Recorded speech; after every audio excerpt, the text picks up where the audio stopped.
Hello everyone. Sorry for the delays, but power issues and everything. I'd like to welcome you all to Plymouth Immersive Dome, our home for the Radiant Rumble this afternoon and this morning. Our first game will be between eXe Esports and South Devon College Seagulls, or SDC.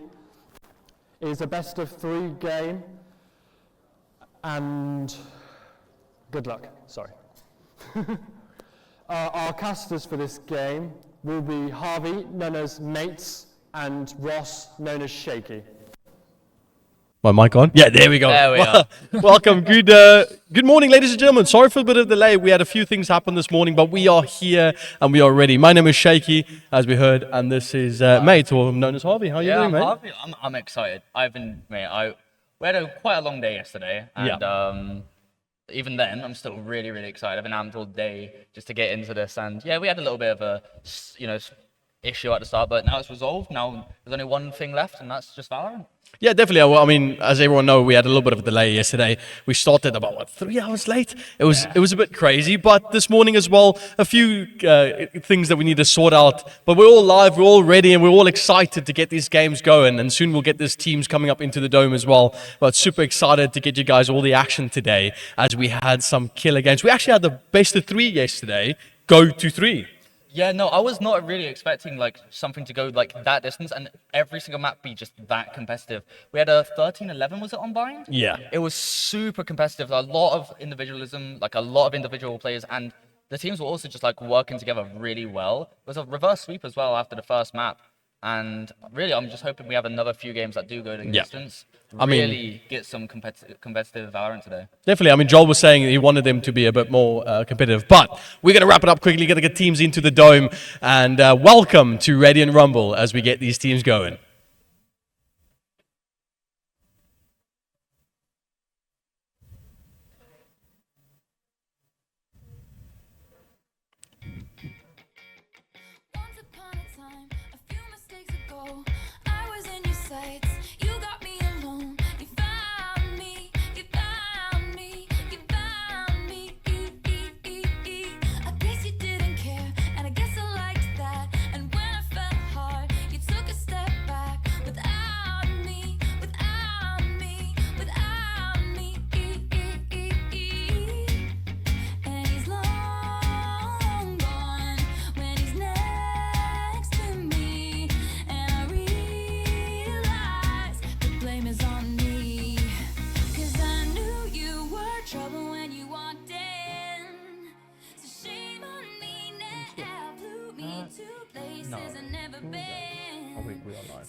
All right, and welcome to all the teams. We've got SDC Seagulls versus eXe Esports for you today, as we are now preparing to get into the game. We've got a map bound coming up as well to get you guys prepared to see what we're going to get picked out. Hopefully, I do not see another Lotus.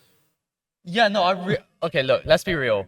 Every single match so far, every single best of 3, we have seen Lotus. We saw it a lot in the playoffs as well, and do you know what? I really wish I could see an Icebox. The maps, had a big rework. I really like that map. You can do a lot in terms of just getting someone, injected into somewhere they really realistically shouldn't be, getting behind the enemy lines. And I'm really just hoping that we can get some maps where the teams can really show how good they are at coordinating each other around these maps. Yeah, I mean, that's what it gets down to. We want to see the best of the best. We want to see the sweat drip from the forehead from these players. And hopefully we can see that today. I've heard so many good things of eXe, even casted a few games from them. SDC Seagulls yesterday put up a fantastic game in that best of 3 going 2-0. So we don't know if that's going to happen today as well. Hopefully we can get a full best of 3, a little bit more action. Yeah, no, I'm really hoping, we just do get some like really competitive Valorant. I want to see these teams really push each other. I want to see them really just like get into the minds of each other to Yeah. see how they can exploit the different like, weaknesses. Because we did see SDC Seagulls yesterday really just pick apart their opponents in TCS. Oh, definitely, yeah. But we'll have a look at the map bams quickly and see what we have in store for you today. So there's a lot of options for those of you guys watching right now. What we're doing, for those of you guys watching for the first time, don't understand what's happening in Valorant, what we're doing right now is we want to see what's going to be the map that's going to get played out for this best of 3. They'll pick up a first and a second map, and if there needs to be a decider, a third one's picked up as well. Based on that, it will be one team's choice and then the second team's choice. So both teams have an equal chance to play the map that they want to play. This is quite a big thing, so there will be a few bans on your left and right. You'll see the teams ban out the maps that they don't want to go up against or don't want to play, and then eventually we'll start seeing what we'll have in store. So ready, Breeze and Bind? Yeah, no, I'm not really a big fan of like how Bind specifically is played. I do like the openness of Breeze, but I do feel like Bind is super focused on just trying to insert someone constantly lurking onto the other side. Okay, look, if I see another Lotus game, I swear, in the best of 5, if there's one more Lotus game, I'm flipping. So, first game is going to be Lotus. Let's go. Okay, and Saint as well. That's a nice map. Yeah, we have not had that so far in this tournament. Not even really in the playoffs, or did we have one? I think there was 1 or 2 games that one we or actually two, saw, yeah. yeah. But I am really excited. I haven't actually, seen a lot of these teams really like try and play Ascent in terms of like trying to insert people into specifically like the cat area, trying to get maybe like catch a flank or catch a rotation. As we also see Split coming in as the last map is picked with Sunset and Icebox being banned. I do like that though. Lotus has one of the only 2 maps that has a B map, I think, a B site. Yeah, that and Haven. Yeah, that and Haven, yeah. So we've got Lotus that has 3 sites that they can go plant or defuse, and then Split, in a sense, known for having an actual mid area that kind of separates into the other A and B sites as well. So it creates a bit of nice interaction. Lotus, that B long basically acts as that mid area for the ops. Yeah, realistically, you're going to be seeing with Lotus a lot of players spreading out because you need to have people both defending each side of the map and also spooky. But you also want to have those players, just like trying to take as much of the space as you can, because if you leave a site to just be taken by the other definitely. team, it's going to be so difficult. But yeah, we're going to jump straight towards the game and we're going to get started on this map, Lotus. We'll be able to look at the agents for these players and see what they can have in store for us.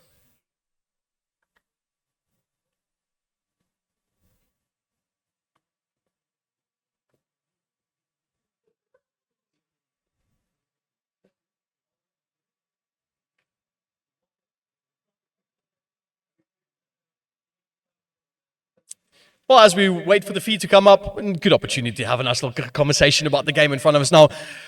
Harvey, if you were in either Exeter's or Seagull's position, what would be, first off, what do you main? What's the main engine you like to play? Well, you see, I'm known recently for being quite the opposite. So I really like Jet, I really like Chamber. Okay. Oh yeah, I heard you like the Chamber. Yep, Joel does not like it when I play Chamber. However, I do like switching up maybe a little bit of the Gecko, going on to maybe some of the more dualisty kind of players. And I really, especially on this map, I think because the map is so spread out, you need it so you can take an area and then just lock it down. So I'm thinking of seeing maybe a double Sentinel or maybe a double Smokes. Killjoy, Cypher. Ooh, that could be nice. I know one of the players from eXe is known for playing the Killjoy, and I actually casted one of the Lotus games where they picked up a Killjoy. So maybe we see a Killjoy in a Cypher setup. That will really be a lot of problems that they're going to have to go up against. But we have seen the meta really favor these double controller lineups as well. You see either Viper combined with an Omen. Yeah, no, you'll see realistically the reason why you want to see the Viper with like say an Omen or maybe even like a Clove or a Brimstone is because your Viper can set up that wall, have that area always be basically blocked off, and then you'll have that smokes for the rest of the map. You'll have that orb realistically to take like A main, B main, C main, or even just for post plan to get them off. and you will see those smokes more coming in to retake an area, help push into an area, take it, and then just basically lock that area down so the other team has to work around it. Because if you are able to, especially take up into B, the rotation's cut off immensely. Yeah, no, there's a lot of facets that go inside with trying to get onto site and trying to get that advantage when you're trying to either plant or defuse. But it does look like we have a quick little timeout as we wait for a little bit of a technical issue happening up. But it's all part of it at the end of the day. It gives us casters opportunity just to keep talking about the game that we love. Now, Lotus up the first game. Second game, we have Bind. Ascent. Ascent being one of the maps that's got a very definite or very what's the word I'm looking definite map meta, agent meta pool. You'll be seeing a lot of the Killjoy. Maybe sometimes you can switch it up with a Cypher. You'll be seeing the Omen again, maybe switch it up with the Clove, but the issue there is that you don't have that flash to come in to help your team push into the site, because super chokeholdy. Like everywhere on that map, you have one entrance and it's really difficult to push in, especially even if you do take mid, it's still super choky. Especially if you're coming in for a tree, you have 3 choke points, I think, that you have to push into. And if you're coming in through the mid-market area to go onto that B site, you have the door. If that's closed, well, you have to break it. They know you're there, and then they can come in from their spawn to try and take you out. Yeah, I mean, all I'm hearing is just a lot of effort to try and get onto any of the sites. But I'm sure these teams are prepared for every single eventuality that might happen. That being said, it does look like we might have a few issues. I think one of the players in anger probably kicked one of their computers, or production possibly gnawed at an HDMI cable or something. Oh, I think audio. We're having some audio issues, but we should get that sorted in a second. Huh? Yeah. All right, we'll go to Agent Select. We'll get that king sorted out for you guys and get this game going. I'm really excited just to cast some Valorant at this point, Harvey. Even if it is Lotus, honestly. Because, honestly, here's the thing. Yeah, we do see a lot of Lotus. And in my opinion, probably one of the more fun maps, if still stale because it's overplayed. It's kind of like Dust 2 in CS. But, a little bit of a feedback. But yeah, there we go. We've got the Agent Select up for you guys.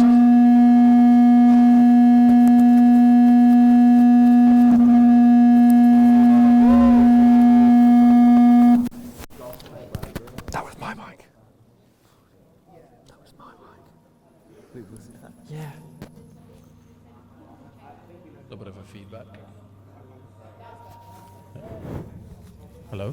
Oh, there we go. All right, cool. So we've got the map up for you as all set. Yeah. Am I? All right. That was mine. Yeah, we are seeing like the agent picks coming out. I will note something. We did see SDC play Lotus yesterday. Yeah. We're seeing Remza on the Reyna instead of the Fade. Tog on the Jet as well. A nice little bit of, we call that gees back home. Nice little bit of effort coming up from the crowd as well as we're going to get this game started. So a lot of people watching right now, we're going to start off with a pistol round as we do see these teams getting ready to get this started. Now, off the bat, Harvey, what can we see in terms of what the lineup is? I do see a double duelist on the side of Seagulls. I'm seeing a double duelist on the side of both of them, which is actually quite surprising for me because you're usually used to seeing... One more reset. Oh. Yeah, it's fine. Yeah, so we're just going to have another reset. We'll just set it out. Again, we got a little bit of feedback. The cool thing about this, if you guys watching on Twitch right now, is we are casting outside of an immersive dome. We're in Plymouth at the moment doing this all live. It's an absolutely amazing experience, and I'm sure the crowd will be able to enjoy it as well. If you are in there right now, there's a whole VR feed basically going on in the dome. So we're going to reset this lobby, and we're going to get over back into Agent Select. But we know now what they're going to pick. So what were you going to say about the double duelist? You're usually not used to seeing like double duelists play too much in this map because it makes it a little bit harder to hold down and take over like a certain part of the map. If you want to try and take up into like, let's say, A main or mound, you really want a character that can just like sit there and just like basically never move. And it's harder to do that on a duelist, but at the same time, it does make it a little bit easier. If, let's say, your first duelist dies, you have the other one to be able to entry into the site and then open it up. But we're also seeing a Reyna mirror here as well. We are seeing a little bit of a difference on the Jet and the Raze. I would prefer having that ability to take out, let's say, the KJs or the Cypher's util, because that's going to be really difficult to push in. So the Raze's nade really helps it, so you can take out that, risk factor of maybe going in and then getting grabbed by like a trip or maybe getting shot through the cages.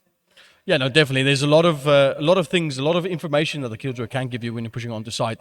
We have, it seems, double duelists on both sides, like you said. I mean, I like it at the same time. I kind of don't. I do favor a double initiator. We saw that a lot yesterday in the Lotus build. Something like a Gecko combined with a Breach, or we saw even a Gecko with a Fade. Breach, just for me, the utility they can put on the side is just so much more superior over a Fade. Yeah, no, you have that fault line, which is just, it will just take out an entire lane. If you are hiding behind, like, you know, maybe a cubby or a box, it's so much harder to push in because, you know, you're going to be flashed as well. Most likely, it's going to be so much harder to push in if you do have a breach. But I mean, you can kind of do a very similar thing with the Omen, as we do see a little bit of like a push coming in.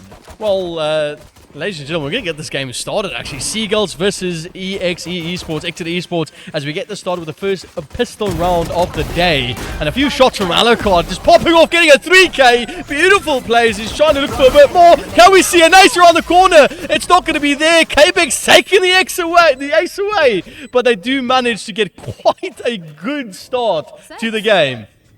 Yeah, no, you can see just like the ability to just hold down that angle from Alucard. They were not able to fully entry in. There was just so much stall that was coming in. That Omen like smoke came in.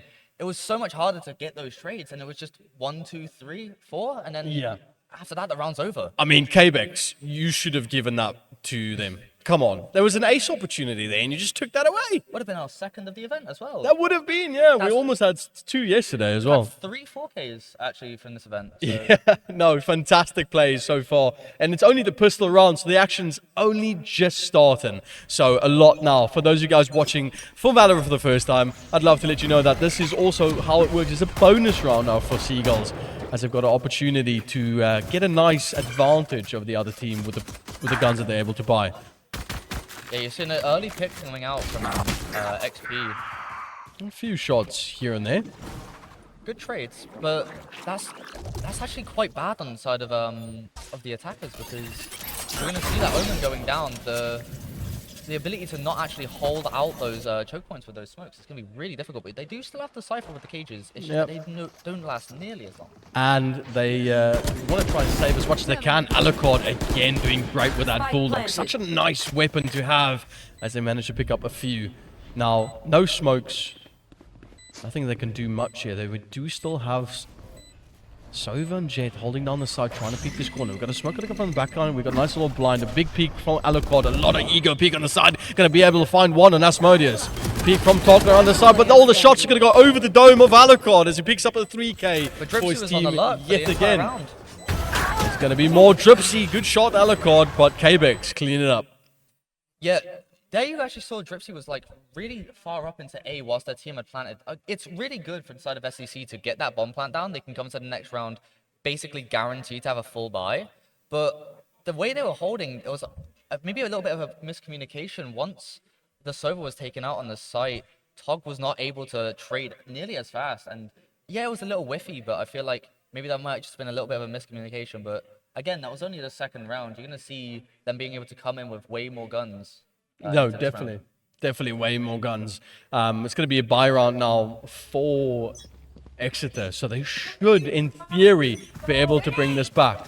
And Canis is off the top inside this. We see this a lot with the Rays trying on Lotus to try and get any sort of pick. So they're going to take up a lot of space off A, trying to look if they can put a little bit of pressure on, but there's going to be no flank coming out from Exeter on this one. Yeah, no, this is what I was saying. You really want to start taking up A main, as we do see a pick coming out from Remza. Remza's going to do great on that one, finding one on Riptide. They still need to try and find Alucard, as he seems to be a good pivot point for this team. Sora taking a few shots for the right, but it does look like rotation's going to come through. But we do have an anchor point here from Alucard on B side, pushing up quite quickly, though they need the smokes out quite blind. And we're going to go from Sora. Are they going to be able to find anything off that? It doesn't look like they are able to connect on any of the domes, as Tog trying to clear up this top end side. But it looks like the Spike's going to get down. They're going to be able to get themselves set up, but Alucard's got something to say about that. They do find a bit more. There's going to be another shot. 2v3. Tog trying to play that Vandal. Tora's a bit too quick there on the Guardian. That's all going to land to him, but too much. Remza trying to get it up, but they're going to clean up the round. That was almost perfect from the SDC, but when they were starting to coming into B, a lot of them were actually quite damaged. And they just weren't able to hold out on that retake. And even though they had almost 5 people onto the site, they just were getting picked off one by one just from how low they were. Honestly, the hold from Alucard was really just making that distraction for the SDC, and they just weren't really able to pick those fights as well as they realistically could have. Yeah, they got into site so quickly. They got the spike down. They managed to get a lot of momentum there, but it's just, man, it was just a bit tough for them. And looks like Seagulls are in good form right now. It's actually Exeter. Oh, sorry, Exeter, yeah. Yeah. However, I will say at the start of that round, you do see Exeter pushing up into the A. This is what I was talking about. You want to insert someone into one of those lanes, hold it, and then just leave them there. As you see, they're going for it again, but they absolutely read the Omen TP. He's done that the last 2 rounds. This time, they're not going to give him an inch. Nah, it's not going to give him an inch at all, as KBX does get that blind back up. So they got all the utility in the world minus the pain shell. So pain canister. So all they need to do is just reset, reshuffle, and try to look for anything else. As they might have spotted the rat here. You also see Dripsy lurking up into A. I wonder if that's also pulling, not securing those rotations, but yeah, you wonder if the KJ here is knowing that's going to be noted. That might pull out some rotations. You do see the Gecko starting to be a little bit curious. They've already popped a lot of utility. Alucard, are you mad right now? Getting a 2K off the back, looking for a bit more. Might have missed the timing as Stock gets the Sheriff shot, stops the momentum, but it doesn't matter because Riptide's there to clean it up again. Oh my, Alucard just locking down these sides. Such an anchor for the team. An amazing 2K coming out of him. That was actually like incredibly crucial. If he doesn't get that, I don't know if his teammate is in a position where he can try and trade into 3 players. That was a 2-person hold, but that was more like an army. Yeah, no, it felt way more. There wasn't a lot of bodies on that C site, and even with that, they still managed to do a lot. Yeah, I'm really wondering how SDC is going to want to approach this next round, because they are taking up a little bit of areas, but they're not more creating the chaos that you would want for Lotus. You're seeing this A push coming up again. They're going to just leave their Omen there. They now basically have A on lock. If they can get any information there, it's going to be so rough. But they are playing this quite slowly. Tog, a whole team of Seagulls opting for a little bit of a different play. Sova's going to come through with the utility to try and suss out anyone holding the corners. Killjoy setup's going to come down. They do have that Nano Swarm, going to take down Asmodeus, but the Spike's going to get down. Opting for a different position at least, but that smoke's going to start fading as Alucard's looking to try and find something, and Riptide's managed to grab one on top. 4v5, 3v5, and all might just go a bit wrong. Sora grabbing on one Oremza. Sova, the anchor for his team hopefully, but Alucard's going to try and look for that corner, and a 3K yet again for eXe Esports. They just picked them apart. They actually let them take the site. They let them plant, and then they regrouped to do that retake. They weren't going to try and hold their ground on the side of Exeter. They let SDC go up, actually get almost everyone onto site, but it was just a case of they started comboing their util. They threw a flash in, they threw that Gecko flash that would just allow them to get maybe 2 or 3 off of that, and then just started flooding in, and there was almost no chance. I mean, surely they had the Sova go through with the dart to try and get the information, but then all this utility flew through, but they also smoked off all the corners? Yeah, no, you wouldn't really want that. Yeah. You would want them to... They're not really trying to feel out the site all too much. They're kind of like walking around, like actually nervous to push in. They're not really committing off of that util. When the Sova dart came in, it was still like a couple of seconds before they entered. And smoking off that close also it hinders you in terms of they can sit in that smoke, throw a flash out, and then have them peek in from 2 different angles, from CT, from Waterfall, and just decimate your team, which is what happened there. Well, we do have a little bit of a timeout as we get these teams to relax and reset. We want Seagulls to come back into it with a full mentality into the game and a full focus. It's a lot for them to deal with. Maybe this play that need to take into consideration, the way that Exeter is just playing this really slow and delicately. Yeah, no, you're realistically, if I was in the shoes of the SDC, I would be thinking, what's going wrong? Why are we being a little bit too hesitant? Because I feel like yesterday you were seeing them taking these 1v1 duels, trying to get that early pick, get that early player advantage. they're not really doing that. They're kind of like just filling it out. However, you do see a little bit more of a Oh, stronger the blind, the double blind. Riptide managed to get one. Codes was there to try and get the kill, but it's a bit too much because Riptide grabs two, and there's a bit too much happening. A 3K, paint canisters in hand. They do manage to stop that. The bomb is out With in the the pit. open on the side of Exeter. And they do know that as well. The shot from Sora. Oh, Sora. Drips is going to punish you for that one. You can't do that, mate. But Kbex is there quickly. 1v3. Sora. Dripsy. 5. Literally 1 health. I can hear the teammates shouting this out. He gets it from the shot, but Kbex, the crouch is going to be enough for him. That was an amazing Neocroft Oh. play. Kbex literally just ducked under all of them. But no, that's really unfortunate actually onto the side of SDC. The double flash that came in absolutely decimated them because I feel like XP could have 100% gotten that trade, but he's got the Gecko flash. He can't see anything, and then he just has to dry peek into it. And let's say he does get that pick. There's another guy on the site who's able to, peek out, get that trade. That was really unfortunate onto the side of the SDC, as well as getting the bomb out in the open. Yeah. It's just a recovery mission at that point with 2 players. Oh, and that Omen had the play. They didn't hear that it dropped down when he TP'd up to the top. This time they're actually going to go around. Is they going to be able to find anything? Riptide again doing so much, but he's going to be able to satchel up top. But look, Codes is looking on the back inside of the smoke. He's got Spectre in hand. He grabs another. Frosty's there with a trade. Here comes Remzo. Grabs one for the team. And Seagull's looking strong in this push. With a 3v2, all they need to do is keep the momentum forward. Frosty's going to hold this off angle. Can he find anything yet? Tripsy comes around, gets the cage. Stop it, Tripsy! He cleans it up for his team. 3v1, retake on the side of the KJ. They do have the ultimate, but they also have the Sova ultimate to counter. This is going to be really difficult on the side of Alucard. But we've seen Alucard do good in this position. He wants to have the pressure. Shot's going to land one. There's going to be another one, but no! Tripsy cleans it up! Oh my days! Can someone see if they've got enough mousepad in order to get that flicker on? Because that was madness. I think this man also plays on very low sensitivity, so he must have gone to the other guy's mousepad. That was crazy. The 180, I was actually quite nervous because he didn't realize where the shot came from onto his teammate. He realistically should have, knew, but it didn't really matter on his side. He did 180 and just like, Alucard realistically should have hit that. It was basically his back.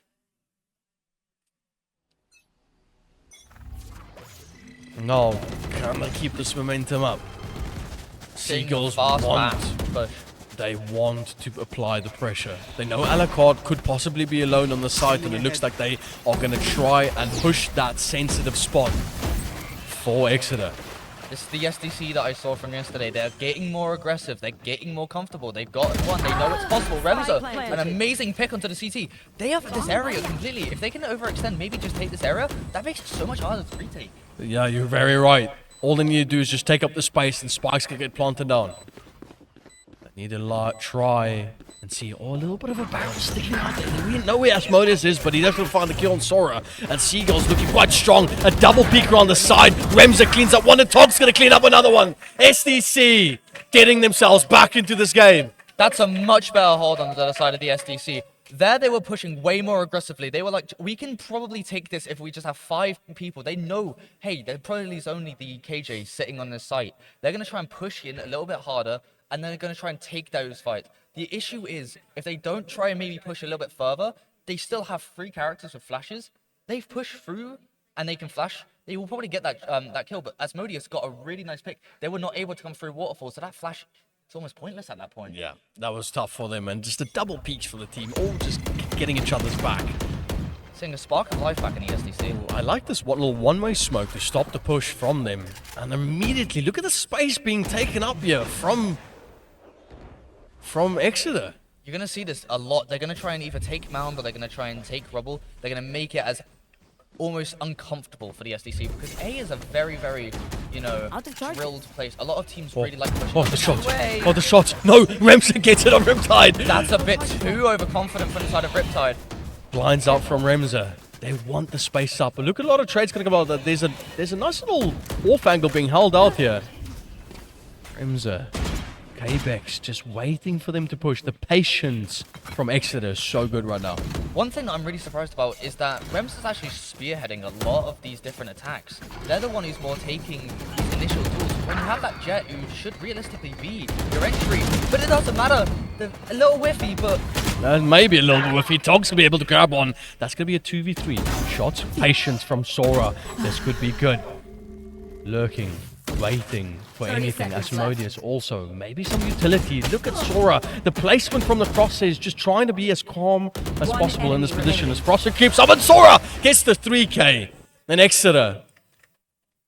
those picks into tree were really detrimental onto the side of the SDC because once they got one player, you've got Asmodeus basically on an island. If they open that door, they're going to then try and push through that main, take out maybe their teammate, and then it's just left in a 1v2 where you don't know where the enemy is going to be.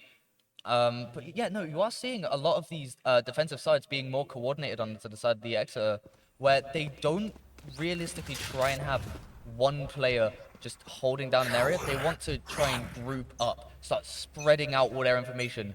I love that little... Man, this observer is always cracked, I swear. So was that bell. Yeah. Oh, okay. Fair enough. Is that... No, is that an Odin? I Or an hear Ares? an Odin. Come on, not again. I think that's in tree. Yep, I see him crouching. Shots. Oh, Odin's shot's gonna come through. Not gonna connect on anything just yet. They're trying to spike it back. Oh no, Gypsy! Spike down A. I know exactly where. Frosty's actually been left alone there. That's the issue that I just saw there. eXe was so confident in their previous rounds of taking that area, they just couldn't let it solo it. Look at Sora. Ooh, almost got caught out there. That's Quite good Cypher's damage from both information. trainers. Definitely. But the other one's got a little bit of healing. Gypsy pushes through the cage. I mean, come on. Creating his own little battleground there. Oh, yes, the Odin. That, no! Lands on one, though, but Ramsey, luckily, there for the trade. And Spike's going to come down quickly. One, oh no, that's going to be very quick. Riptide's going to come back into it. And they're going to change this around completely. Riptide with a backstab through their own smoke. However, Dripsy, Oh, he's got a mountain to climb. but he is also a very, very solo player. Whenever you do see him also on defense, he is playing alone. He's not 30 he's seconds not left. too uncomfortable in these situations where he is the player Oh, who maybe has to Alucard. take two. Alucard's going to go for the... He's going to go try and go from behind. The camera is huge. My eyes are He knows dull. where one is, but Yeah, Alucard... they don't know where Alucard is. have He's going to come retrieved through the mid. spike. He's got Spike in his hand, but he's completely open with his back. Alucard picks up the kill. The backstab through stairs. I wanted a knife. Come on. Hey, if you're in this competition where maybe one mistake might lead to your team losing the map, hey, you only have two. Oh, Exeter, with that, look at that Terminator look on one of those players. Just absolute drippy. How do you see in a low light environment with shades on and then still play Valorant? He's also playing quite well. Maybe I need to learn something from that. Maybe I should buy some shades. No. Don't know if it will work. Goes here. Can barely see as is. We are seeing a little bit of a P push up at the start. Here's the issue that I'm seeing a lot with the SDC. They're kind of just like... Stop, Sora. Sora, you stop. Tog is he's gonna stop that with the Bulldog. But notice the player onto the side of the attackers of the SDC that is down. It's the smoke again. You don't want them being your first engagement. out. However, Frosty is not being able to get a lot of movement into this, but the defender ultimate. Yeah, Alucard's gonna try and push them. Oh, they're just gonna go straight to C. Go through the door. That's gonna open up, but Alucard's gonna be there holding that side, trying to get as much as they can. But look at these peaks. Alucard's getting nasty on this peak from Waterfall. As now they've been left with quite a conundrum for Seagulls. They got Spike available, but Pain Cannon system might be able to stop that. No. They're both so low on the side of the SDC, and they had to hold off 4 players. Sova is one right They now. have 36 health between them, I'm pretty sure. Alucard. Sova's on fire. Recon Dot's going to come through with the information. Trade's going to be there from Tog. Bulldog in hand. Knife's going to come through. The updraft in the air. No, it's going to be not enough. Riptide there. That's 9 on the half, on the defensive side, which, in my opinion, is actually the hardest side of this map. Because on attack, you can more rely on pushing with a lot of players. And it looks like Exeter's vibes are absolutely through the roof right now. They're giggling, they're laughing between each other. I mean, both teams are doing a great job of trying to keep that mental straight.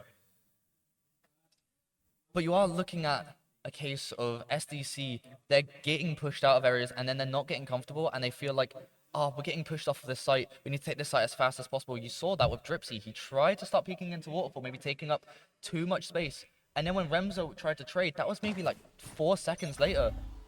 And I think it was at this. Avatar who was able to just like confidently take that. Okay. A Gecko, no, that's not a Gecko on an up, that's a Raze on an up.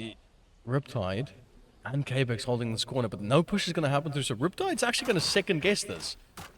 Yeah, no, you are used to seeing large pushes.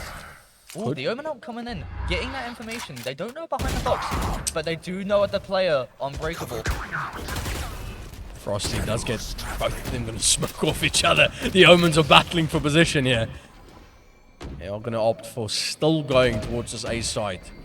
This operator could be deadly. However, if they let the SDC get too close, which it looks like they are. Paint canisters. That could do a decent amount of damage to Sova. Gecko ulti coming in. It got Asmodeus onto the site, but it's immediately traded by XP. That's the down. Shots flying through quickly. 4v4. They need to try and hold on this as much as they can. Alucard gets one. Sora gets one quickly on Tripsing. Frosty's going to clean that one up. Exeter. Stand to the Tog. IGL. They need to get this duel. It needs to pop off. But Alucard flicks around quickly. And that will be 10 at the half for Exeter. A 10-2 half that is dominant, especially on a map pick that is not theirs. They need to just get a reset. Time it out. Try and relax.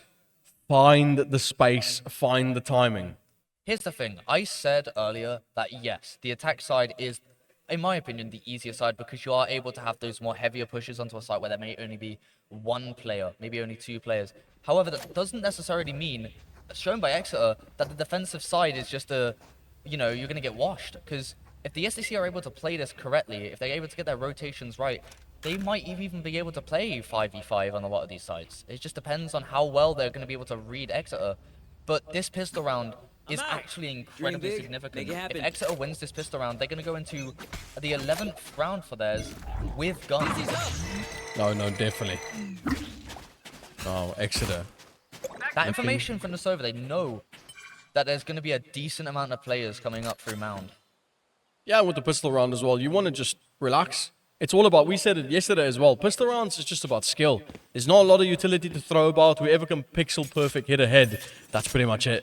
However, when you're in a case where you're 10-2 down, you're not going to be able to chill on the side of the SDC. As we see Asmodeus, he might be able to get a little bit of a sniff of who This might is be. so different to the pistol rounds that I'm used to. They're just taking their time on this one. You can feel the tension. Exeter wants to end this as best as they can, so they're not going to just like W key into the site.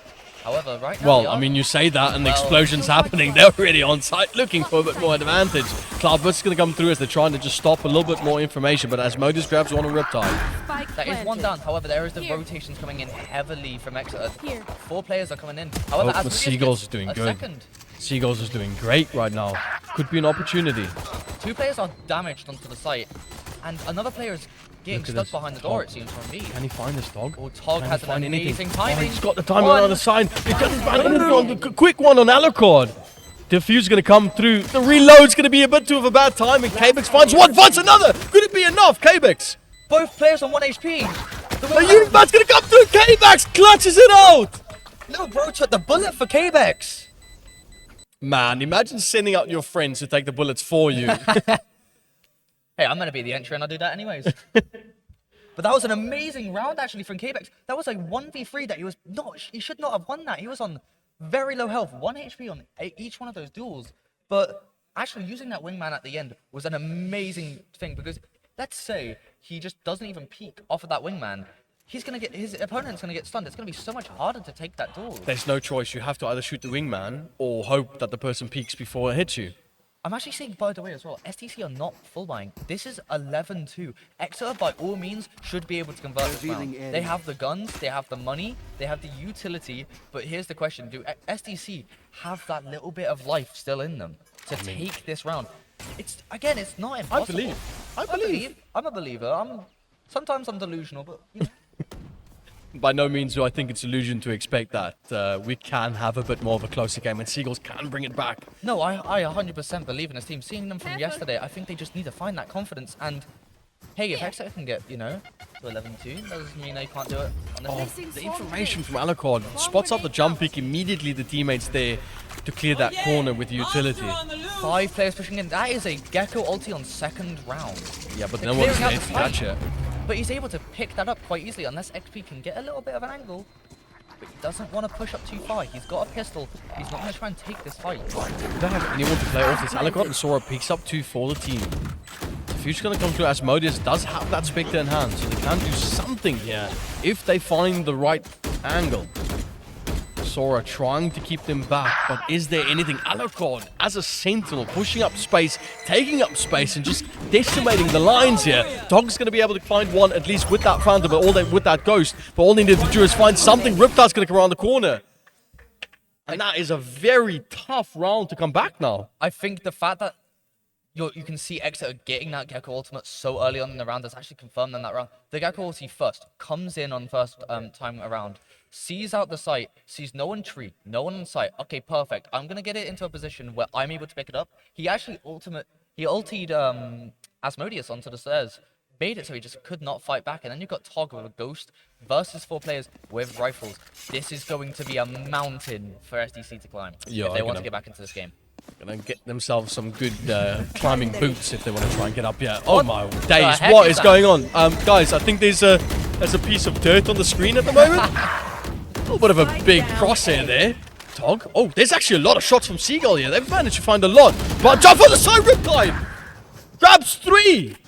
That's 3 of his own to trade out the 3 from Tog. That's the IGL, but Riptide was like, no, I want to end this round. I want to end this map. I want to take your map pick. But the 2v2. bomb is down. Asmodeus. Paint canisters, they know that someone's there. Asmodeus got areas in hand. He's got a couple of seconds before that turns to him, and he looks out the wrong side. Could this be an ace? Dripsy comes through mid, needs to try and deny this. Finds out one, trying to hit the shot. They're all both going to try and peek. Saurus is banging through the wall. The bomb's going down. This is going to be so difficult. One cage he's got available. Peeks around the corner, doesn't get anything as Sora takes the ace away. And the first game, ladies and gentlemen, is going to go to the side of Exeter. Fantastic play by this team today. That is one of the most dominant games we've actually seen in this event. And I think it is just a case of the SDC looked very unconfident going into a lot of their maps, or a lot of their rounds. It was just like, yesterday you would see them entry so confidently, but there they were just like, they were quite, nervous about taking a lot of these fights. But when they had a few rounds, they could. Yeah. No, they had a few opportunities to do as much as they can there, but unfortunately, Exeter was this unstoppable, unmovable object going into this game. We're going to take a quick break while we get these teams set and get them some water to relax. We'll see you guys in a very short while, in a bit.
Welcome back, ladies and gentlemen, to this amazing game. We are in the semi-finals. It's been quite a crazy time. We've got Exeter versus SDC Seagulls, and Harvey, tell me what's been happening. Okay, I think that first map. I just want to quickly just say this: Exeter played brilliantly that game. They were playing super disciplined. They were playing incredibly confident. They were taking duels really smart with a lot of util. They weren't really stepping like realistically any way wrong.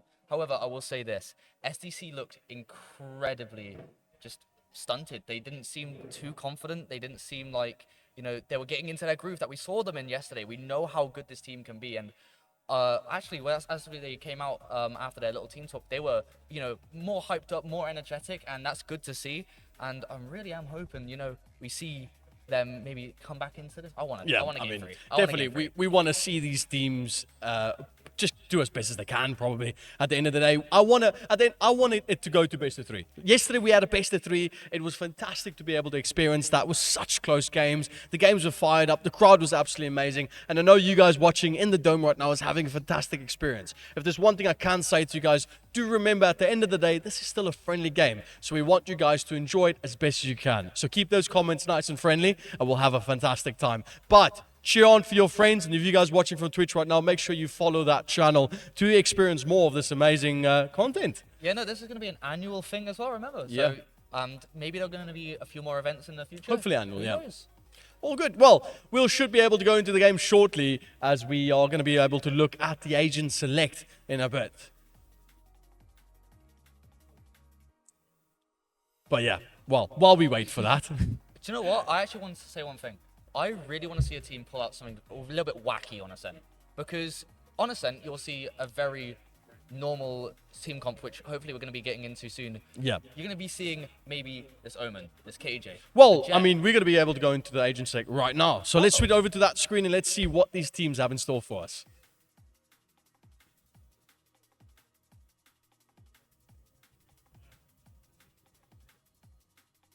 Or not.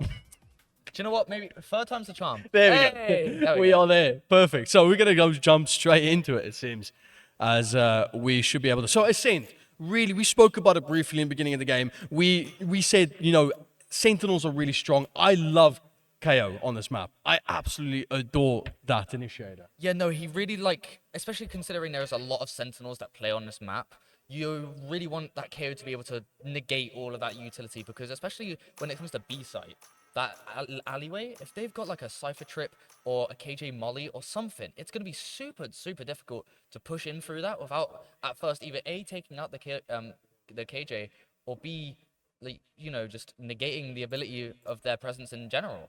However, we are seeing a little bit of an off-meta team comp on the side of the SDC, because unfortunately the teams are a little bit mixed around. So on the left, actually, the agents are SDC, on the right are Exeter.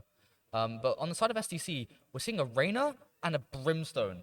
That is very, very interesting, because you don't usually see a double duelist comp on this map. You'll usually be seeing a Sova. Yeah, exactly. Either you see a double initiator or even a double controller. Yeah, you will maybe see. Here's the thing as well with that double controller on this map. You'll see it sometimes with the Viper, because these sites. Yeah, only time would be a Viper, is it? Yeah, well, maybe if you're a bit adventurous, you might go into a harbor, but you want to realistically, if you're going to be playing that double controller, have an always 100% guaranteed wall that you're going to be placing every single time. That is going to help you take up an area. On this map, it's kind of mid isn't actually too important on Ascent, if you think about it, unless you're really trying to pinch into a site. Like, mid isn't the most important part of this map, I would argue, because you can just have a full team push out into main with a flash, like let's say an Omen, let's say any other flashes, and Yeah. so I'm Yeah, no, there's a lot of initiators have got a few flashes, but we should be able to get into this game quite quickly, as the pistol round's going to start in 30 seconds. Yeah, we're going to see a completely meta team comp actually onto the side of the attackers.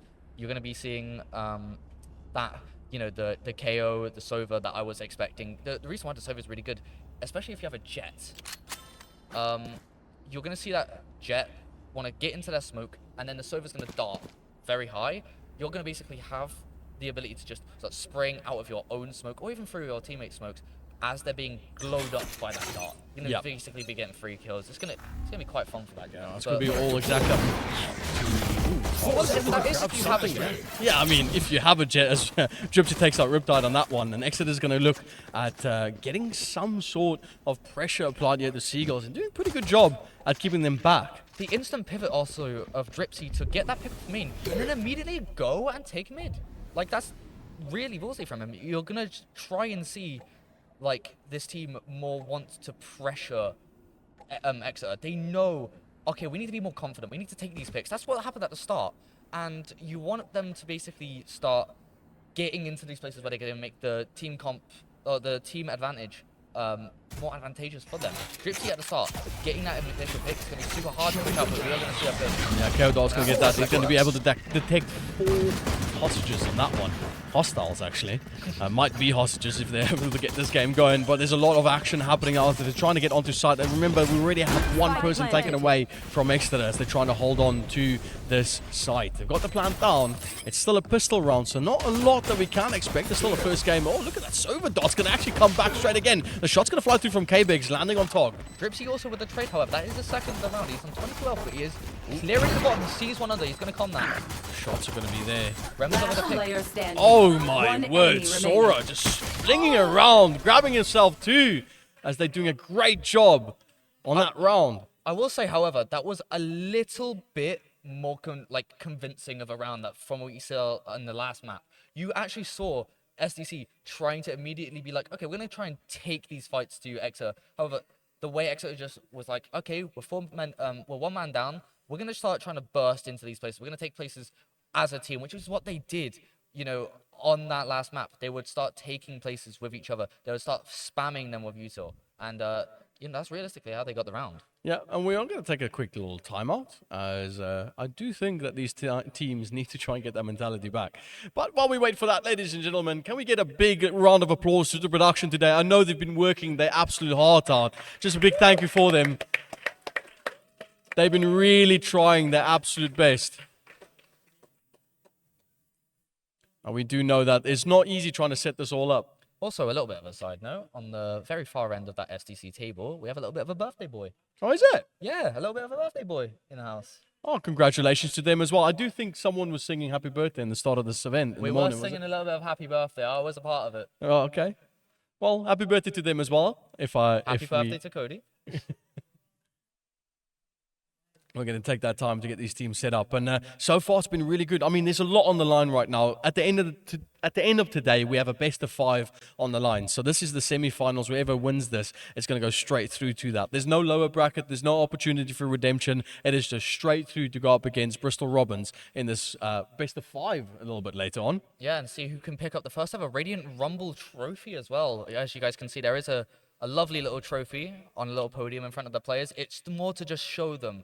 You look over your monitor, maybe if you die or if you get a pop off, see what you're playing for. You're playing for this trophy. You're playing to be the inaugural Radiant Rumble tournament winner. And imagine that, also a trophy that was made by Southend College as well. Yeah, true. But the people that organized this event, they made that throughout all the departments. I think, if I believe correctly, it was a few departments coming together in order to print and work and do all of that to get it done. But yeah, so it's been really good so far. All hands on deck for this team as we wait for them all to get started. And there's a lot of people running around to try and get everything good for you guys to have and enjoy. But the dome, I mean, mate, the dome itself, I sat in there yesterday and wow, what an experience. I got some amazing shots of when the spike goes off, the room goes completely black, starts being super mesmerizing. Fix their score so it's right for the next round because they've got to get the overlay up. Okay, so it seems like there's been a little bit of a technical issue. So what's going to be going on is we're going to be restarting the map, getting everything back to that round. That round did count. It was after regulation, so we are going to see, the kills come back in, which is going to basically reset back to round 2. Nothing's going to be missed, realistically. Yeah, it's no. just we're going to be restarting, so it might take us a tad sec, but let's talk. Yeah, no, it's good. I mean, it all happens in itself, with trying to do with production, getting all sorted for you, these teams are still trying their best, so we're trying to get the best production for them at the end of the day. But it gives us a good opportunity just to be able to talk about Ascent a bit more and what you guys can expect. I'm sure there's a lot of people sitting right now in the audience not really knowing a lot about Valorant, but here just to be able to support the very people that's playing on the stage. So if you guys do got questions or anything, feel free to go onto the Twitch channel that we were streaming and put it in the chat there. We should be able to see that. And in between games, I can answer some of them for you. But we'll try our absolute best to keep it as informative as we possibly can while we wait for these teams to get ready. Hey, that is our job. We want to make it as, entertaining and as easy to follow through.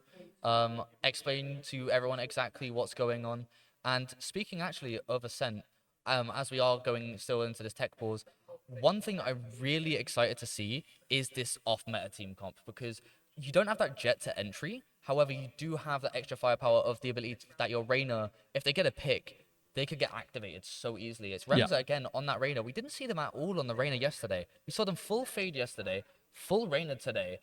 Is it going to work? That's really the only question that I have, because when you're playing Reyna, you need confidence. You need you definitely do. You need that, you just need that boost of morale. You need to try and just pop off as much as you can. That's the only way that you're able to play that agent, is to try and have the confidence up when you play that as best you can. But yeah, so a lot of opportunities. At least today, I've got an Immortal casting with me. Yesterday, I only had a Plat sitting next to me. It was really tough because they kept saying that the players need to just keep rushing into sight. Well, that's a Plat mentality. As a man who's played with him, hey, I feel like if I explain, I got to ride with that guy to get home. So I should not, maybe not, chat a little bit too much on him. Yeah, you guys should be able to see Joel join us this afternoon for the best of 5 and give you some good casting. But hopefully he doesn't keep asking the teams to rush in every single time we have some of this action. But can I get a nice crowd cheer for Exeter in the room, please? Any Exeter fans? There we go. Any Seagull fans? Wow. It looks like a little bit outnumbered here from SDC Seagulls. Well, here's the thing, guys. You need to keep your team and their morale up. So I want to hear you guys throughout this match. I need you guys to really start making this team get that confidence back, because again, if they lose this map, they're out. There's no second chance, as we said. Yeah, keep the morale vocal though. Last thing I want is you guys chucking snacks and stuff at our players, please. We should be able to get this started shortly. Especially not at Sushi, the little mascot for the SDC that you were. That was quite nice, little mascot. I took a picture with it by the trophy. I took a picture of it actually at the South Devon College when I was there. Oh, that's nice. Yeah. The coach actually told me that if I don't speak about their little mascot, I will get severely punished. So this is actually... Wait, that's a bit of blackmail though. You can't say that. I mean, I didn't say anything good about him. I just said his name, and that's all I'm gonna say because I'm scared. I was joking. They're all lovely. All good. Well, we should be able to get this game started as soon as we can. All right, we are back, ladies and gentlemen. We should be able to get this game started directly for you guys as we just wait all of the stuff to get sorted out. In the meantime, nice little round there. A lot of the players played really well. I think they had a good opportunity to try and push this side. We saw a little bit of action onto A. Hopefully you can see some good plays on B. Having that Killjoy and that Sentinel setup, that's going to add a lot of pressure on that B side. So I'm excited to see what is going to be the setup for these two teams. Yeah, no, here's the thing with the B site, because you're going to usually want to have that Sentinel on that B site. The main reason being, it's so much easier to hold it with that Sentinel because you can see it almost as 2 lanes, one being the little alleyway, one being the stairs, and then there's just a large open area, which is the site. Your player who's sitting on that site, who is usually going to be your Sentinel, can just sit on that site and then just let their util do the work on those other 2 lanes. It basically means you've got practically 3 players on the site. Like, if you really do think about it, you're holding 3 different areas at once, and you're gonna really want to see the KOs of both sides. Try and negate that. Maybe make it so once those pieces of utility are down, because the KO's knife will just turn off all of their util, whether it is the Cypher or the KO or the KJ. They really want to basically exploit that maybe 5 seconds that they'll have. Yeah, I mean, definitely. You want to try and exploit as much weakness as you can as the enemy team. When you're trying to push these sites, it's all onto how you structure that push. Do you want to go for a full-on push through the site, try and get all the utility, either take away the enemy's utility or use your own to break off these lines of sights? Or do you want to try and split it up? I know with this map, a lot of people try to break it up a bit more. maybe push 2 towards the one side and then 3 towards mid, or maybe go for a default push where you have someone lurking through mid and then 2 players on each side going for different sides. There's so many options. I think that's what makes this game so beautiful. Yeah, and especially when it comes to like, you know, how the map is actually structured. The map has not changed since it came out of beta, but it's still so in depth. Like, there's loads of places that you can kind of insert someone. If you want them to try and go up into tree, then get behind the enemy team, get into their spawn, it's quite actually easy because you've got realistically 2 lanes of where you're able to. Oh, hey, I'm giving him a thumbs up too. But you've realistically got 2 lanes where you're able to get a player more pushed up, which is through mid and, you know, more into the tree area. I'm loving him. I'm loving him. He's just being a little jovial, isn't he? Yeah, no, there's a lot of options for them to go. But we're going to get this game started, hopefully, as we stuck in a 15-second there. But there's a lot of opportunities for us to take on this one. A lot of the teams can do whatever they really would like. I want to see diversity. I want to see these 2 teams really showing us this planning stage that they went through. A lot of these teams do generally sit in a room together and trying to go through different scenarios and trying to plan out these games as best they can. And we do see that come up in games like this. Sometimes they waffle a little bit because the pressure is too much, but hopefully Seagulls can bring it back. If they win this game, we can have a best of 3. Yeah, and I'm also in terms of like also like the Asian comps on both sides. This Brimstone is actually quite interesting because if this Brimstone is maybe having to rotate onto the B, let's say there is a B push, and he has to come over to B in case the KJ does start getting overwhelmed, those smokes are now no longer able to go onto A. You don't have that issue with your Omen. Yeah, you don't. I mean, you don't. And the nice thing about Omen as well is the fact that those smokes just keep regenerating. You have an opportunity to basically, without the round, have endless amount of smokes. Obviously, there's quite a large timer to that, so it does stop you from doing that, as we do get a very lovely visual of the pipeline underneath this map. I wonder, you know, if there's been some, you know, underground maintenance ever since. Considering the map has never really changed, you wouldn't think so. You wouldn't think, you know, maybe, you know, the city has come over. I mean, where are you going with this? What do you mean underground maintenance? I was gonna try and make a sewer joke. Okay. Have you seen that T1 joke? No, I haven't. In a pro game, T1's coach put in the chat, all sewers to their team. Ah, because there was an observer bug, wasn't Yeah. it? Yes, I remember that now. And they were cheating, and that's how they were found out. Yeah. Yeah, I was gonna try and do something on the. Yeah, that on would those have gone lines. straight over my No. head. No. I'll stay.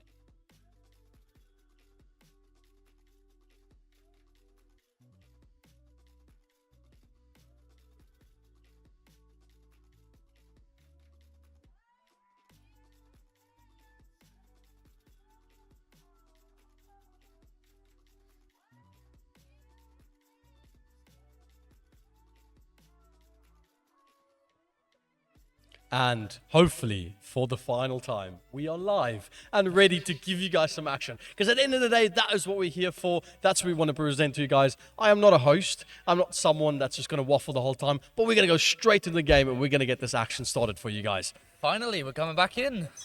Yeah, no, everything should be the exact same. And yeah, I'm And it seems so. I mean, that's it. So the first round went to Exeter. They managed to get a really good plant on that spike on A site. And they did a lot to be able to get that set up. So now, with that being said, the game's going to start off immediately off the bat. So Sora's going to be able to pick up 2 kills really quick. That was a big push from Seagulls. Yeah, no, here's the thing. I also said at the start, like, they need to start maybe taking these early aggressive picks. But they have no guns right now. They have pistols. So, you know, maybe that was more just like, see how many people we can maybe throw at this guy. Maybe see if we can just take that gun off. But unfortunately, it didn't pay out too much. Sora does gather 2 of them. Yeah, I mean, that's probably because he's got an NRG classic pistol. That's probably why they've lost that one. Oh, yeah? Which one do you have?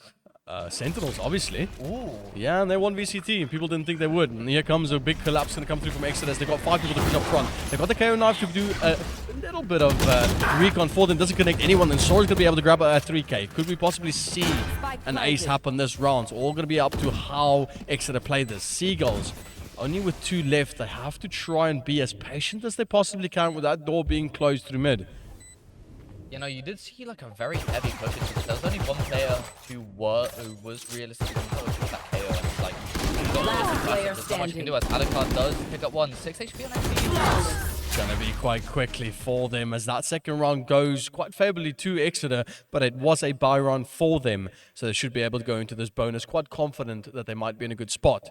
That being said, Seagulls now able to pick up Phantoms and Vandals. That is true. They do go into this with probably like more, you know, Stronger economy? yeah, the stronger economy, the more, you know, stable buy. However, we saw that on the last map. It didn't really deter Exeter. They are happy to go for these extremely aggressive peaks.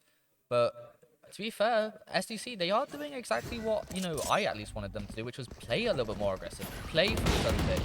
And we are going to see a little bit of a B push, but do have that KJ. Oh no, Gypsy missing out that shot through mid. Flash is going to come through as Modius holds it with the Guardian ADSs just to possibly look for a shot. Yeah. Now Exeter's established themselves through mid. Flash is going to come through to help them out in night. There's the Molly as well. But they don't know that Sora is sitting as a wrath holding this corner. But if he's found out he's on an island, he's not really got a teammate that's going to be able to back him up. If he does get one, however, Sora picks the corner. Asmodeus, pixel perfect precision there.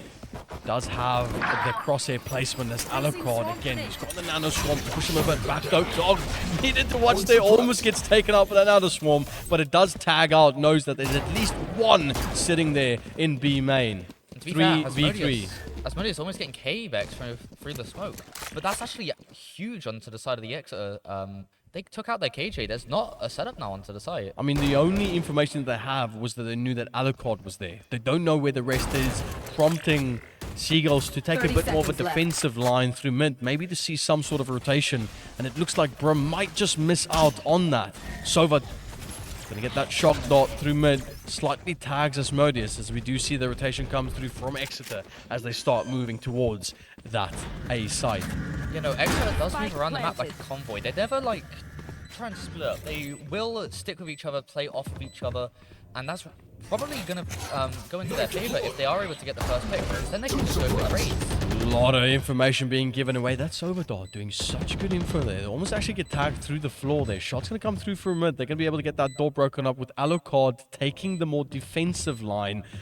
On the back to jump down with the Guardians. All going to miss shots. K-Bex to the tag out too. Here comes the shot from Rims as he tries to overheal, but K-Bex is there to get the cleanup on the kill. And Exeter taking another round for themselves. And that is their bonus as well. They now are going to be able to upgrade into those dropped rifles. They're going to come to the next round with so much economy.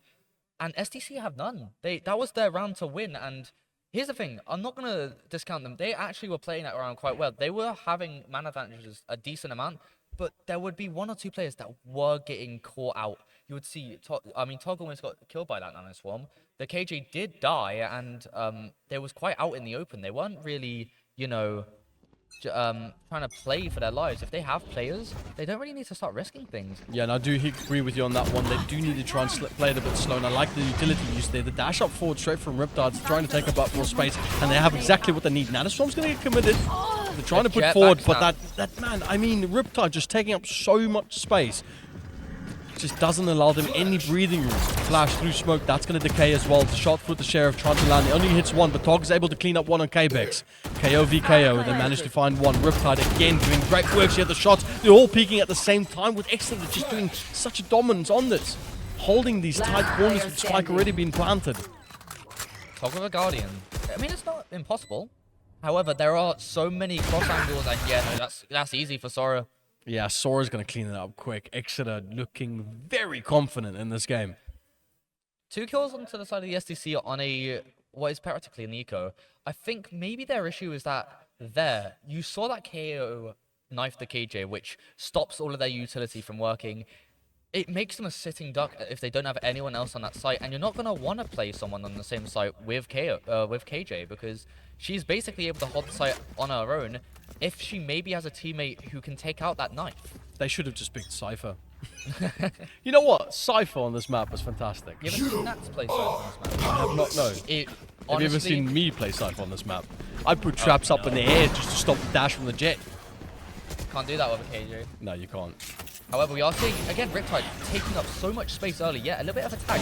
But this is amazingly Shot goes straight through it. Oh, that's a lot of confidence, actually. The trade's there, but the damage has been done, possibly to that morale. As the shots come through, and Remza picking up 2 for the team. This might be the motivation and the momentum that they need. The flash can come through, but if that's tag his friends, as the rain is now going to flash again. But Frosty's are bound down below with that Phantom in hand, looking for something. K-Bex, meanwhile, grabbing a good shot. Grabs 2 shots with Alucard also cleaning up the field. And just like that, eXe just keeps on running with this. Yeah, no, they just crumbled on that retake. I think the issue there and the main, X factor there was actually the player in Hell. I wasn't able to catch who that was, but they were able to, distract the team enough. K-Bex had an op on attack on KO in main and was able to have enough time to peek out, kill one, and then re-peek. Obviously, the re-peek doesn't work, but if that player down into Hell is not able to start, picking up the scraps that they have given from main, they probably don't win that round, but actually, at the start of that round, or the retake, the Brimstone went down. It's Pressure's so there. harder. Look at this pressure so much. Oh my. They're going to go straight into it. Jet doesn't even care. The updraft shot straight into there, looking for any sort of shot with those knives. If Frosty can pick up why Riptide grabs on Codex, as he managed to get a lot of information just off that push, as Modi is having to molly off that market area just while they wait. Dripsy also popping up those blades as they're trying to take back the site. A lot of pressure from eXe as we see this momentum is just skyrocketing for this team. Dripsy looking for something there. Sora on the AWP. We got a second AWP as well. Dripsy missing out on K-Bex. Hits the shot on the head. Right click from Asmodus, but the jumper with the foul place doesn't connect anybody. It doesn't matter because Riptide's got the classic in hand. And again, eXe still keeping up this momentum. It's a case of eXe are just so confident and they're so drilled. The amount of utility, they were throwing flashes through the windows, they were throwing flashes over the site. They were just playing perfectly off of each other. They just seem so drilled on this map. Yeah, they look very confident. This is, after all, their pick. So it's only fair to assume that this is something that they want to be doing. This is exactly what they've been training for. And there's so many factors that might be getting to the SDC. It's not their map. They got destroyed. Let's be completely honest on map 1. And hey, you lose this map. You're out. 5 hostiles detected That's from that crazy. knife. They know where they all are at this point. Look at this amazingly just strong rotation coming out of the SDC, but there is actually one player watching for that rotation. They know they could rotate off of the fact that they all got grabbed, but they're standing their ground. They're standing their ground. Yeah, I want that killjoy to stay exactly where they are. Seagulls need this vision from the back. Codes is doing a great job. Oh, Frosty's got a lineup. I'm noticing that he's back there. He's got a lineup. Their team is going to push in off of his dart. We're going to be able to do something with it though. That's going to killjoy.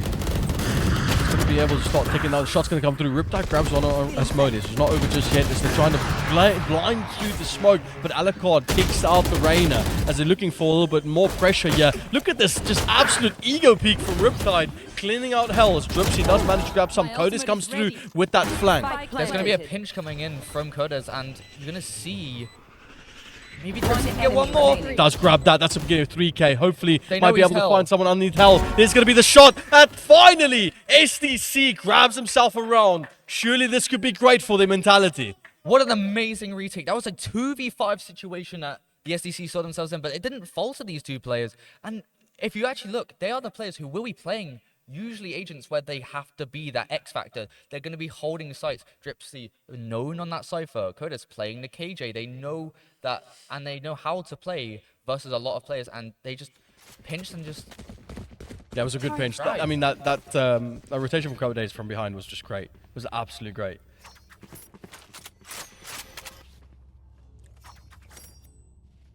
Now we're going to start taking down a lot of pressure on this round. We're going to be seeing maybe a little bit more of a Oh, Dripsy, please hit the shot. presence. Ooh. No, but see, Frosty knows exactly what needs to be done with that dot. That's going to tag him away. Oh, what a nice little dot that is as well. That cleans out so many angles. Haven't seen that one. I mean, Omen's got an AWP as well. Just seems to be an AWP battle. Look at the slow play here from eXe. Now, I play op a lot on attack, and with this op on the Omen, you want to be in positions where you're going to be catching a flank, because this map is so flank heavy because they're so easily exploitable. There's not going to be a lot of util that is going to be holding these flanks. A little bit of a delayed shot from Dripsy. Looks for the shot. Does land on Riptide, but just before Alagon. And Dripsy goes a bit crazy with 2 shots. Not over just yet. They managed to find themselves, and a quick rotation is going to come through from Exeter as they're trying to find a bit more patience. Yes, Sora! Quick shot, quick scope. Lands one on Codes, and now they do know where they can go. Sora's going to be able to clean out this side with Asmodeus is going to hold this corner, but no one's going to come through mid. Sora's got an angle, but he doesn't hit it. Dripsy. He's going to be posted up here. He's going to be able to... Oh, the slow peek. Oh, it's going to be really Sora. difficult. No, it's going to be too tough for them. Sora grabs that one, still ready. Molly in hand. Come through, lands a 3rd one as well. Sora just crazy on this operator at the moment. Tog trying to find some sort of space here. Opt for breaking the door instead. No. What will they play on this one? Tog trying to play slow, but the Sora is just none the wiser. Too good for this one. Lands yet another shot on that. No, that's, again, I said, your op, realistically, if you're playing on attack, you want them to be catching off for those flanks, those rotations, and that's what Sora did. He pushed all the way up through into market and just had an angle. Yeah, it was a little bit of a, you know, scary timing, but he was able to get the shot and then goes into CT to hold for an even bigger rotation. Again, misses the shot, but recovers. Both of these times, he has recovered in situations where realistically he might get punished.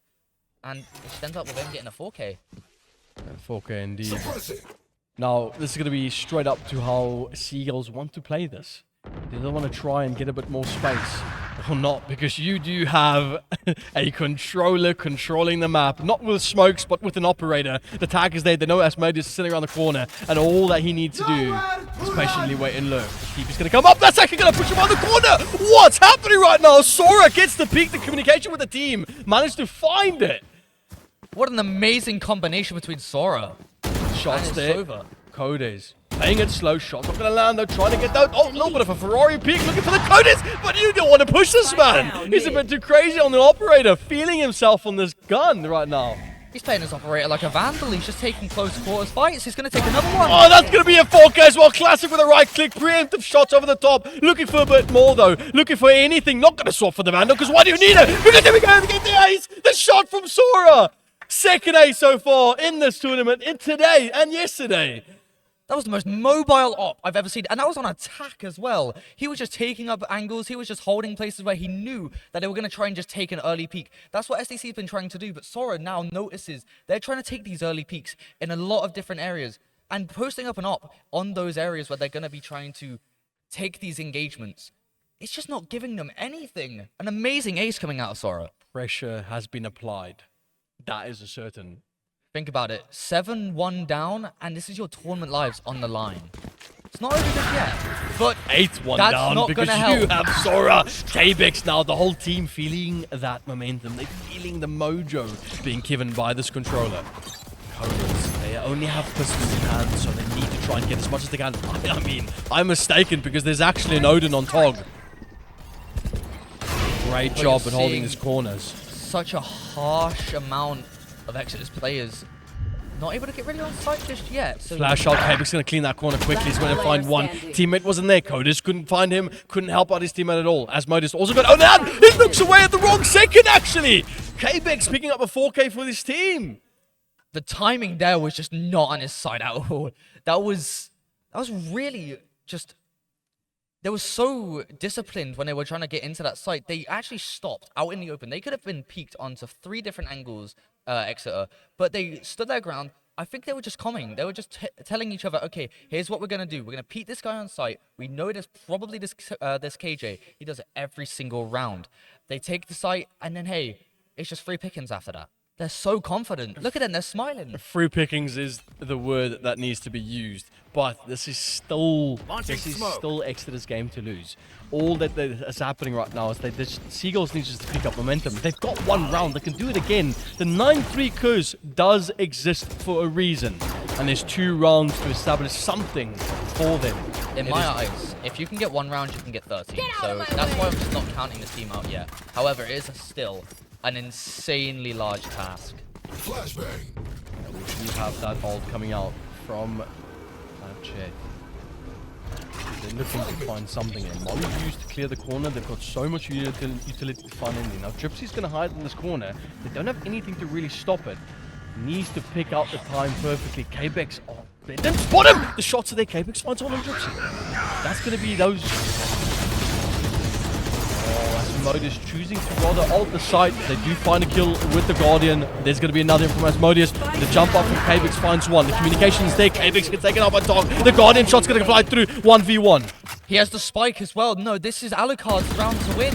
Alucard needs to play this well, but Tog needs to get it for his 30 team. seconds left. 9-3 is a possibility if they find this round.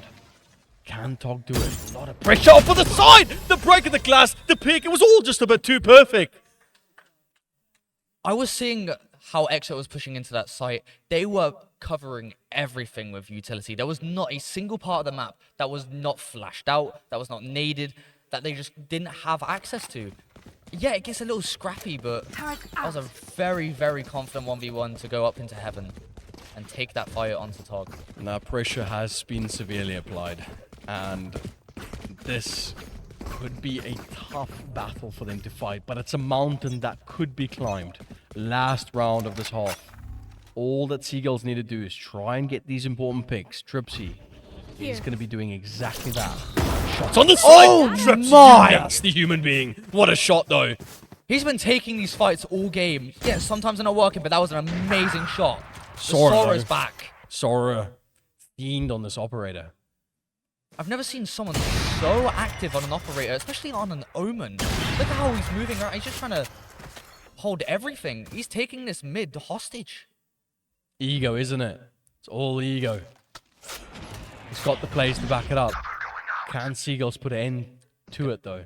You're going to see a little bit more of like a pressure over onto this A site. However, there aren't really any players that are in position to defend it. Maybe Dripsy, but... Comms could go through, though. Dripsy does know that they want to come here and kill. That's going to be another shot, though. Dripsy actually lands it. Okay, Dripsy doing good for the team. Exeter also needs to try and find something. The shot's going to come through. Frost going to get taken out by Dripsy yet again. 3k, 4 Seagulls. Dripsy trying to feel the rhythm here. Does not find it because Kbex there to end it. Tog trying to clear out corners as much as they can, but Exeter, they like this momentum. They love this feeling. This is what they stand for. Another flash possibly to try and clear corners. They need to watch out for some sort of shot from the side. Got it in hand. Tog gets out one. Still 2v2. Kbex gets a lot, yeah. But Rems is looking for 10 seconds this left. Omen. The bomb is not planted yet, actually. Wait. Okay, they have time. They have time. They've got more However, than enough time. Rems has Rems got has got an angles. amazing timing Spike here. planted. Could be able to get it. No, it doesn't have amazing timing because they're looking out the corner. Sora choosing the right time to find what they need to do. I was mistaken. Sora had an amazing timing. They tucked in just such a close... Oh, that... They don't look confident. They look... Look, I don't like saying it. They do look a little bit defeated. I wouldn't say defeated. I wouldn't go as that far. I just think that at the moment, Exeter is just putting up a beautiful fight. All that they need to do is just find that rhythm again. And we still have a few rounds left, and we still have an opportunity for Seagulls to take this one back. A best of 3 is what I want at the end of the day. And we're going to take a quick break while we wait for this team to go into the next half. But what a game has been so far. It's just been absolute destruction coming up from the side of Exeter. But I do think, honestly, I've seen how Seagulls play. I've seen the caliber of Valorant that they give us. It is still a possibility for them to come back into Oh, this. 100%. You have seen it where a team is up 11-1 and maybe they just, either don't have a bad side or a team just starts rallying as we are going into the second half on the pistol round. This is such an crucial pistol round. I feel like this is a do or die for SDC. It could be very much so. Seagulls, they're going to be on the attacking side. He's going to be dripping back and forth trying to find that angle. Actually sidestepping his own shadow away trying to get that shot. Tog. The boys have got him all set up on site. Spike planted. Shots again. What's going on right now? Riptide gets a collateral on 2. Gets up both Coders and Dripsy. Oh, that was nasty shot. Stoke Tog trying to also find dodge and weave, looking for those shots, but Riptide's there quickly with a sheriff, trying to clean up quick. Exeter's got it all in the bag here, looking for that 12th round in the bag. Oh, is Tog be able to clean up nothing? They can't land anything as Riptide gets that 4K. The recovery onto that collateral was amazing. Riptide actually just went crazy. Like he, after that collateral, bro was just like, do you know what? Nah, I need to make it up. I need to make up for those whips. I don't know. He missed like 5 shots, and then the last one is just a Hail Mary. Gets that final collat. But that's match point. I'm gonna say luck. You know, it was impressive, but The recovery though was there. it was. However, 12-1. If I was Seagulls Run, I'll full buy. Oh, Without a doubt. no, you need to, because if you do not full buy, you're basically you're gonna give the round away if you don't full buy here, and you are gonna see it. I do see a couple of Yep. I mean, bigger guns in their a few hands. good guns indeed. But at the same time, it's Final hard. round. This judge This is could be it. scary. This is absolutely disgusting. Apex here's one crossing over to the left side. He's wary They of it. make this work. The shots are going to start flying through as they're looking for something. Anything there. The shot! Apex lands on one. Doesn't have the judge shot. That gives them a good opportunity to put a little bit of pressure onto Exeter. All they want to do is just keep them delayed. And that's the entry gone as well. At the end of the day, Exeter just has to play time. It's Seagulls that need a push towards site. And they've been playing almost flawlessly this entire match. Even in playoffs, they were playing amazing. They've got one though. That doesn't give them loads of information. They know that there's someone there, so surely they can land something. But this is an outlaw. This is a one shot to Kodes. Oh, he sees him. He doesn't want to peek. There's still one player up into A. Maybe just trying to, draw a little bit of suspicion into A, maybe. Maybe. But there is a peek over. Riptide gets Remza.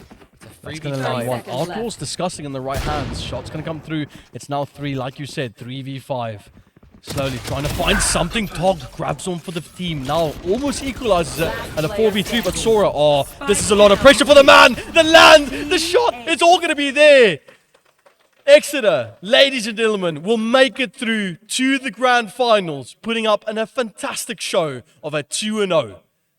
That was the most dominant best of 3 that we have had so far in this tournament. Beautiful plays, though. I have to give it Amazing. to Exeter. You guys really have proven your worth in this game, in this tournament, and you deserve to go through. My condolences to Seagulls, though. Even though the gameplay was immaculate, I do think there was every right chance for you guys to bring this back in. I mean, there was a few sparks which still gave us, the opportunity to still believe. It's not like they were completely out. Yeah, the scoreline might show it, but they were still playing quite well. But Exeter were on another level today. They were playing amazingly. Well, on that note, we're going to switch over to our host, Oscar, in a bit, when they give a nice little player interview and have a chat with them to see what was the thoughts in that game. Because, I mean, it was so close for them to try and do anything with that. Honestly, there was that one round that Seagulls won. I honestly thought that we were going to be able to get the game back. Yeah, no, I think their issue was just keeping that momentum going. Once they did start getting a few pieces of momentum, maybe a little bit of overzealousness, maybe like, oh, we're back in this mistake. And any mistake that they made, Exeter would just capitalize on it. They were. And we can keep going on about it over and over and over. But at the end of the day, sometimes there has to be a winner, sometimes there has to be a loser. Unfortunately today, Seagulls could not make it. But it does mean that Exeter now gets another opportunity to go through and lift the first ever Radiant Rumble Cup. And that is, I think, a great honor for these teams. Mm-hmm. And especially considering, how big it will be for these colleges. Yeah, they it's bragging rights as well. I mean, at the end of the day, imagine winning the first Radiant Rumble. It's a start of so many great things. So we'll be able to jump over shortly to have a chat with these players as we switch over to the host, Oscar. Great game, everybody. First of all, round of applause for both teams. They both played well.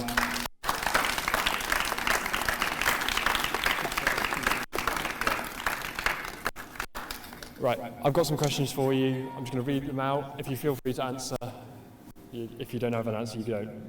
So, first of all, what got you all into Valorant at all? Anyone want to answer? Friends at first, and then turned into competitive play, basically. I was just enjoying the PC games and the Valorant's like my first. Sorry, share. It's not working.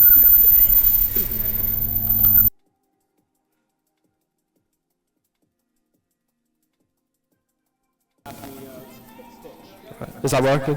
All right, try again. All I'll go to you next. It was my first PC game, so I just got really good at it. I've been playing it since like episode 2. So, you should go get it. It was that guy right there. Your teammate? Your teammate got you into it, that's nice. And you? It was an ex-girlfriend, actually. Oh, yeah. That's unfortunate. Did you have anything to say about your team and how they played? Great, but they're a pain in the ass.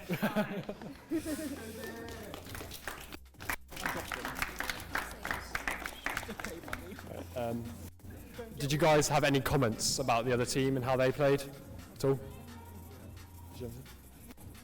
I thought they were a really good team. I watched the match they played yesterday. They were very good, but I feel like today it was just a bit of a different skill level. Yeah, there was quite a skill gap sometimes, but they still played amazing. It was difficult. Did you guys get all the maps you wanted at all? What do you mean, yes? I played Lotus. Well, normally we played in nationals. He doesn't play Lotus. It's like the one map he refuses to play. But apart from that, it's like our main 3 maps. So I think we got quite lucky on that. That's very good for you guys then. And is there any favourite moment from the game at all? Yeah, you again. The 4K classic kills on Lotus first round. Yeah. Oh yeah, 4K. Anyone else got a favourite moment? My 9K op in 2 rounds. Yeah, you were very good with that op. It was kind of hard not to see that. And did you have a favourite player from the opposite team or a player you'd like to compliment from the other team? Tog. Tog is my guy. I've liked him since day 1. He's the GOAT. Yeah, Dripsy was insane. I think I got sat down a few times when I peeked him in A main. So well played. I agree with that one. And you too? Tog. Tog. Definitely My Tog. God. Definitely Tog. Right. Thank you. And thank you. Again, round of applause for the winners.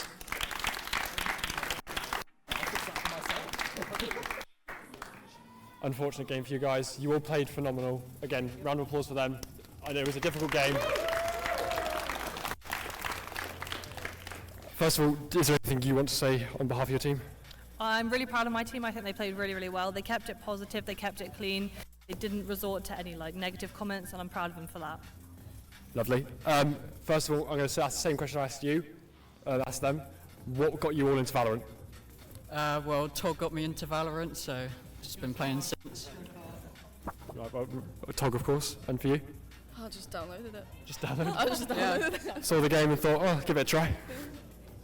Ollie Mull got me into Valorant, so shout out to Ollie Mull, big up. And you?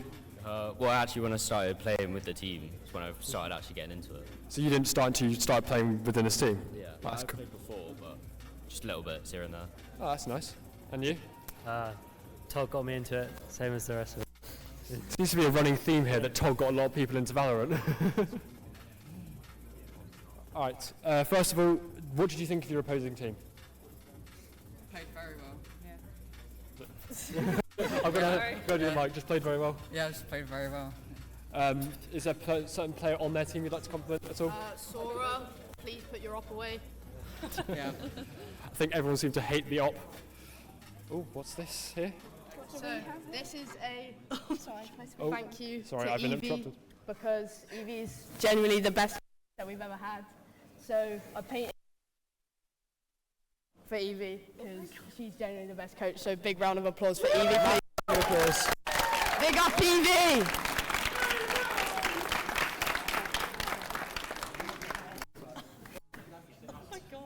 Anything to say? Wow, oh my god, the talent on this. I'm trying not to cry. That's lovely. That's great to see. Go Right, Eagles. am I okay to go back to the questions? Right. Thank you. Did you guys get the maps you wanted? Yeah? Yes. Sure, why not? Yeah. You were happy with maps? Yeah, fine. Just, they were better, Yeah, unfortunately. unfortunately. Did you guys have a favourite moment from this game at all?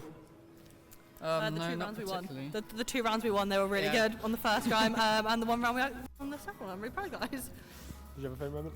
No, not really. My 3K. 3K? Yeah, that's it. That's it? Just same as Evie's, really. Winning around? Yep. And you? Just any time I wasn't dead, to be fair. Yeah. Nah, same for me actually though. All right, well that's all the questions I have. Again, massive round of applause for both teams.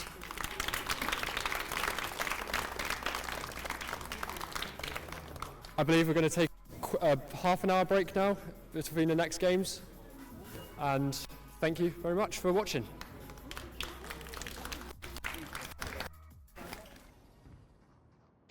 B! I have the weapon. I have the weapon. That's a big weapon. Please. I was viewing, bro. Big, 145. He's called it hooker ever since I've known him. Did you know somebody in this call What's was possessed by an owl? You're getting reported. Right, I'm gonna...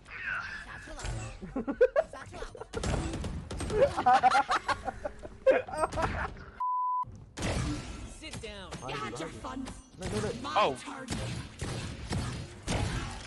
I have retrieved the spike. You own him. He's a dog. Last player standing.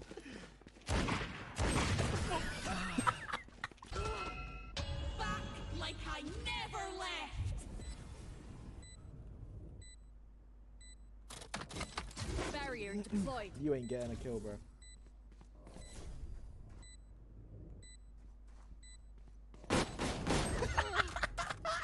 Yes.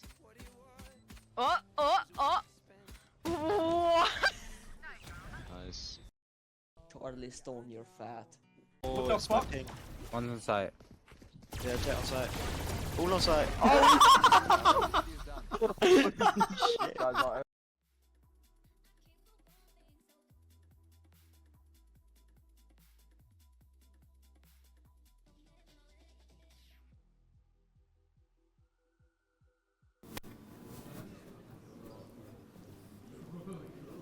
Hello everyone. You all ready for the final? Come on, can I get more energy than that? Come on, are we ready for the final? Right, our final will be between Bristol and Exeter. It'll be a best of 5 game. Best of 5 will win. Our casters for this. And good luck. I guess one more cheer for the crowd, the crowd and teams. And Joel. No, Joel has switched. I apologise. It'll be Joel or plug hole Joel. Shaky. That's my bad. Yeah. Good luck and let it begin. Hello. Oh, there we go. There we go. Good afternoon, ladies and gentlemen. Welcome to the grand finals. I'm good, but I'm still known as I don't know, mates. It's all right, it's all good. Welcome to the grand finals. We have an amazing game in store for you today. We have Bristol Robins versus Exeter. Both these teams have been playing the absolute best to get here today. So before we get anything started, can I please get a massive round of applause for both these teams? There we go. Oh, we can do a little bit better than that. Come on, guys. Let's get a cheer going. Woo! Yes. All right, we have a big game in store for you today, best of 5. I'll only be casting this first game, and we'll mate, Harvey will be taking after this. But let's get these teams into the dome and let's get it going. More time then. She was like... Way more time. So what is it? Robins versus Exeter. Yeah. Robin, can I get the headset back? Cheers. Look at that, look at that, look at that, look at that. Yeah, yeah.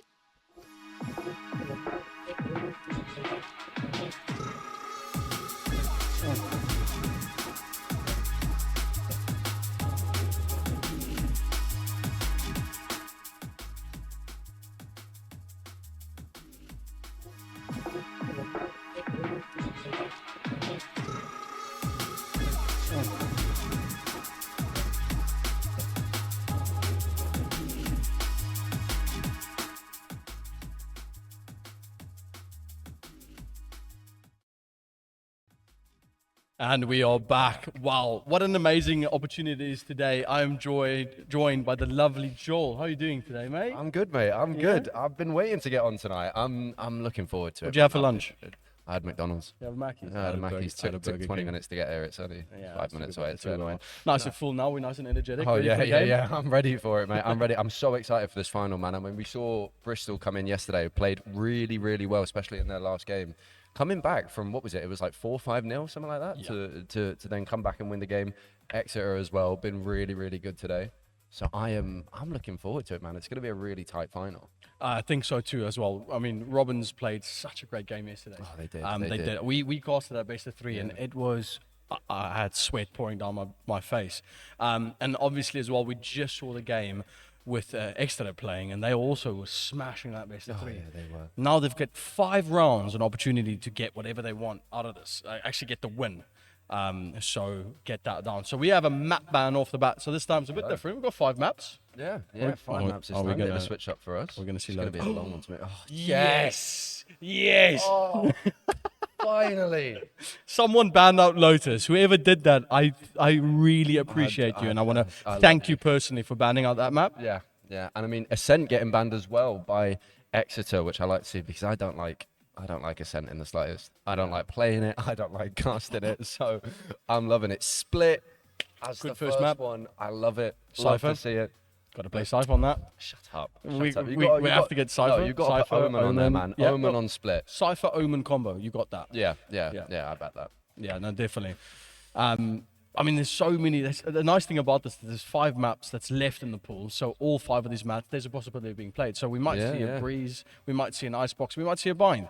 We know definitely there will be the first 3. So we will see an Icebox, we will see a Sunset, much to your disliking, and we will see a Split. So those are 3 big maps that's going to get played. Huge, huge. I mean, I've been dying to see Icebox because I don't think we've seen it at all in the entire tournament. We might have seen it once in the qualifiers maybe, but other than that we haven't seen it at all, and I'm really, really excited to see how these team comps go for Icebox especially. Yeah, definitely. On that note, ladies and gentlemen, joining us today in the immersive dome for the Radiant Rumble, we are about to start the first game of this best of 5. It is a massive day for esports in Plymouth, and we're going to get you straight into that agent select. Yeah. Yeah. I mean, how bitter is it to do a best of 5 with a little bit of a tech issue? It's great. It's a great start, isn't it? It's great. It's lovely. It's just going to make it even longer. You know what? Me hyping that up so much, hopefully when we actually get to the best of 5, I hope this crowd is going to give us some energy. Oh yeah. I'm excited to see it. I mean, I think I know who Seagulls are rooting for, if I'm honest. I think it's pretty clear to see who they want to win today. I do want to see some big things from both teams. How cool is that trophy, though? It is really cool. That I love it. trophy's It was sick. printed at the college as well, 3D printed, which is amazing. Well, even the base. The base almost looks a bit like a vinyl wood or something. Yeah, like I'm not pretty wood, sure. like a plastic wood. Yeah, I get. I'm pretty that's sure all sick. of it was made at the college, which That's is really, mad. really cool Yeah, to see. I saw the Discord post about that. Yeah, dude, the fact that all of this is ran by the students at South Devon College is absolutely amazing to see. I mean, it's a huge thing for esports, for colleges to be in this type of tournament, and then just to add on with the fact that it was all ran by students is amazing. It's amazing. Look at that. It's gorgeous. It looks like a spike, which I'm assuming is definitely the inspiration behind it. That's the whole thing for it. That is so cool. College logo on there as well. Yeah, Love to big see it. shout out to all of these people that's been making today possible. And look at all these players sitting at their own desk. They've got their PC set up. They've got all the right gear to give us the best game. And then this immersive dome, man, you can briefly see a little bit behind there. Just for those of you guys tuning in from Twitch, the most amazing part of it, we unfortunately didn't see it today in the morning, but if that spike goes off, it actually explodes and the entire dome gets engulfed in a black fog with a bit of sparkliness going on. Oh, it's beautiful. I love it. I mean, you saw it while you were in there yesterday, didn't you? Yes. I, unfortunately, could only see it from the casting desk, which was really, really annoying. And then I've gone in there, sat in, and it's just not gone off today. It's just not happened for me. So Watch me go now after this game, and it'll it's happen. going to happen. Or watch it happen while we cast this game. Yeah. Well, it's fine. I'll just sprint into the dome as soon as I Yeah, go off. we'll open I'll up leave the the space desk. for you, yeah. I'll leave the desk. Yeah. Cool.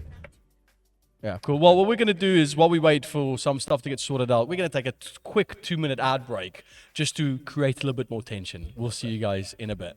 Cheers. I've been working in the fishing industry for going on 16 years now. My job is to take over from the skipper when the skipper's tired. And, you know, I spend my life chasing something, exactly like a video game. I'm chasing, and I know that what I'm chasing is worth money, and what I've chased, I've done it all myself. If you're showing motivation and you're showing the enthusiasm that everybody wants, and you've got that drive to want you to go, there's no ends to what you can do in this job. There really isn't. The sky's the limit.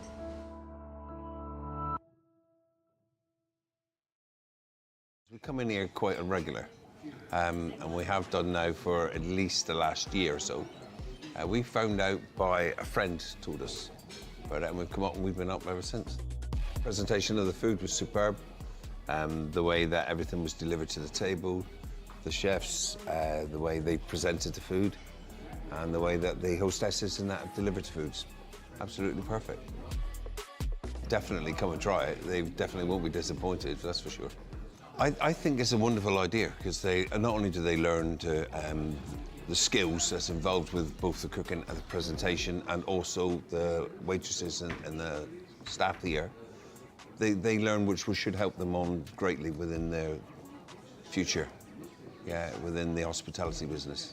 We like to chat with them as well and see what they're doing and where they plan to go and where they can go on from here.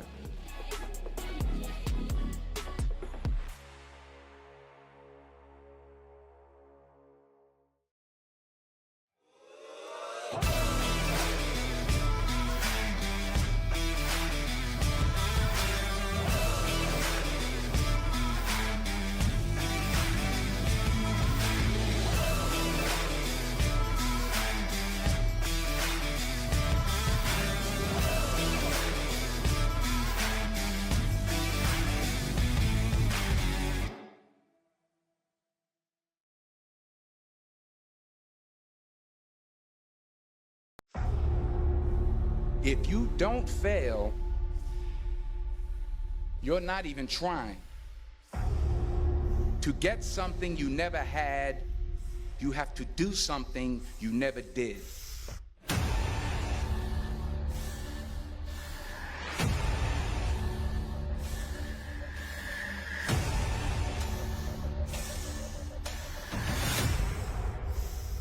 The question is,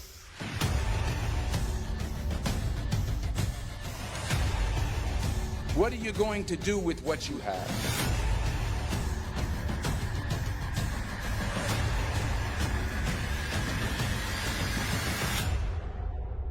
Never be discouraged. Never hold back. Give everything you've got.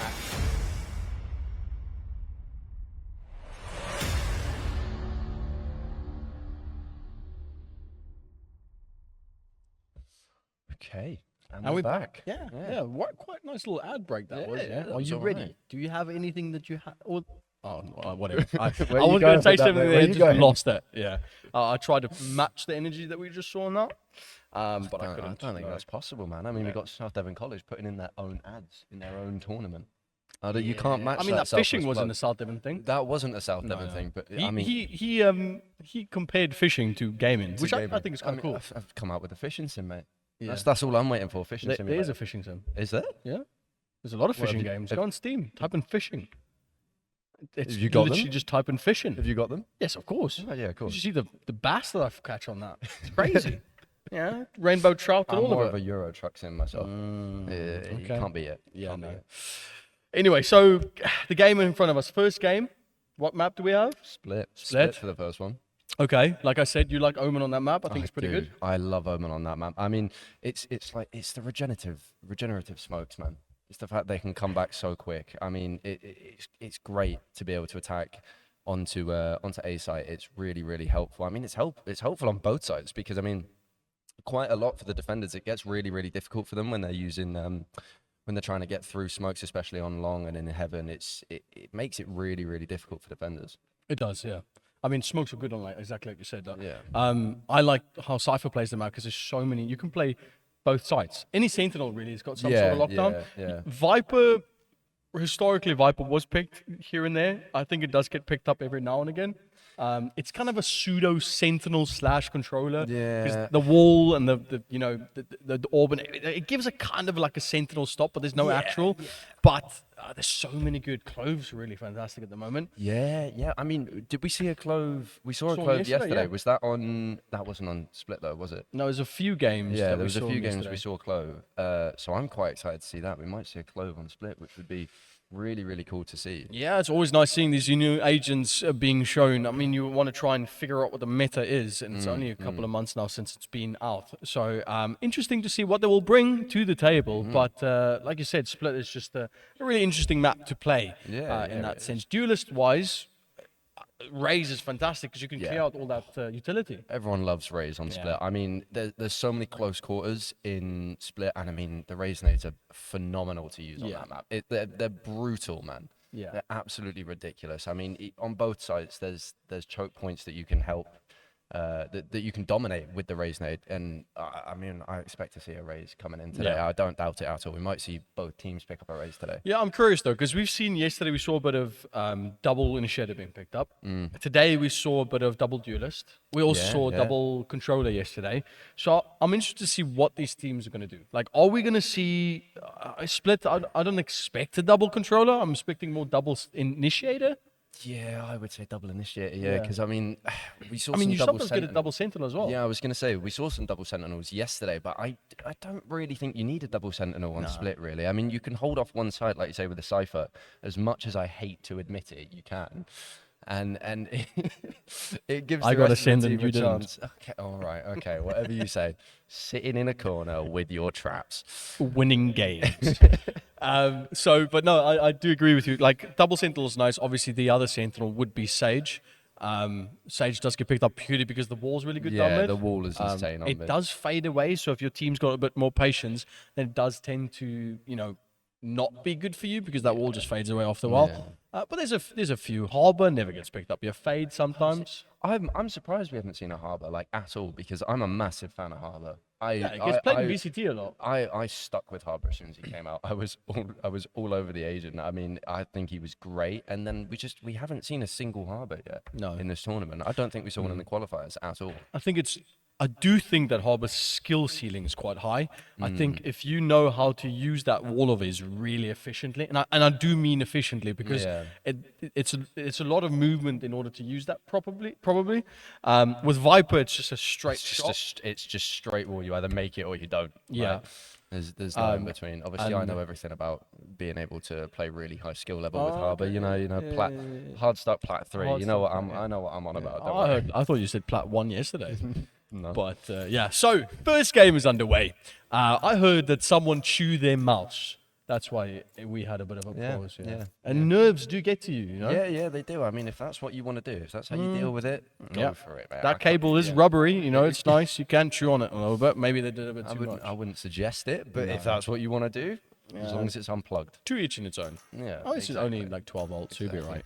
Look at that. We're seeing a Cypher and an Omen being picked up by Bristol. A double Cypher, double Omen. It's like this game is meant for us to cast it. Exactly. It's perfect. It's absolutely perfect. We are going to see a double Initiator coming up from Exeter, and then we are going to see Double Sentinel. Double Sentinel. Double Sentinel. So they are going to go the side of the Cypher Sage. Yeah. So they are on defense first for Robins. So using that wall is going to be quite key on where they want to put it. You can, mid is the most important thing, to the best place to put it. But the Cypher can play a little bit of a hybrid, going through either sitting in heaven at A and being on site at the same time. It goes both ways, really. Yeah, it does. I mean, I love Split for how I can't think of the word to describe it, but how diverse? Yeah, how diverse it is. Okay. That's it. There's so many things you can do on Split. There's so many different ways you can play it, especially with defense. You can get so many different setups. I mean, like you said, you can get the Sage wall down mid.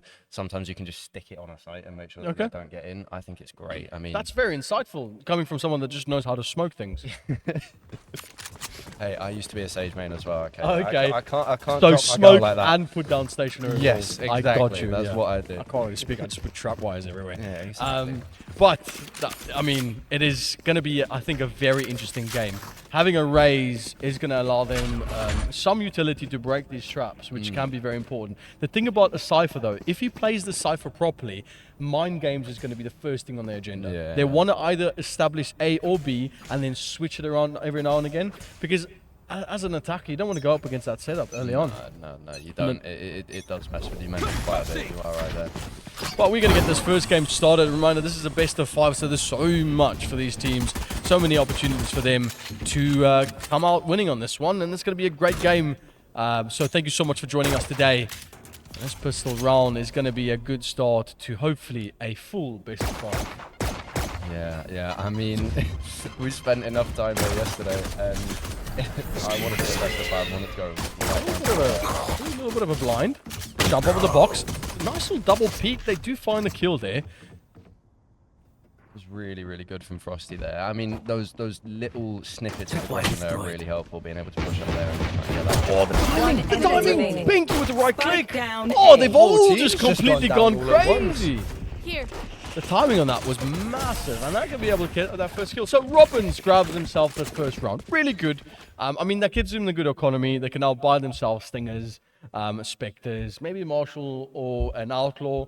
An Outlaw so would be nice. they got a, it's not game breaking, but they've got something nice at least. An Nothing Outlaw important. would be nice to see. I mean, I think we saw it yesterday it was actually on Lotus. It wasn't on Split. It was on Lotus, and Outlaw came in and absolutely dominated in the second round. Like it's so strong though. It's so strong. You can't counter it, especially this early in the game. No, half armor isn't even enough. No, you ain't got the shield to deal with it. No, not at all. It looks like they're going to have to look at... They are going to go for a default here. We've got the Cypher locking down A, we've got an Omen locking down B, and we have a few people that's going to start moving around the map a bit more, looking for opportunities anywhere, really. Yeah, I mean, there's not much going on here. I'm liking this from the defenders, though. Walling off that mid. Still keeping an eye on it as well, because like you said, it does fade away eventually. Are they going to be able to sit on it and, take care of that center? Maybe not. A few smokes. It's going to stop a lot here. They are going to try and play it slow. Even though they've got good guns, the important thing is they can't take these close engagements, and Benki knows that immediately. They can't get too close, because any sort of shorty, classic, right click, it all can take away those weapons really quickly. They spot out there might be something going towards A, and they're going to start committing to defending that area as we start to see them just igniting onto this heaven area.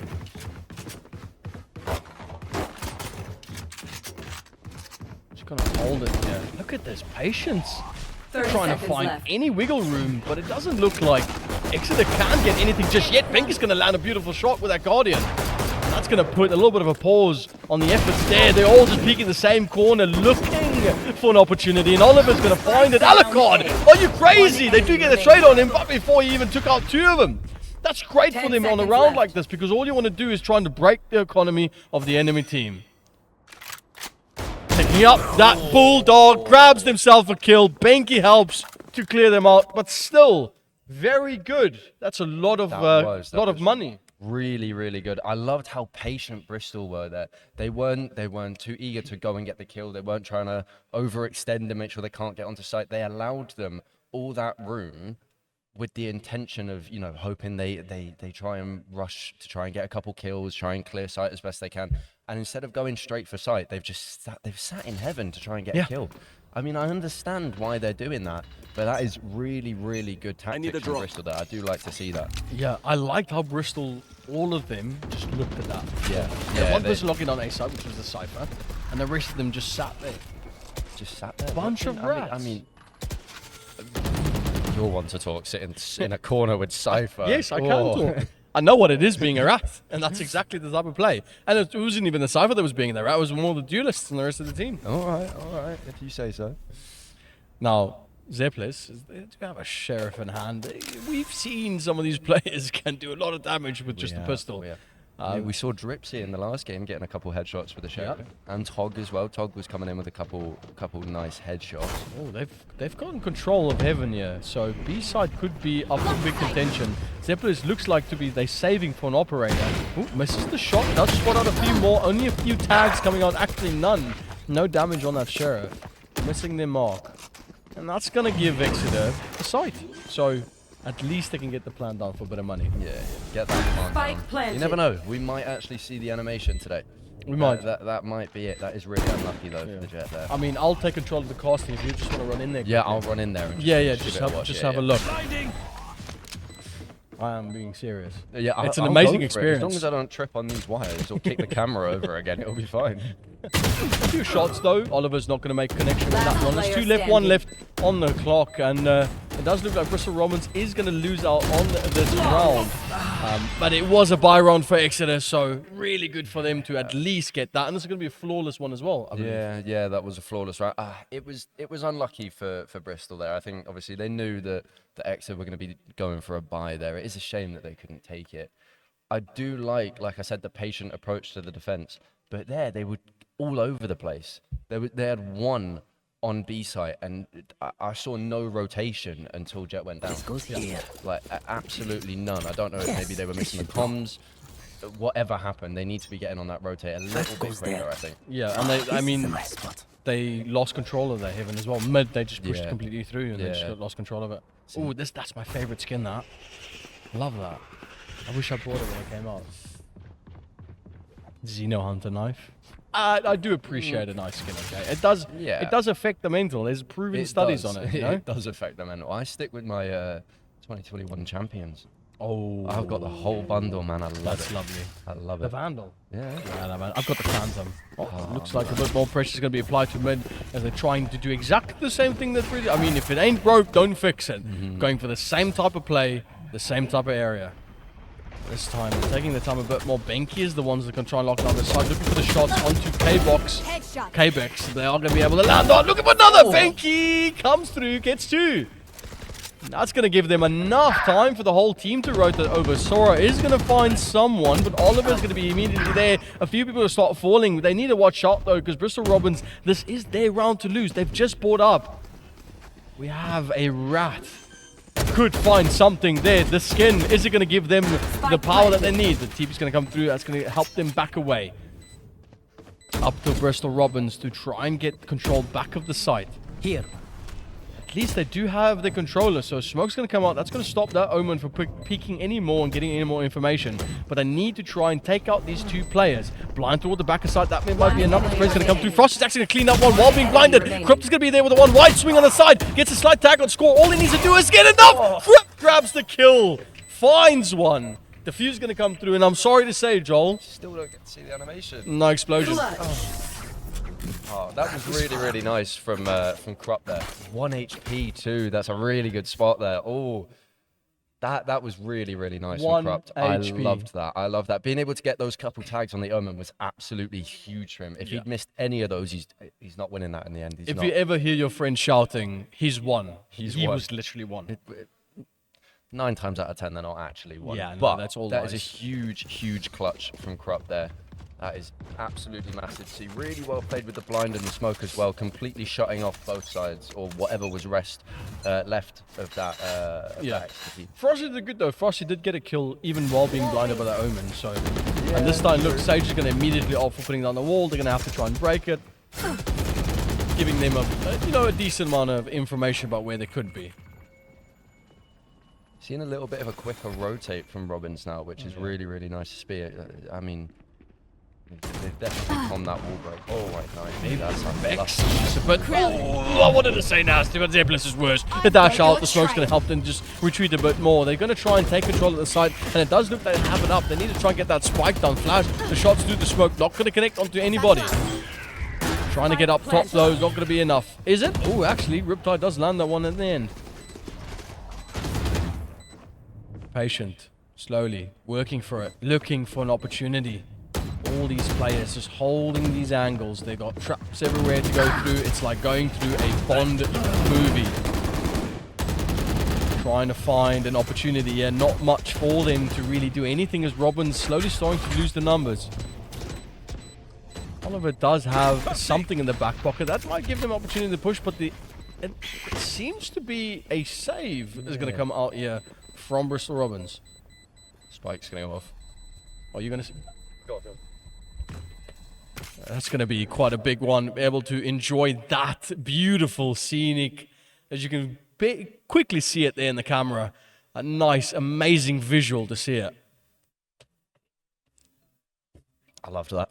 Man, isn't that amazing? That was so cool. I love that. Oh, it's amazing. I got straight up as soon as I heard it beeping. Oh, that was really, really nice. I think that was quite smart from Robbins there to save. I mean, 4v2 there. I mean, it's a dangerous one to try and play for, especially with the health situation that they were in. They didn't really have a great advantage there at all. They had Heaven, and that was about it. Yeah, that was it.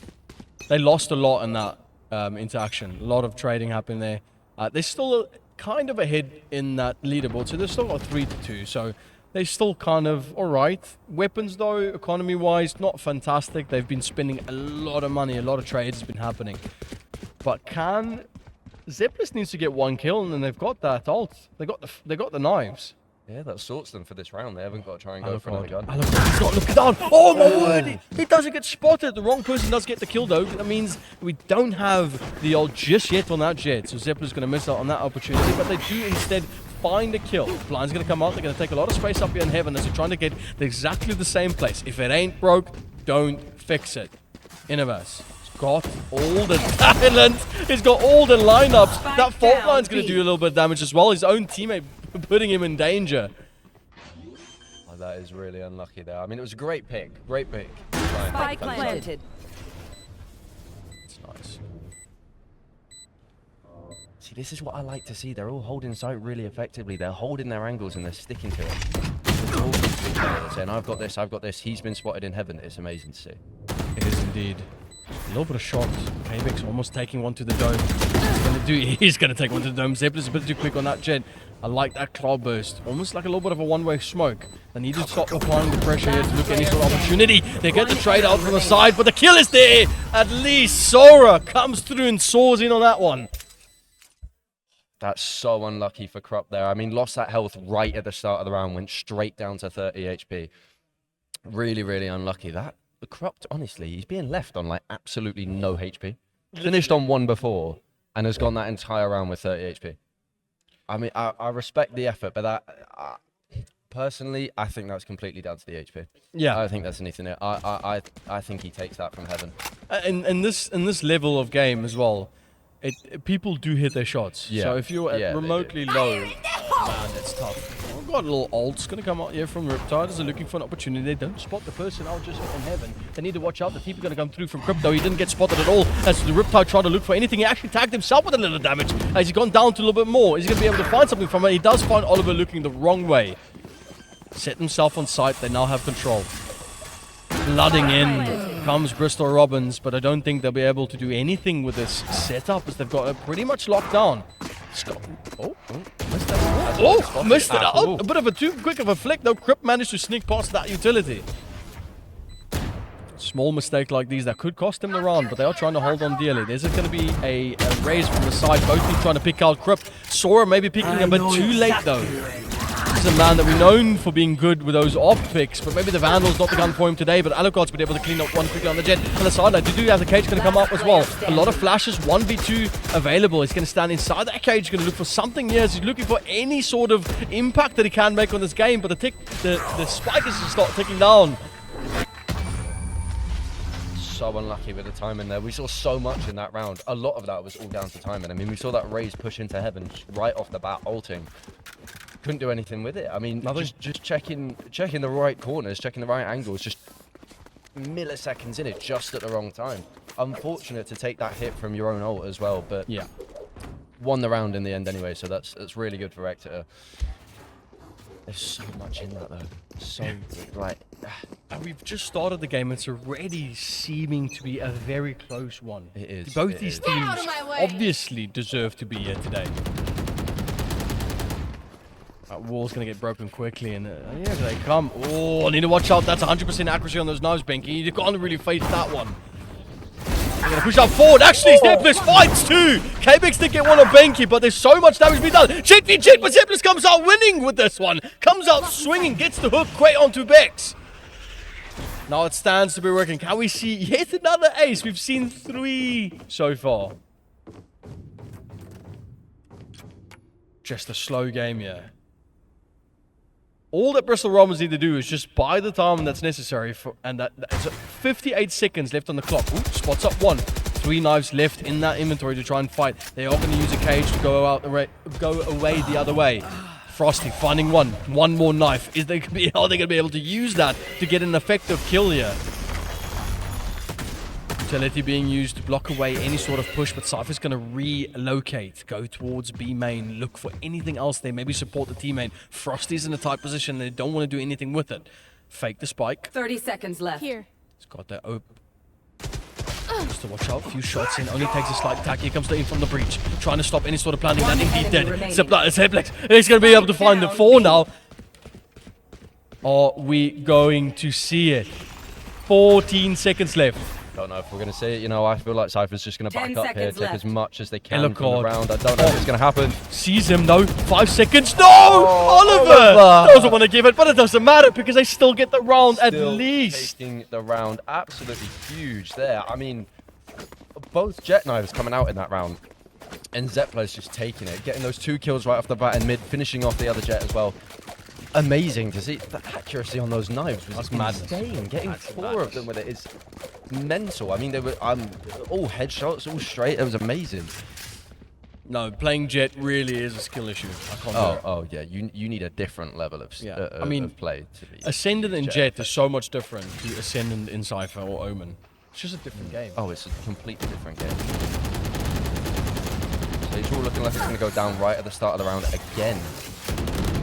Some ammo with that nerf that made to the Vandal, reducing the ammo capacity on the weapon, could possibly put them in a position where the ammo can run out, but hardly so. I like the way that they're just backing off a little bit. I like it. I like the patience from Bristol. I do. Oh, crap. There's someone there, Crippy. Bex finds the lurk. It's all about timing. Bex again, even with an ADS. Team's going to come in for the assist here. Only person that can really help anything on site is going to be that breach, but already used the ult. Be able to use those cages to try and get something. One shot on the dome. It's going to be all that Oliver can find, but Benki's going to come for the support. 1v3. 45 seconds on the clock. Even with a spike down now, they've got a good amount of time. Do they save or do they push? They save. Yeah, I think that's a smarter thing to do here, really. And not a huge chance to be able to take that site back, especially with 3 of them sat on there. I think it's definitely smarter to take this. They're going to try and get the get a few picks right at the end. Is it going to work? I mean, I don't think they're going to opt for running that way. That's the smarter thing to do. How many times do you see at the end of a round someone sits in their own spawn waiting for a pick? So many times. Just so many times. So oh, many right. times. Okay. Yeah. I mean, so, that little corner right there that Benki's looking yeah. at. The amount of times I've sat there. I'm not surprised. I'm not surprised. Or it's Cypher. You play mind games. You put a cage there, right? Then you put a trap on the other side. When they shoot the trap, you activate the cage, so they think you're in there. And then when they walk around the corner, they're looking at the wrong angle. Easy kills. Smart. But then you don't have aim, and you miss a shot, and they kill you. Yeah. Yeah, that's more the reality of it. Yeah. That's your reality, is it? Yeah, it's my reality. Yeah. That's unfortunate. That is unfortunate. I only got Ascendant 1, and then I lost it the next game. Oh. I still made it though. You made it. That's what counts. Yeah, it does. It does. Yeah. I respect. I made it. So that's all. Exactly. Respect where respect is due. A little bit of a peeking, yeah. I mean, that corner's notorious for taking so many people's lives. Just the pre-fire is vicious on that. Innovas looking to try and find that. Opting for. Do they do something with this? Don't think so. Not really any guns. Maybe they're going to try and rotate through mid. It'd be nice to see anyone push through mid instead of just going through sewers. Yeah, and they're playing it so slow, and it's almost a bit too slow for me to cast, really. Yeah. It's a little bit, but they're getting as much information as they can to try and execute. No trigger discipline whatsoever from Oliver. Kind of just sprays it, hoping that something connects. Does get Jet low, but they do have a Sky with them, so they can still get healed up. But unfortunate for them, they needed to wait just a tiny bit more, and Bex is going to find a bit of healing from their teammate. At least getting up to 50. Holding down sight, they could find something. Zeppelin's looking for the angle, but Sora's a bit too quick. They had that corner locked down. Perfect. Crosshair placement. Krupp peeking even while reloading, trying to show their ego. It's not going to be enough, though. They do find one round going again to... Shut up. Yeah. That's the one. That's the one I blanked out on that one. That's fine. No, Lady did as well. I'm just thinking about the Burger King I had. That was a really, really slow push. And I mean, again, we're seeing Robins being very, very patient and very, very passive, which was working in the beginning. But I think eXe have recognized it and they're trying to use it to their advantage, see what they can do. I mean, that's really unlucky in the mid though for Oliver there. Just they could have gotten two. They've all gotten two. They just need to be patient. Trigger control has gotten so many amazing clips all around the world from professionals having crazy shots. I mean, we saw one yesterday. We did. We saw one yesterday. We did. Just letting 3 go by and then getting 2 of them. That was huge. Yeah, that was massive. That was on Lotus, I believe, by but- Seaside. Yeah. By the mound. By the mound. It was really, really nice to see. It was the chamber. It was, yeah. Because that TP. I know Harvey would have loved that. Oh yeah, 100%. See, walling off mid again. It doesn't. It leaves the attackers with very little to do. But we've got the attackers with a sight to themselves without even knowing about it. It looks like they're going to go for the push now. Robin's completely oblivious to the push, trying to clear mid, just misses the paranoia, which is huge in the mid. We might see. Yeah, there comes the audio cue for the ground now. That's going to start sending Bristol Robins into a panic to try and go straight towards side. They can't miss any time on this. Omen's going to be able to get the smokes down, so that's going to last them long enough for them just to try and play these corners. Cypher sitting on the camera. Ooh, that doesn't spot the camera just there. Kind of sitting on a very awkward place, though. Alucard does know where they are now, though, with that information given. He's going to use that info to find one. Use the ult as well. Alucard finds another. Sora finding 2 for themselves, and Sora cleaning up with a 3K. Absolutely huge. That long on A site is so unpredictable. Anything can happen on there. I mean, we've seen players peek it almost perfectly and just getting tapped constantly. There's nothing they can do about it whatsoever. I mean, it's really, really unlucky there. I feel like... Sorry, excuse me. That's all right. I feel like Sage maybe could have done a little bit more. Benki there in the mid. I mean, put the wall up, did the slow, and then they didn't really get any information. I mean, you saw them slowly creeping up there, being able to make that rotation. It's not... Yeah, and they not what you want to do. They were a bit late as well. They all just stayed on A side. On B side, sorry. Yeah. They didn't really rotate anyway. Nice to be able to clear out corners though. Benk is going to try and hold this, but they're going to opt for just relax here. Both. You see the painkiller is going to be committed. Innovas this time, Cypher being able to use his ult to get the information. So they've spotted them out. Now it's up to esports, Exeter Esports to really do with this what they want. Shots. Oh, does land actually, Benki. Hello, check the computer, please, because that was a bit suspect through the smoke. Just kidding, though. Really good luck for them to find that one there.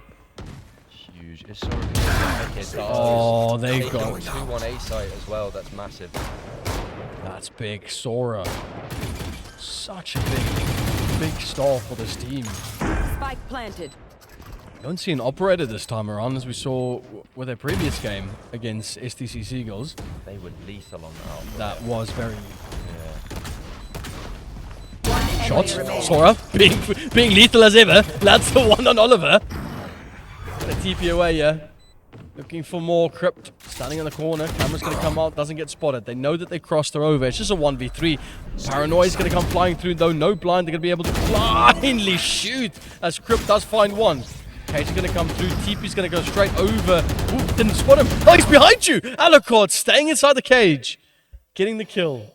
Oh, I imagine he saw that. I don't even know what's gone on there, if I'm honest. I mean, that was really, really big from Krupp there, making the right move. I feel like maybe could have TP'd a little bit further back, but again, going straight through a cage, you can't see where it's going to land. You just got to have a little guess. And really, really unlucky there. I mean, typical Cypher sitting in their own cage. And winning rounds, I might add as well. Yeah, you can keep digging, mate. You're just going to dig yourself a hole. That was huge. That was huge. Alucard really being absolutely huge for this team. Alucard and Sora really showing up in the final. They are. I love to see. It's great. It's really, really great.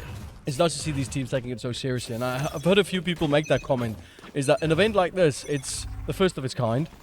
And people are taking it seriously. This is an active tournament. People are trying their absolute best. Some players may be taking it a bit too seriously vocally, but you know, it's all in the heat of the moment. A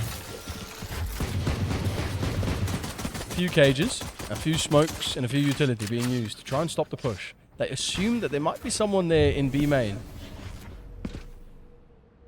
They're still trying to find some sort of information. Difficult to push here. You don't have a lot of utility, but they do break away the Cypher trap. So there's nothing for them to really stop them getting onto site. And Dash is ready for that jet. And see a tag going to come through. Oh, shots from Alucard's going to start landing as quickly as well. That's two going to go the way of Exeter. Alucard trying to take their time and just, oh, it's so many pistol shots.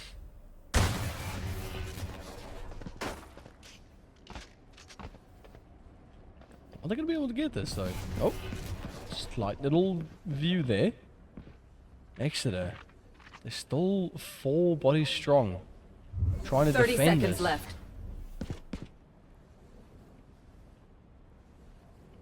Trying to just hold these corners, looking for anything. Any sort of information, really. Paranoia going to come through. That might be able to blind Cade. X-Cross is going to look for the flashes himself instead. Shot through. Okay, Link's going to come through for that trade. Gets up one. Doesn't get anything else. A second's going to come through as well as they find it. K-Bix lurking around and finding that kill. Absolutely huge. Show me where to go. I mean, we've said it in pretty much every game that we've casted. Looks like we've got a little timeout from the team. Yeah, is it? Okay. I'm assuming that's going to be Bristol's timeout. I mean, I think that's a smart thing to do there. I mean, you have to give them some time just to relax. Bristol, they need to try and get back into this. Yeah, I mean, they you know what? It's a best of 5. There's loads of time. Just let them. You know what? Just you get them. You get the next. What are you trying to say? Just let them win. Just let them win. You get the next one. Make it more interesting. There's loads of time that's still left. There is loads of time, and there's still loads to play for. We can't count Bristol out this early. No. Not Yeah, at no, not not at all. at I mean, all. what was that now? 9-4, 9-4, Yes. 8-4, something like 9-4. Oh, I mean, I casted a game once, in the one team went 12-0, and then the team that was 0 won the second half, so they went overtime, and then they proceeded to win overtime. See, that's huge. See, that's what I love about Valorant, man. It's so unpredictable. It is.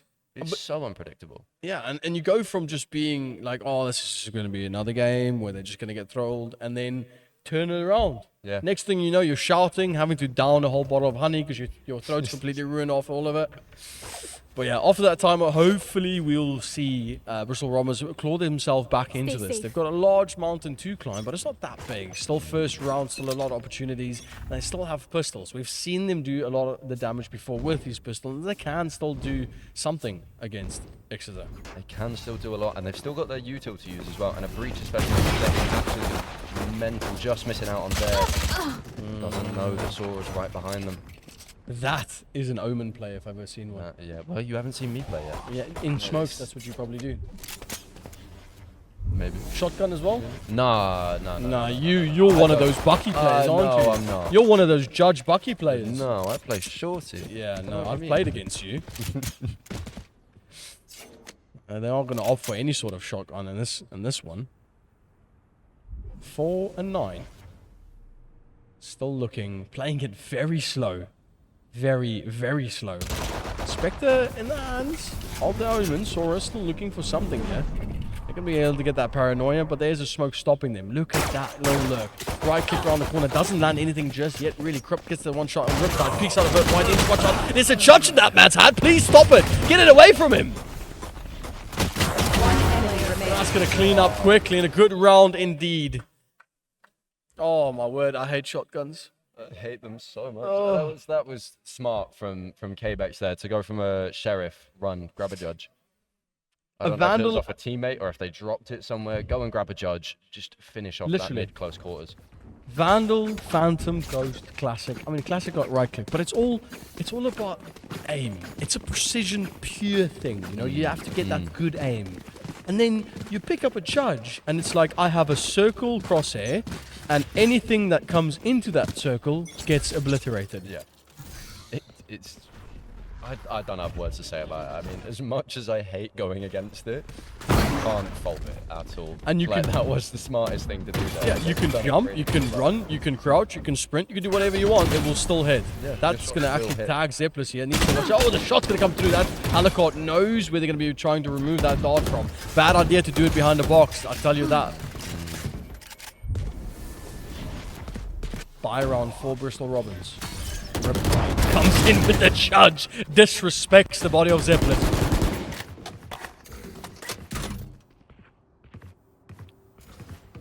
Both teams losing one. And looks like Innovas also picking themselves up one on Sora. That's going to take away the controller, possibly helping them secure a bit more in this round. Get that camera out. Frosty. Ooh, sleeping a bit on that on the angle. Yeah, it's taking the Z. That's going to help them smoke it off. They're going to use that Prowler to maybe clear the element, but there's not going to be anyone there to find. Shadows traveling. Oh, the plant's going to 30 come seconds through. left. Benki planting that for the team. 4v3. Could be anyone's game. There's a lurk as well. Comes back inside. Operator on the jet. Is that? What? Does he get spotted? Oliver? What? Oliver almost just let Crypt die. Good comms from both these teams. Really, really good comms. Trying to find anyone. Operator in hand of KBX. They don't want to give it away just yet. No, smart. Go for the save. Play it safe. Don't get picked off as you're running away. That's the thing. That's the worst thing, that is. Especially on split. You're trying to get away from the spike going off. You run down back to your spawn. You just get opped. From the other side of the map. It's awful. Or you think you're smart. You stand in this corner that you didn't die before from the bomb plant, and then someone planted a bit closer, and then you suddenly die. Yeah. And you're like, oh. It's like, oh, look. You don't die in this corner, and then... And someone else does it and it's like, Yeah. That's not fair, man. Check his PC. That's not right. I am really interested to see how Robins are going to react to this. I mean, that timeout's worked for them. That timeout has definitely done some good for them. Getting a round in, is that going to help them with the momentum? Sort of bring it back. You've got Alucard and Sora and Riptide all on the same team. It's going to be huge. There are 3 massive players in the Exeter. Trevor's going to... Oh, look at Riptide, though. Surprised he's not got a judge in hand, if I'm honest. They are going to lose one, though. Bristol Robbins... I mean, the pressure now has been applied. Exeter have said, we're done with this. We're not going to play games. We are going to apply pressure now. Yeah, fed up with the patience of Robins, clearly. Absolutely no time for it. Slow one this is. Only the first game, and they're playing it like we're in the last game. This is the grand finals, though. It is. I mean, like we said, they're taking it really, really seriously, which is good. It's nice to see it get some really competitive play out in the open. We might have an interaction in mid coming up. We got Cypher trying to go up against Sora and Sky. Very playing it slow. Almost a bit lethargic, to be honest. Yeah, it is a little bit. 40 seconds on the clock. They need to try and make a move here, but they could ignite. They could just smoke it off and just go for it. That's all they need to try and do. Yeah, they do block off Innovus, but they need to watch out though, because there's a lot of people that can flash through a smoke if they're not careful. So many people holding these corners. Flash are going to come through. That gives them the audio cue. Needs to watch out because there might be someone behind them. They don't choose to push that just yet. They actually heard the drop down. So that's one person taken care of. Coming in. Oh, hold on a minute. They just came through mid. They didn't even expect that. Alucard picks up 3. One person living. Alucard picks up a 4th as well. Quite clean. Another 4K, another huge round for Excess of them. I mean, dude, we have seen some massive individual plays today. Not just in this game, but in both games. And I mean, we saw loads yesterday as well. Some huge plays from different players here. I mean, each team's got, you know, they've got their best one. They know who it is. They know who can confidently take those fights. But there's a few players on both teams that are really confident and are going for this. That goes there. I did like how I liked how slow Bristol were playing there, but I think that it's just a little too much hesitation there. I'm going to be honest with you. I don't like that trap. You don't like it? No, I don't like it. I mean, you can probably go over there. I will, yeah. When I'm done casting this first time, I'll go over to Alucard and give him some professional advice. Yeah. Just go over there. Just for the next one, show him where to set it up. Yeah, I'll go sit behind him and give him some pointers. Predictable camera as well. Yeah.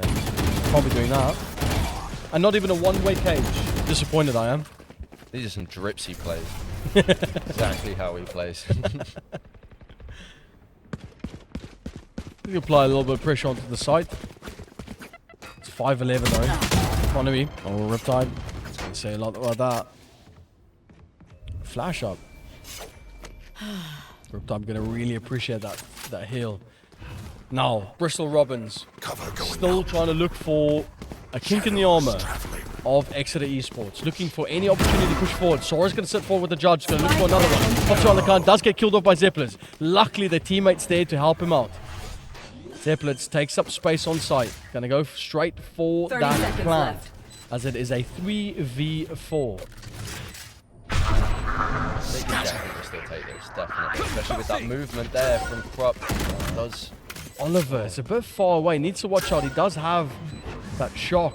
He did use it. A few more flashes available, but they do have an operator on Apex. The shots from Zeppelins lands on one. Krupp does find another one on Frosty. Looking for a bit more. Oliver grabs one. Alucard needs to try and play this as the best he can. Trying to jiggle peek it, but Zeppelins was there for the receive. absolutely huge Zeppelins there. Oh, they're clearly not getting those comms in, saying, oh, the Jet's underneath, Jet's there, Jet's there. Just watching that back, which is fair enough, making sure that Oliver doesn't get that pick on them. Just not quick enough on Zeppelins on the bottom.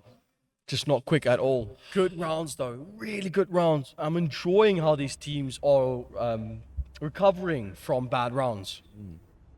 So we've got another timeout here. Not sure who's called it. Maybe eXe have called it. eXe Possibly, yeah. For this one, and maybe see if they can re-establish some dominance for the game. Looking at a frog. Yeah, sorry, carry on. I interrupted a frog you with there. a hat. Frog with frog a hat. eyes. Yeah. Yeah. Yeah. The observers doing far too much. They've even done grayscale as well. They've gone all the way with it, mate. They've gone all the way. I mean, we were talking about 1 of 1. You got to make the best. You got to make the best possible impression. We got some high quality stuff here. The craziest thing for you guys that are watching right now, didn't know this. The dome that you are watching it in is a new project that they built in Plymouth. This wall to my right is an building, an old market building, was built and established in the 1700s. Ooh. That is old. It's about the same age as you, isn't it? Yeah. Yeah. Thanks for that. You're welcome. You're welcome. Yeah, but all the building that we're in now, completely new. Yeah, so it? this All part is brand an new. extension. This extension. As All you said combined. earlier, if we were here 300 years ago, we would be outside. Yeah, we would be We outside. would be outside in the rain. Rained the whole time in the UK. Yeah, It's lovely, isn't it? Especially in Plymouth. Yeah, it's all heritage funding that they've got together and able to build this place. It's absolutely insane. I got even a nice little tour of it. Yeah, I didn't get a tour. Yeah, it's a crazy thing that happens if you wear a suit. I People turned just think up in that a you're suit business. both days. Well, just didn't speak to the right people. Game's going to be underway though. 6-11. Bristol. They were stopped with a timeout before that momentum could really start.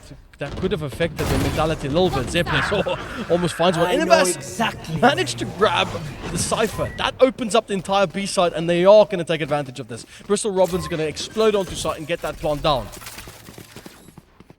Who needs to plant behind the box when you can do it in the open? Best place to plant, you can try and get some sort of setup. Oliver. Oh, a little bit of a misstep there. That's going to give them the audio. Oh. I think that's going to connect. That's going to be enough for Riptide to get that kill onto Oliver. Cross. Play, yes. Satchel on the side flies in. Absolutely crazy. Does give them the input that they need though. The shot's going to start coming through. Benki taking their time. Krupp versus Saurus. Here comes the blind Krupp. No! Sora just doesn't care if they're blinded. Just keeps looking straight and gets the shot. Mental, absolutely mental. I mean, we've seen Sora and Krupp make massive plays for their teams. That could have been absolutely huge for Krupp there, getting that paranoia in, saving the team for that round, and just missing out on it. Which I mean, it's letting Exeter get match point here. I mean, it's not looking good for Robbins at this point for the first match. It's not, really not. It's not. We are on the match point for Exeter Esports. Bristol Robbins have tried the utmost best to keep them at bay, but they have not managed to do so in this first game. There's still a lot on the line here. Not the final game of this best of 5 series, but a good start for Exeter nonetheless. And it looks like Bristol Robbins going to take a bit more of a cautious approach here.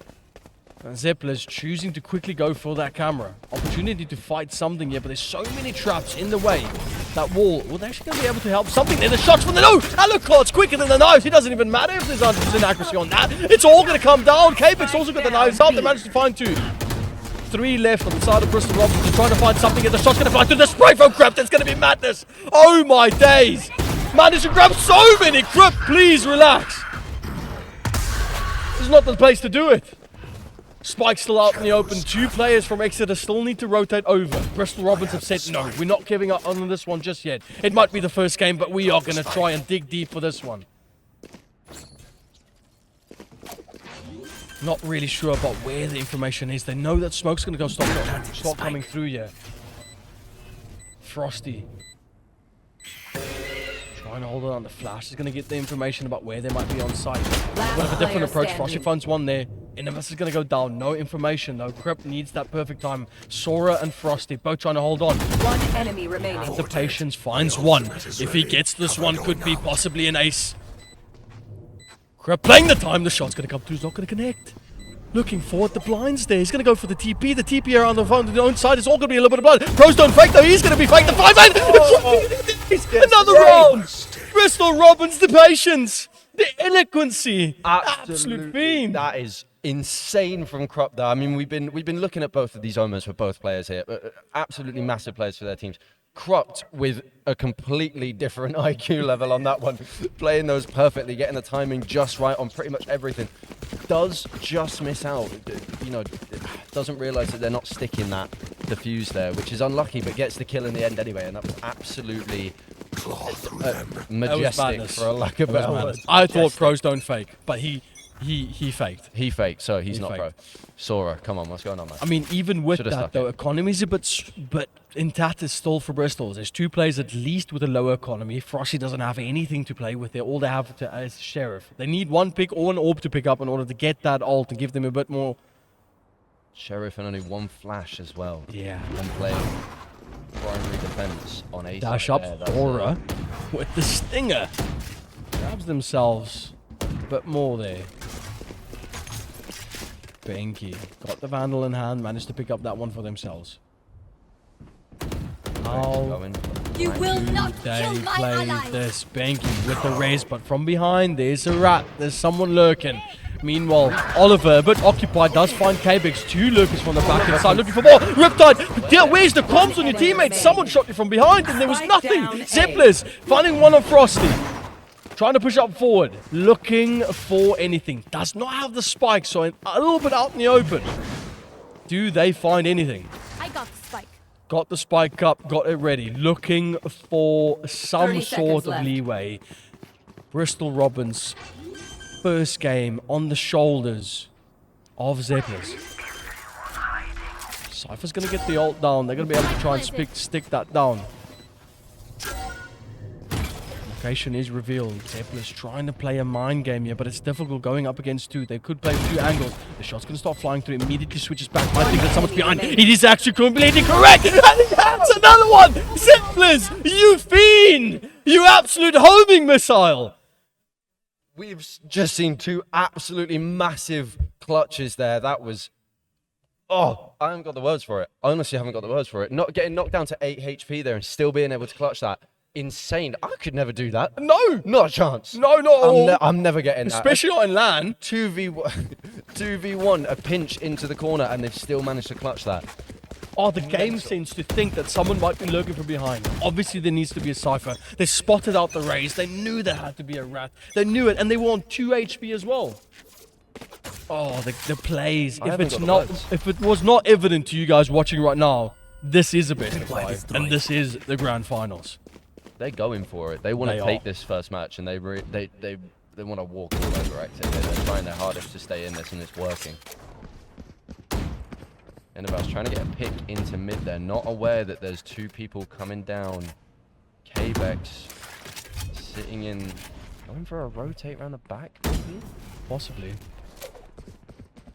They are going to play this very slow. Even with that win on that round, they're opting for just relaxing. Well, they want to keep control of it. They want to keep it at their own pace. They want to keep eXe on their toes. Are they going to push it really fast out of nowhere, or are they just going to go for that slow approach? Yeah. All a matter of time. 43 seconds on the clock, more than enough time. If Completely anything. unaware of K-Back sat in the corner. Oh, Innovas, not checking your corners. Really unlucky there. 30 seconds left. Robins really need to hurry up and get on this side, get the plant down. Is Zeppler's going to be able to get the Frosty here? Does get the pick in the corner, freeing up sight for the rest of the team. Oh, K-Bex finds one at grip as well. That's going to be a lot sorer with an Odin with the disrespect. A little bit too much though, but they're trying to wall it down. The Odin's going to be more than enough to clear that one out. Pen canisters are going to come in. That's going to start doing massive amount of damage. Riptide's there with the collateral, getting 2 down, securing so much. Beautiful first game. Both teams just came out to play. Both wanted it just as bad as each other. That was a great game to watch. I mean, that was an even better game to cast. Yeah. That was amazing. That was amazing. That was... That's beautiful. Absolutely beautiful. It really, really was. Look, I mean, huge plays from both teams. Both teams still first game of the best of 5. We still have possibly 4 more games to go. Yeah, if the teams keep it up like this, and they keep going in this manner, we might see 5 today. I'm sorry if you got plans this afternoon, but this is a bit more important. This is more important, all right? You've got to stay and watch this one. Yeah, definitely. Well, on that note, it's been absolutely amazing casting these games for you guys today. I'm going to step away to allow one of our other casters to step in as well. Thank you so much for joining us, and we will see you on this next game. Quick 5-minute timeout, and we'll see you guys in a bit. Cheers.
Tired. There we go, and we are back with this one now. I'm joined by Harvey instead of Shaky. I have for transformed. these. Yeah, wait, are you I shaky? was shaky. No, I was shaky. Oh, you.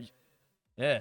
Oh But I've my evolved. goodness. I'm here now. You've evolved. You're a chambermaid Probably now. devolved actually. If I'm No. Anyway, here we are for the second match. I am absolutely buzzing for this match. I may not look it. I'm just very, very tired. All right, I've got to drive home after this. I've got to take him home. We're gonna go McDonald's and it's gonna be great. It's going to be great. But yeah, I'm looking forward to this match. I mean, Bristol and Exeter both really wanting this win. Dude, massively. I was sitting in the crowd. I was loving life, honestly, and I was literally on the edge of my beanbag the entire time. I was literally. I thought it was gonna be quite like a. 4 and done. It did seem like Bristol were quite out of it, but then just started clawing it back and clawing it back. And I was just I was constantly just like. was that your reaction? Was it?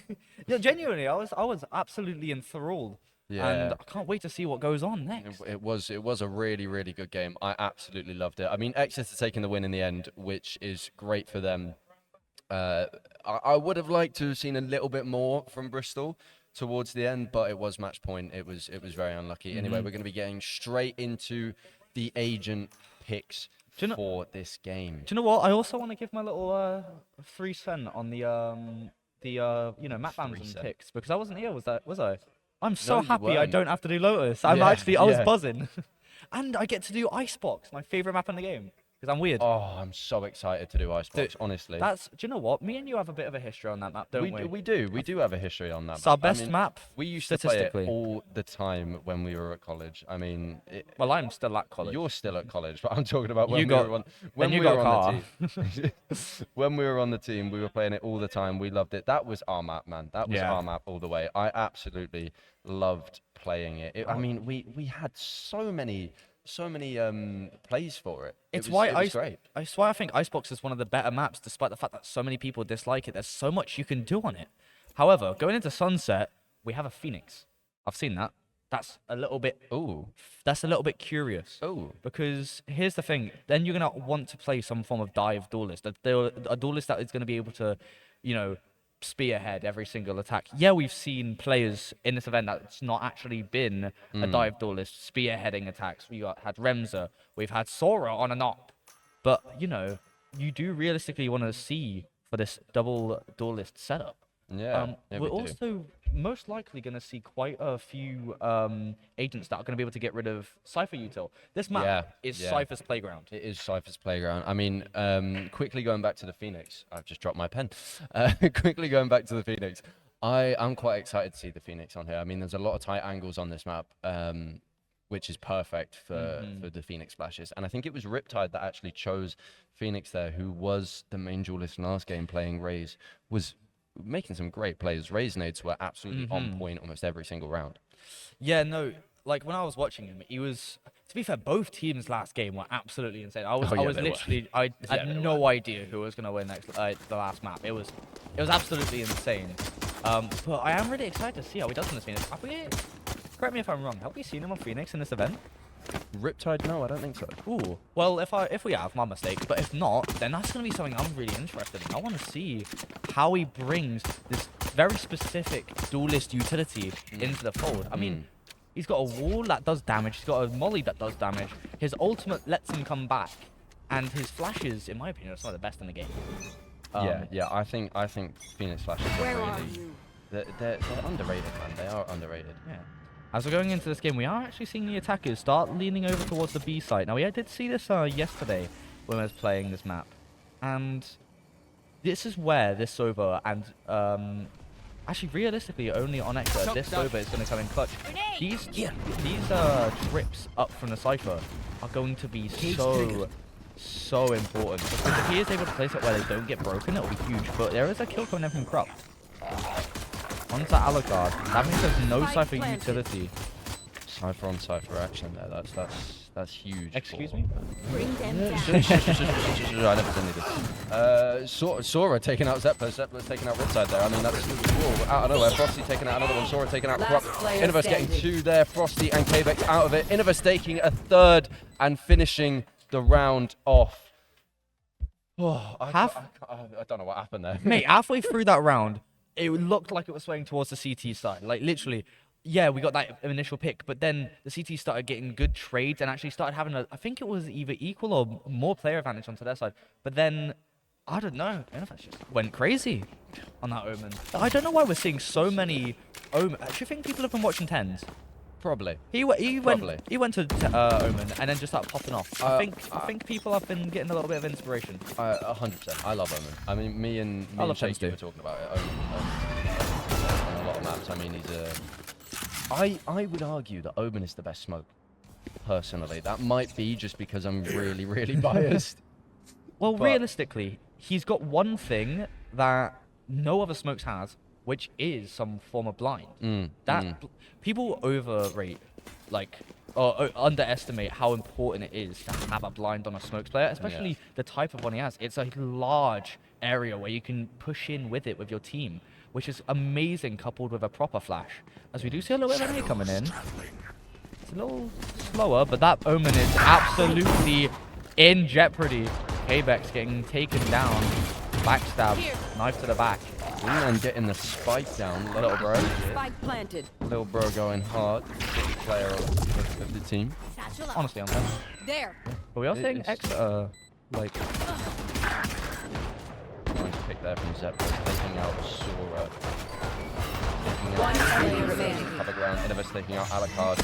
No more side for you to play off. But neither team. Frosty taking out Benki. No more info on their hand. He has health. 2 of them don't. Frosty taking out Gecko Oh as well. my! Innovis finishing it off again. Frosty, though, had me on the edge of my seat. But Innovis, he's having a game so far. It's been 2 rounds, but he's been a very big difference maker. I think he might be at 5 kills right now, which is mad on the Smokes player. Yeah, it is actually. If I'm correct, I think he was playing Cypher last game, and we saw some questionable setups, to say the least. But I mean, each to their own, and did definitely help the team out. But it's coming out of nowhere as Omen in this game and absolutely dominating the opponents. 2-0 to Bristol now.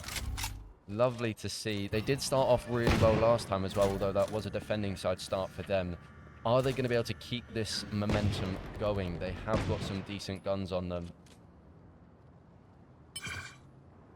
Going for another slow approach. Very similar to the last game. Jet getting onto site, really nice, putting a smoke down, dashing in, getting taken out by Alucard, using all of his abilities possible. Sora taking out Benki. Not a lot of util for information. You know, this is quite rough on the side of Bristol, but remember, this is their bonus. This is their bonus. However, they can sort of not forfeit the round. You know what I mean? They can try and this is be bold. basically like they're going into this round and they're gonna just see, okay, how many guns can we take away? Yeah. How hard can we hit their back? One down. But so far, it's not looking like too much, as Sora does take Innovis. That's the Smoke player down. Last player standing. Blind from Spike Oliver just went a down, little B. bit too high, hitting the roof. Corrupt. Ripped 1v5. Phoenix sat on the other side waiting for a roam. It's not going to happen. You've got control of the spike. You need to know that. Camera taken Collapse onto the player, going for the flank. Riptide, is he going to be able to get there in time? And no, Alucard finishes it off. Do you know what? For Exeter. That round, Dizzy was a paid actor. I saw that Dizzy go above just did not want to come down. That was not having it. No, he was a bit upset. All the way up. They just were not coming down from that. But Is that no, a song lyric? Coming down from that? I don't know. Probably. Sorry, I was just gonna start singing then. However, I will say it's not ideal actually. That Nothing from but Bristol net. Robbins. Nothing but net. Sunk it. Lovely. Sorry. Continue. No, not ideal for Bristol Robbins there. Losing a round is their bonus round, like we said. So. But you know, it's like they did not take any guns. Now Exeter coming into this, I think they actually come into this better looking like than Bristol Robbins. They have more eco and they have the guns from last round, which are rifles. So it's actually going to be quite difficult for Bristol to, you know, start actually hindering their bottom line. Here. Another slow approach again. Here's the issue though with this. They do this breaking of this cycle util early. However, it's like they don't immediately want to go in on it because they're scared of another trip. However, that's an amazing shot from Zephyrus. Really good pick from Zephyrus there, taking out abilities, holding the side down. Frosty low on HP, gets picked off by Corrupt. Zephyrus also taking out Sora. Oliver taking out Riptide. No more flashes for that team. They've still got Paranoia and K-Bex. Are they going to be able to take it? I don't know. You know, we are seeing a completely different Robbins from last game, actually. Yeah, completely different Robbins. I mean, they are, I think, in my opinion, they're still taking it quite slow, hesitating a little bit. Like you said, they take out the Cypher util, still slacking a little bit on the entrance, but still looking really good, if I'm honest. To be fair, at the same time, it might just be them trying to feel out how Exeter are trying to defend these sites, because let's be real, like, yeah, they were quite slow on that, but so was Exeter. They were both kind of hesitant a little bit. Maybe that's just me overlooking it. Maybe that's me just wanting W key gaming. Honestly, it probably is. Oh, Champions Randall. You love that one. I love it. It's my favorite weapon, man. I have the B-Tech version of that. Yeah, you do. You got the whole 2022 one. The song is good, though. How dare you? Debatable. You were playing it earlier. No, wait, no, you weren't. That's a different one. No, that was a different one, man. It's a different one. My mistake. Robbins going for an A site push this time. They are diversitizing where they're going. That's not a word. No, it is. It is. Yeah. You've been reading your dictionaries. I like it. Thank you, man. I got an 8 in English. It wasn't a 9, so I'm washed. However, we are seeing that there's really no mid control at all from either of these teams. They don't care. This is a 2-site map. There is no mid. This is bind. It's not. Yeah. Fair enough. Yeah. I mean, this is another really good push from Bristol here. They're trying to get as much as they can get taken out by Benki.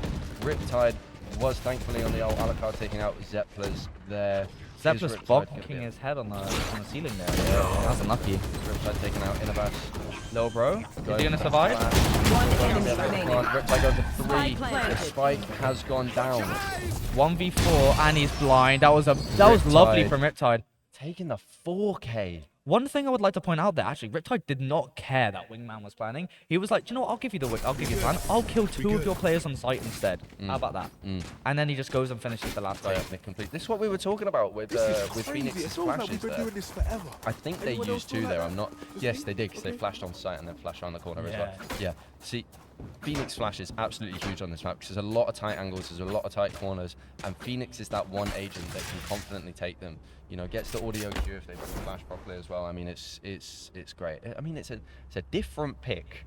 We haven't seen a Phoenix. But I also think Phoenix might be incredibly underrated. If you also think about it, when he throws out the flash, that's already such a small amount of time. Oh. Not good. Looking like we've had. And we're back. Okay, I thought. We are going to be going. I'm not sure what's going on here. I think we've had a player DC, but. Oh, no, I mean, it seems like everyone's here. Oh, yeah, no, it seems like everyone's here. Until then, I'm going to focus on the we might be okay, Valorant. I think we might be okay. The round is playing out. Here we go. I mean, we've already had Robbins. That was my bad. I coughed on the router. That was my bad. I think, I kicked the camera and tripped on a wire earlier. That's probably something to do with it. Yeah, you know, you're in my shot. I'm sorry, man. Okay. But yeah, no, we did see Zeppler's getting taken down from mid. That was the first, I think, proper contact down into mid that I've seen. It was, yeah, and then Oliver going right in after. That's why these guys can hear us. I say, we've seen nothing down mid, immediately something down mid. Are we going to see a pinch here? We've got Riptide and, sorry, my brain's gone completely blank. Kbex, that's the one. Riptide and Kbex coming in here, trying to hold that. Are they going to be able to get a couple picks here? Something to note as well is, as we see these exchanges, the Gecko ulti comes out, but he's going to be able to retrieve it. One thing you're going to be able to realize, this Omen down mid for the attacker side for Bristol, he's got an ultimate. He's going to come back onto site once he's maybe able to take out someone on the lurk. He's got the ability to come back onto site if his team need him. He's not there, he's just doing his own thing. However, the Cypher there's a timing behind, as we do see the bomb getting planted. But there is a timing from behind. The Cypher is passed, but the Omen's catching. He's not pursued. Is Alucard going to be aware of the Omen coming in behind? I don't think so. Is Frosty going to be able to get a pick and try and secure sight with his teammate? I don't know if it's going to happen. Venky is holding the site confidently here, trying to get as much as he can. But it's a case... Innovas just getting taken out by Frosty there. And they get the defuse. Yeah, no, that was... to be fair, also, if you actually just look at the players who were getting onto site, they did a pretty good job at just making sure that they could, like, lock down that site. But it was a 3-man retake, and it's just... It overwhelmed him. They came from elbow. It was just really unfortunate timing. As we do go into a little bit of a timeout. I want to know who's doing it, because I don't know who's queued this. Neither. We are currently sitting at 3-3 right now. I think Robins have had a really good start. It's just a case of, can they stop the snowballing from Exeter? Because Exeter right now are snowballing. And if you look at how Exeter are playing, it's very similar to what they were playing last time. Waiting for each other and then retaking when they're all together. That's how they're strong. They're strong in numbers, not in individuals. Yeah. I should write a book for that. That's lovely. Strong in numbers, not individuals. Okay. Now when you say it like that, that sounds a little bit... It's a little bit weird. But Tram artist. But yeah, I think Robins do need a minute here to just sort of take a breather, talk about what they're going to do. I think we can see here coaches getting involved as well, trying to give them some support, maybe some new strategies coming in. Or just might be telling them what he's about to go eat for lunch. Yeah, maybe. I mean, these are the 4 heads that we saw win last night, so I was quite a surprise to see them here in person. I didn't know they were more than a 4-head. Honestly, I didn't. I mean, to be fair, we didn't even see one of them. One of them was stretched across 3 cameras. Yeah, he was. Alucard going for the setups that they have been doing. This is a nice trying to secure this site. Going for a nice little camera as well. I like that. Yeah, no, that camera actually does 2 things. That not only lets him just see who's getting onto site, but also lets him see a little bit into that little divot area on site. Yeah. Not only that, market. Now he does not have to expend one of those trips into market. Yeah. It lets him just set up on site and just let him lock it down. It's huge. No cages. put Oh, down, but you're seeing surprisingly. actually a mid push, by the way. Oh yeah, I didn't see that at all. Actually, that's a very good spot. The door's closed, however, so if they try and break it, it's going to make a little bit of noise. There is a lot of action going around the entire map. However, My camera is I think destroyed. we've got Zepplers maybe trying to take out Frosty here. No, Frosty takes out Zepplers there. and it leaves the Cypher on his own. He's going to try and start just lurking around a little bit. Ooh, this is a little bit of a pivot on the side of the Bristol Robins. I don't think they really want to. They saw A, was like, do you know what? No, this will be, and it was like, do you know, the door's closed. I don't want to go there. Yeah. I don't like doors. Are the team going to be able to take out K-Bex before they retreat? No, they're not. K-Bex going for a push. I'm loving this player cam as well. Paranoia. That's great. 30 seconds So nice. left. We didn't have any of this yesterday. It's great. K-Bex goes up against the whole team with a judge sitting there. Gets taken out by Benki. There is still Riptide gets taken out as well. Benki. Despite the flash, Benki popping off here, using the Sova arrow, Sova dart, trying to get as much information. Knows one is on site now. Frosty, good reaction. 10 seconds left. Frosty's got a lot to do here, but he's gotten one. The bomb is down. As well, and taking it out. Frosty holding that site beautifully. That was a really, really nice retake. And here's the thing. I was saying how, you know, Bristol, eXe Esports try and, like, get their entire team. But no, that was just Sora and Frosty. That was a Sora and Frosty show all day. Yeah, all that was day, amazing. Mate, all day. I mean, Sora's been popping off last game as well. That was really, really nice to see. I mean, Frosty holding down that site like a pro. That was really, really good. Getting as much information as possible. Getting, you know, taking a few hits there and not panicking. Still holding down site, trying to get a kill, trying to help their team in any way they can. We've got another Teddy. I love another Teddy. Do you know what? I might get one of those. I might get one of those as well. I think Riot should start releasing Teddies. They do have some Tactibears on their store. Yeah, I'm not gonna, you know. I'm not gonna buy one because they're far too expensive, but you never know. I mean, you got happy about £40 on gas earlier, as we do see a jet entering into sight. Alucard's trips, he's been moving them around a little bit, and their Sova's not actually able to keep on using these same darts. Literally, Alucard sees that they're getting destroyed and moves them slightly, and it keeps on catching up this Bristol Robins entry duelist. It does. I mean, we're looking at a 4v3 here. Maybe going for a rotate onto A, which I mean, we can see from a great view that that's not a good idea because there's 2 on A. Yeah, but there's also, like, it's weird. It's like there's 2 everywhere. They're sort of spread out where it's like, nowhere's like perfectly taken, but everywhere's also perfectly taken. That door makes it so that one player on B is allowed to just chill there. Yeah. 2 people on a crossfire here. That's really good from Frosty. Really good pick from Frosty there. Is Innovus going to be able to get anything here? No. Nice. Get that on out. Around the corner. I don't blame them, to be fair. Paranoia, and you know, 1 or 2 are there. Right there. The issue Bristol is sat in the middle. Yeah, Bristol Robbers are liking a lot of rotates. I'm noticing every round they kind of like, it actually might just be, you know, them not feeling comfortable in pushing into a site because A, they know they're going to be maybe pushing into 2 or 3 people, and on B, there's big Cypher with big traps and big plays. Big Cypher, big traps, big. One enemy remaining.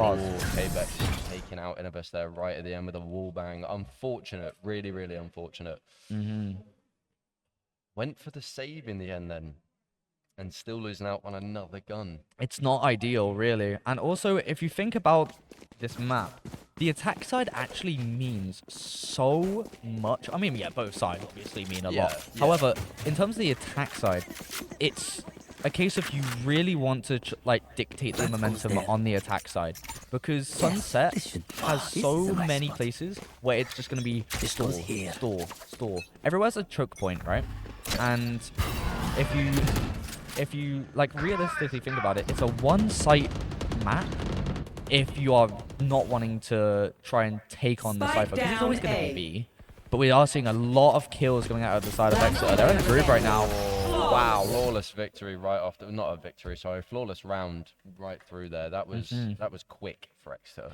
Yeah, no, they were on that. Didn't even realize what was happening. They're just that with it right now. It was over as quickly as it started, mate. That was gone. Bristol trying to switch it up, going for a little bit of a. It wasn't a slow approach. It wasn't passive. They went in for it, but Exeter always ready for it, always. Yeah, one thing I'm actually very impressed about, and I don't think many people are going to actually take this into account. Oh, a lovely bridge.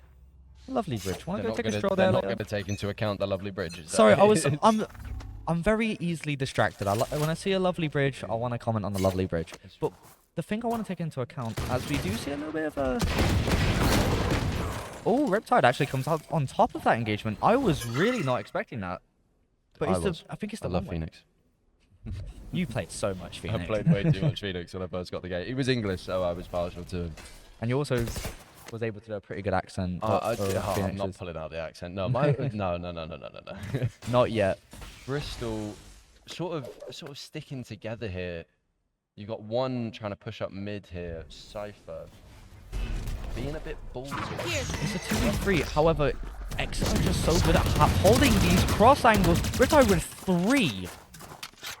He's just farming them right now. He's going for more. He's hungry. He wants the ace. He wants the ace. I want to see another ace, honestly. I want to see another ace. That'd be as well. 5. I would. Is Oliver going to be able to get a pick here? Oh, he's got a wall. Riptide. Has he got a flash? He has got one more flash. He might extend it. Oh, yes, he has done. Just about a save. Got him. Are they going to give it to him? Okay for a Riptide. Are they going to let... Is his team going to let him... It's got to be. Unless... He gets it, and Riptide secures the ace on the second game. Corrupt gets the today. wrong guy. Tries to deny the ace, but gets the wrong guy. Yeah. And it was an amazing ace. It's the thing, right? That was not the most flashy ace. But at the same time, that was so technically well-minded. His flashes were on point, and realistically, he just kind of set himself up. That was really just all Riptide. That was all Riptide. Yeah. That was all. What a lovely guy. I mean, to be fair, we did see some help from, I think it was K-Bex. Yeah. K-Bex was giving him a hand there. That was. But at the same time, nice it's to like, I feel like if you're just going to want to aggro that much, you've got to have so much confidence in yourself. And remember, by the way, eXe are already coming off of a best of 3. Yes. Yeah, it wasn't the longest best of 3, but it was still a best of 3 nonetheless. You're still playing and concentrated for around an hour or 2 hours, maybe a little bit more. Is Benki going to be able to get some information here with it? He's taking out a Cypher trap, which is nice. Now, one thing they don't realize is that this trip has been moved close as well. So right on the right, close there. I don't know if they notice it. No, they don't. And the Odin from Alucard doesn't get anyone, but it gives presence. Which is really, really nice to see. Frosty taking out Zeppos. Oliver taking out Frosty. Nice little trade there. Alucard with the Odin taking out Oliver. Plant's already, Spike's already down, mate. Spike's already down. Alucard taking out Odin another gaming. Odin. Are we going to see He's running out with his knife. Riptide going for the defuse. Are they going to be able to stop him? No, they don't. That's another round for Exeter. Exeter. Another round. Here's my issue that I'm actually seeing with these attack sides from Bristol. When they do get onto the B site, there's only Jet on the B site by the end of it. Yeah, they back up. Yeah, back up. I think what they're trying to do is they're trying to play mainly for main. However, if you're still going to commit to that one player coming in, they're more using it as a litmus test. Did we break the trips or not? Yeah, they did the exact same thing yesterday as well. Whenever they pushed onto that site, I mean, they back up straight away. They back up straight away. They try and secure the one. They secure what they can see, and that's about it. They don't want to get. They don't want to get surprised from the flank. You know, they want to focus on that spike, and it's just not happening for them. Yeah, and I'm also did it yesterday on the exact same map. I'm also wondering, maybe the pressure's getting to Bristol. This is their first match on land. Yeah, it is. It is. Gepler coming in with an ult, not going anywhere with it. Alucard picking off the Zepplers. Bristol are really going to struggle for an entry here now. Soberdark coming in, not getting any information on it. And everything trying to go for a push here, but I don't think it's going to happen for him. It's the pinch coming in from behind as well. These players on the attack are stuck. Alucard using the ult. They know exactly where all of them are now. Oh, this flash is going to be deadly. One. He gets the second. Gets the wall bang. Someone got the wall bang. Alucard finishing it with 3 kills to end off that round. I couldn't even keep up with what was going on there. Yeah, no. I didn't know what to say. I mean, if you really think about it, Bristol Robins are 5-manning every single site. They're not getting any of those lurks in which they can. They have an Omen who Yeah, can get their yeah. stuff from anywhere, whenever, wherever. And they also have a Cypher. Very true, very true. So we move on now. Exeter 9, Bristol Robins 3. We're looking at each other right now. We We're are looking at each smiling. other. We're not going to say anything. I We're not gonna will. say- no, don't say it because then nothing will happen. We're not going to say anything. Listen. It is 9-3. And do you know what there is about Exeter. 9-3? There is a curse. Why would you say that? Now it's not going to happen. No, it's not I'm gonna trying to happen, manifest and we're not it. going to see a comeback. I am from trying Bristol. to manifest it. I want this to go as long as possible. Well, we've seen some really great defending from Bristol so far today. They were really, really good on splits. So maybe are they going to be pulling it out of the bag? Are they going to be, using the same tactics, defending quite passively, quite slowly?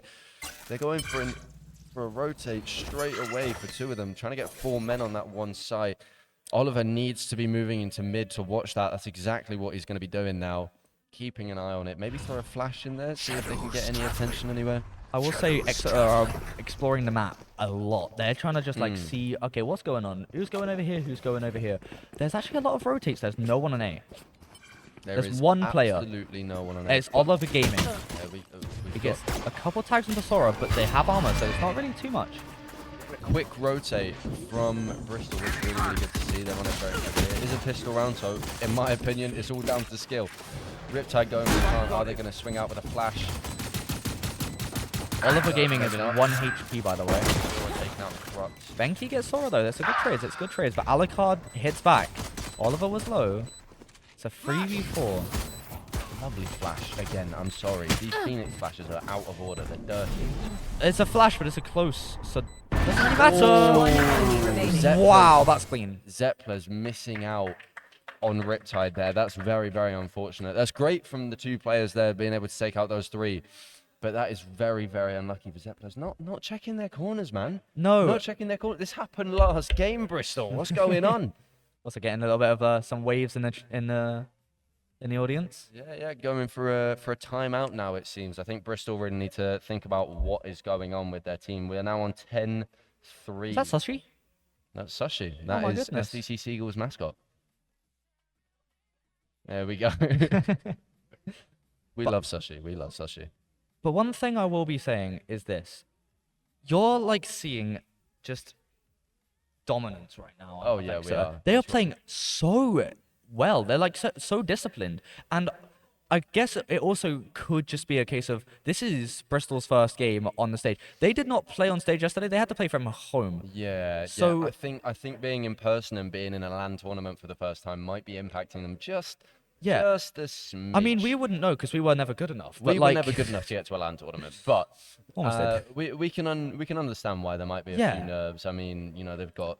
And by no Sashi means are they watching playing them. bad. They're like, I No, think they're not at all. They're not playing bad. No, I think it's just a case of they need to just start understanding like how Exeter are going about a lot of things. Exeter are playing so like open-minded. They're trying to think of everywhere on the map. I feel like Bristol Robins are a little bit more tunnel visioned, but that's not necessarily a bad thing because if it's on their side, I feel like they have a lot. Just said Bristol have got tunnel vision. Sorry. Why are you giggling I found at? that quite funny. I How found dare that you. quite funny. Anyway, we've got Exeter looking for maybe a slow A push here. I don't think Bristol were actually too prepared for this round. A few people are actually running through spawn. We've got 2 moving for a rotate onto B, and absolutely no one's on B. Cold There's been no contact on B whatsoever. Okay, we're looking like maybe a Cypher rotate through mid, trying to pick off K-Bex.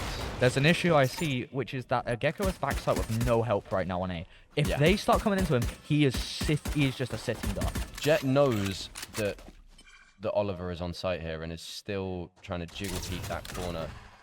I'd not say allowing it. K-Bex smoking off, going to help the team try and get onto the site. Smoking off in one way. Riptide coming on, making some contact with Oliver. Oliver holding off. Riptide is going into the kill, gets Oliver quite cleanly. We've got Sora and Riptide going up against Zeppler. So Sora taking out Zeppler's. Absolutely no one on the site now. K-Bex sitting right behind a smoke. Are they going to be able to get a kill? Yes, they are. Benki goes too. K-Bex with a judge. Playing Fortnite out here. Disgusting. Is Riptide knows Innovis is there. I don't know actually. They know. They didn't. They know. But they do now. And we're seeing K-Bex this. had no idea. We're seeing a Cypher now. I wouldn't save that classic if I was me, but he's got to do something, like maybe just try and find a gun or just die to the spike. I think like that's what's gonna happen. And also, if the audience doesn't know, we're probably about to see this Cypher die to the spike. It's purely because when he dies, he gets money. If he survives, he's not gonna have any money. You get money when you die. He's going for it. Oh, we're not gonna see if he gets it in the end. No, but we are going to see these lovely visuals. Oh, beautiful visuals. I actually love feel it. quite bad that you were not able to see any. I've seen one, and I had to run away from the casting. I saw that, and I was pointing and laughing. I'm going to be real. Why would you laugh at me? Because I was so happy for you. I was laughing out of pure like happiness and camaraderie. Oh, thank you. No worries, bro. I appreciate that, man. Anyway, You're my moving. inspiration. You know that. Oh, thank you. Swiftly moving on. We are now looking at. Sorry, I'm not being told when we're going on camera. Yeah, I'm writing down. Moving down to 11-3 now. eXe are dominating here. Yeah, no, I think again it's just a case of Bristol are not really. Goodbye. Removed off the camera straight away. But it's a case of Bristol. I don't think they came into this map prepared. Is this their map? I don't think it is. Shouldn't be. No, I don't think this is Bristol's map. No, it was Split is their map. Yeah. Because if it is, then I've not got many high hopes for it. No, because, this was their map yesterday though. Yeah. And here's the thing, again, I feel it sounds like I'm being really harsh on them. I think it's just because of the fact that I've seen them and they've played so well in this event, and I know how much they can do. So I'm really I'm hoping someone can get activated. Contact here. Ooh, Alucard running on out of there. Yeah, the bulldog. Alucard running away. Cage triggered, as it seems. No, actually, he wants him. He knows he's there. Oh, he's just gonna wait on him. He's gonna go around the cage, maybe. Wait, no. He's trying to get the Vandal, I feel. But he couldn't find it. Fair enough, mate. Go for it. Sticking his hand out of the cage. Being like, where is it?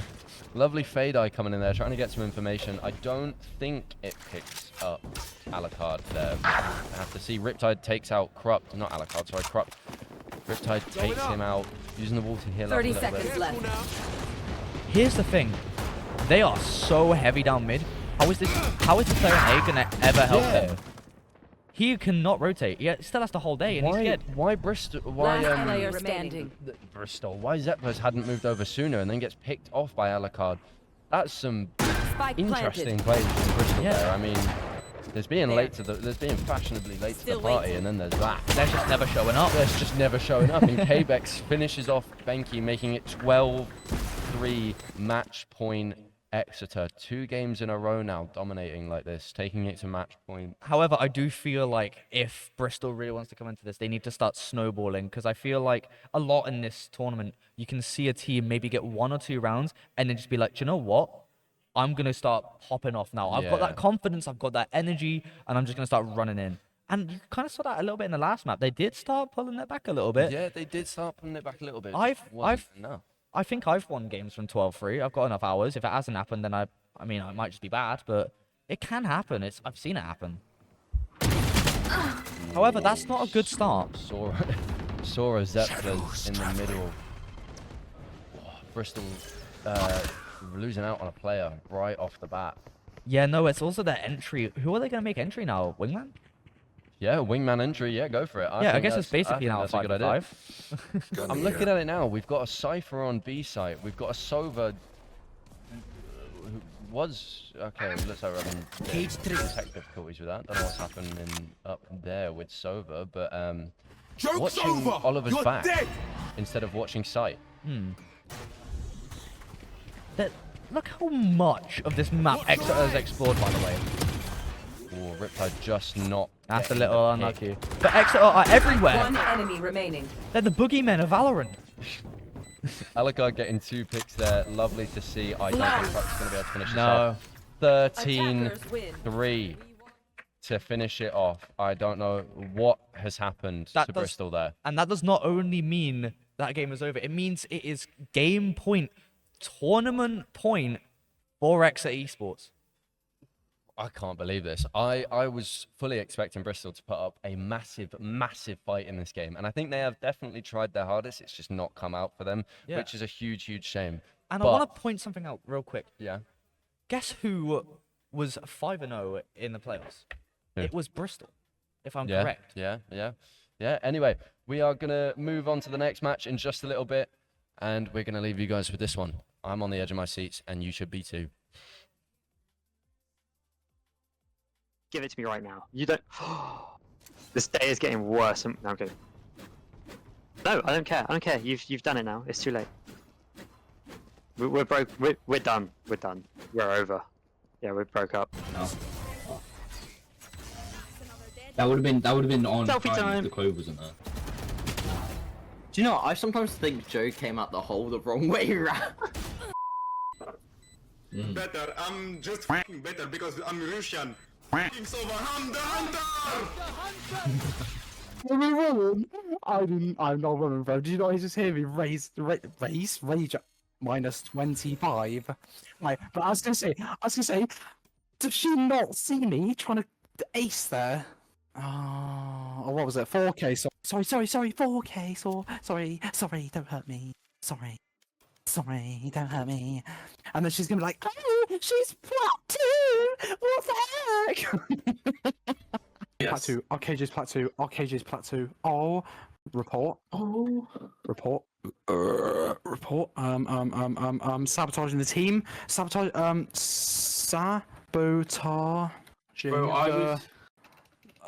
the team by being put in this rank.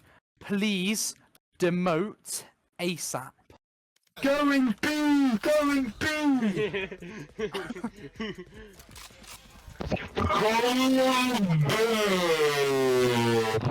No peeking. Oh, they're not even here. Hi. Put the end of a sheriff in my face. Why would you go B? No way you use something other than a judge. And let's go. Let's go. You're not so smart, are you? Oh. Oh.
Okay, and Surprise, we're back. There was 2 minutes, but we're here. Sorry, I wanted to really do that.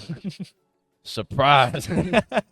We're back. I am excited for this third and potentially final game of the tournament today. With how eXe have been playing, hey, I wouldn't be too surprised. But hey, Yeah, Bristol Robins were playing amazing yesterday. Dude, both Just need teams, to capture that. both teams doing absolutely mental today. I'm really, really happy with the performance that we've seen. Can we get a little appreciation for the teams in the final today, please? Can we get some clappers in the chat? Can we get some W impact for these teams here? Come on, please.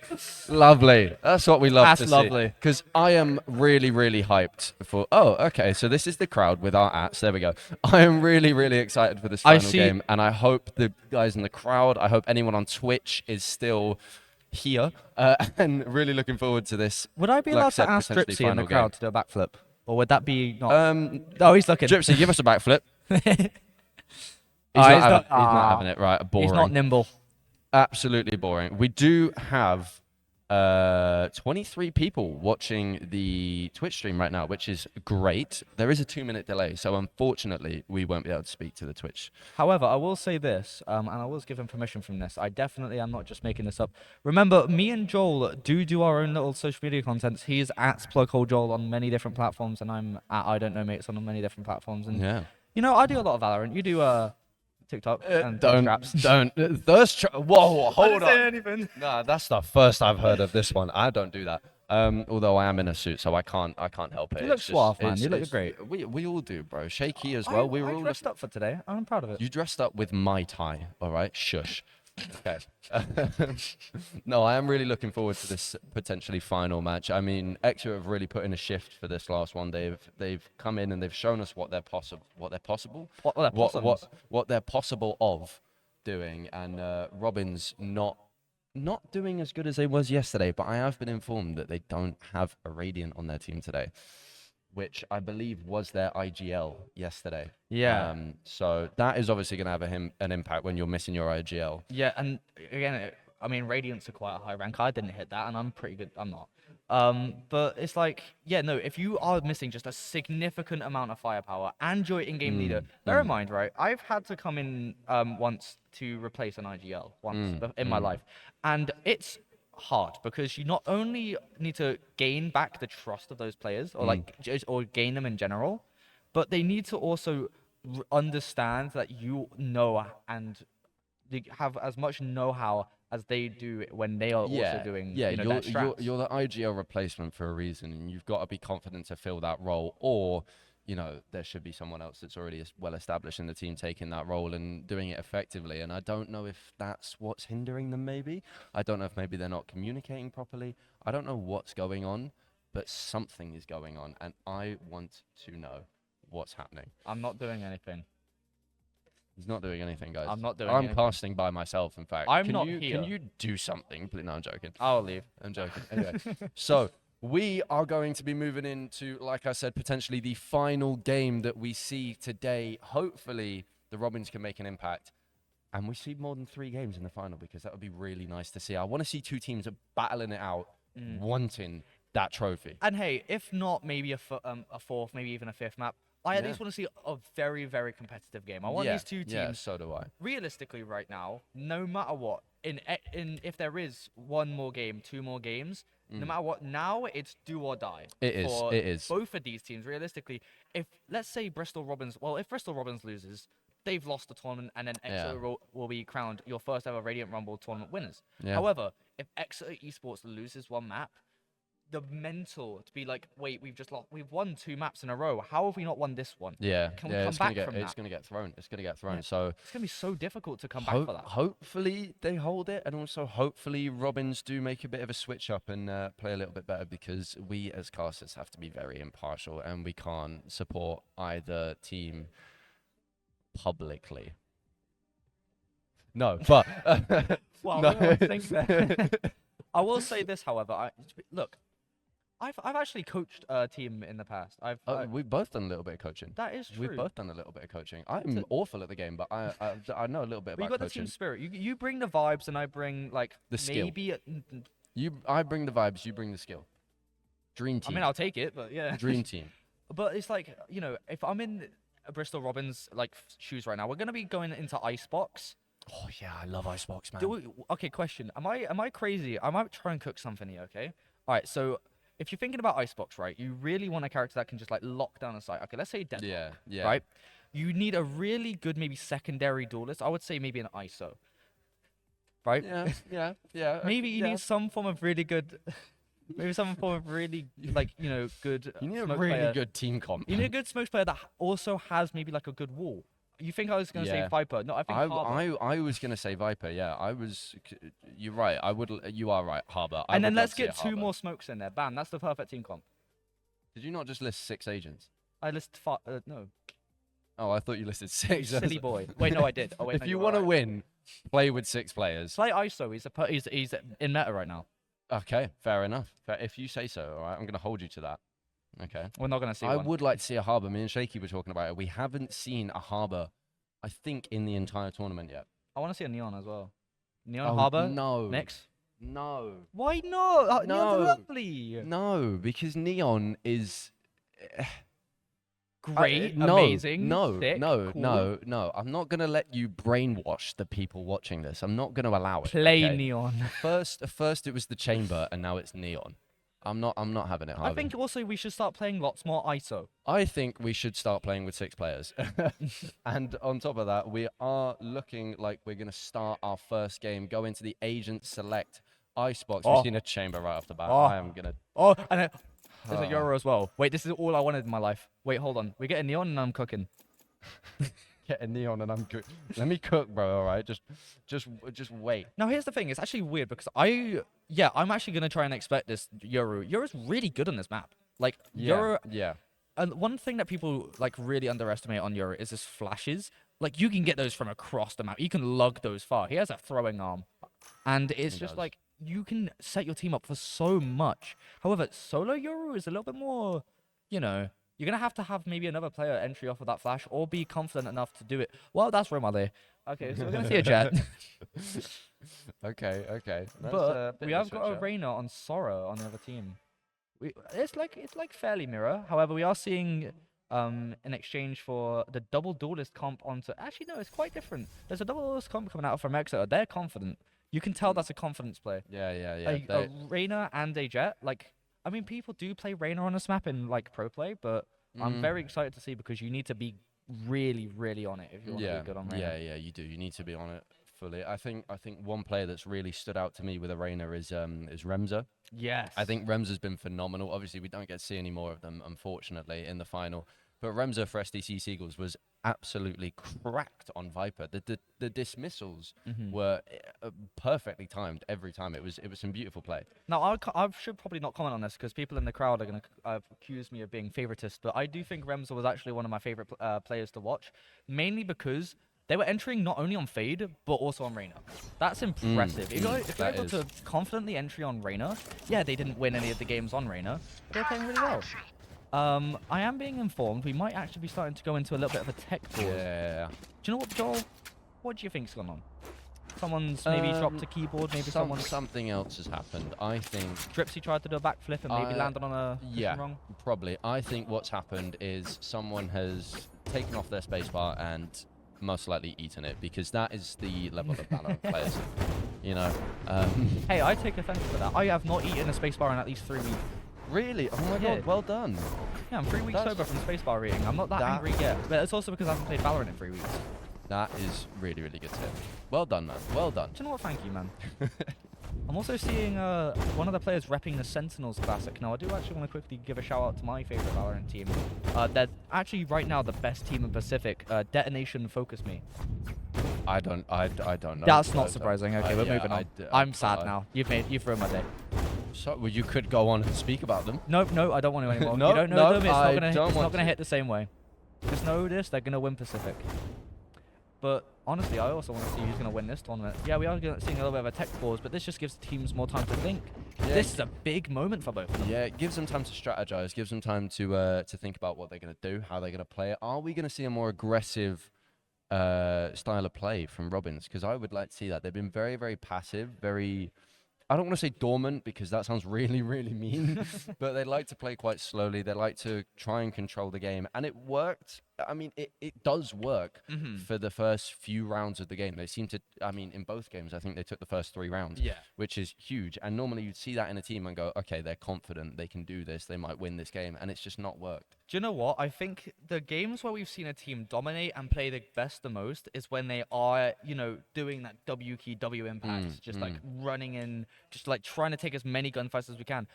Bristol Robins was a team that was heavily doing that when they was playing against, who was it that they was playing against yesterday? I was not casting that game. I was sleeping. That's a good question. You were there. That's a really good question. It wasn't TCS. Think about Western Wave Riders first. Oh, it was Western Wave Riders. That was it. That was the lovely game that we had. That was the semi-final. That was the so far the only game that's gone more than 3 maps that isn't this current one, because this one will. Yeah. Or more than 2 maps, and like both teams were actually W keying like at each other. If you actually look at it, they were not giving each other a lot of space. No, they weren't. And that's why it was so competitive, and that's what I want to see more. You need to be so competitive, because if you're not like competitive and if you're not super, you know, in a word, egotistical, then how's the rest of your team? No, ego is good. You just need the confidence to back it up. I mean, if we're talking about ego from Ratatouille, yeah, fair enough. He was a great a great character. But I don't know. I feel like ego I feel like ego can be a little bit too much sometimes. It can really ruin a team. Yeah. But unfortunately, it seems like this tech pause is going on for a little bit longer than we would expect. So we had taken a little bit of a break. Yeah, just a quick 2-minute break. Yeah, so you can enjoy some of the lovely Plymouth B-roll that we have been given, and hopefully we can get this sorted out rather soon. Okay, and we're back again.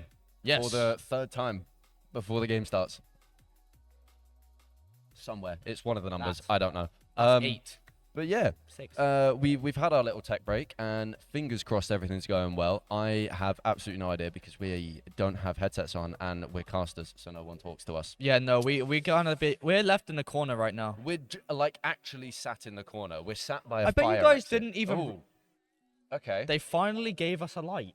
Maybe No, they respect us a little I don't bit. like the light. I prefer it without the light. Yeah, Turn the light on. It brings out my skin a little bit more. I look a little bit more like I don't go outside, which is right. Why'd you turn the light on? What's going on? I know. It's I bet too bright. But you know, to be fair, do you know what? We don't get enough respect as casters. Do you want to know why? No, we don't. They literally put. I bet people didn't even realize that there's a literal. Wait, right there. There is a fire extinguisher. Yeah, there's a fire right extinguisher right there. They put us into a corner. Put us in a corner. It's not fair. That is a kiln. Anyway, before we get onto the game, me and Harvey have we've had a little discussion of who we think is going to have the most impact on this game. Now, Yes. I am quite excited to do this because I've watched and casted over both of these last 2 games, and I'm very excited for it. Harvey, Yes. would you like to go first? Do you know what? Yeah, I would like to go first. Okay. So, do you know what? I wanted to choose a player that has kind of stood out to me, right? And how do you stand out? I stand up because I'm 6'3". Well, you see, that's why I look up to you, man. Oh, Just thank like I look up to this player. I chose Sora, and I even drew a little picture of him right there. Oh, it's Come on, not. let's get it. It's not gonna focus, my friend. That's not an auto-correcting camera. I drew him there. He's got a lovely little pair of sunglasses Sora. right there. I hope he's looking at it, and I hope he loves it. Yeah, That's I who think I that's a think beautiful is gonna picture. have the most Why impact do you in think this they're gonna game. have the most impact? Honestly, it's just purely because like he's just been playing really good today. Yeah. I just feel like he's just like I feel like he's just been playing.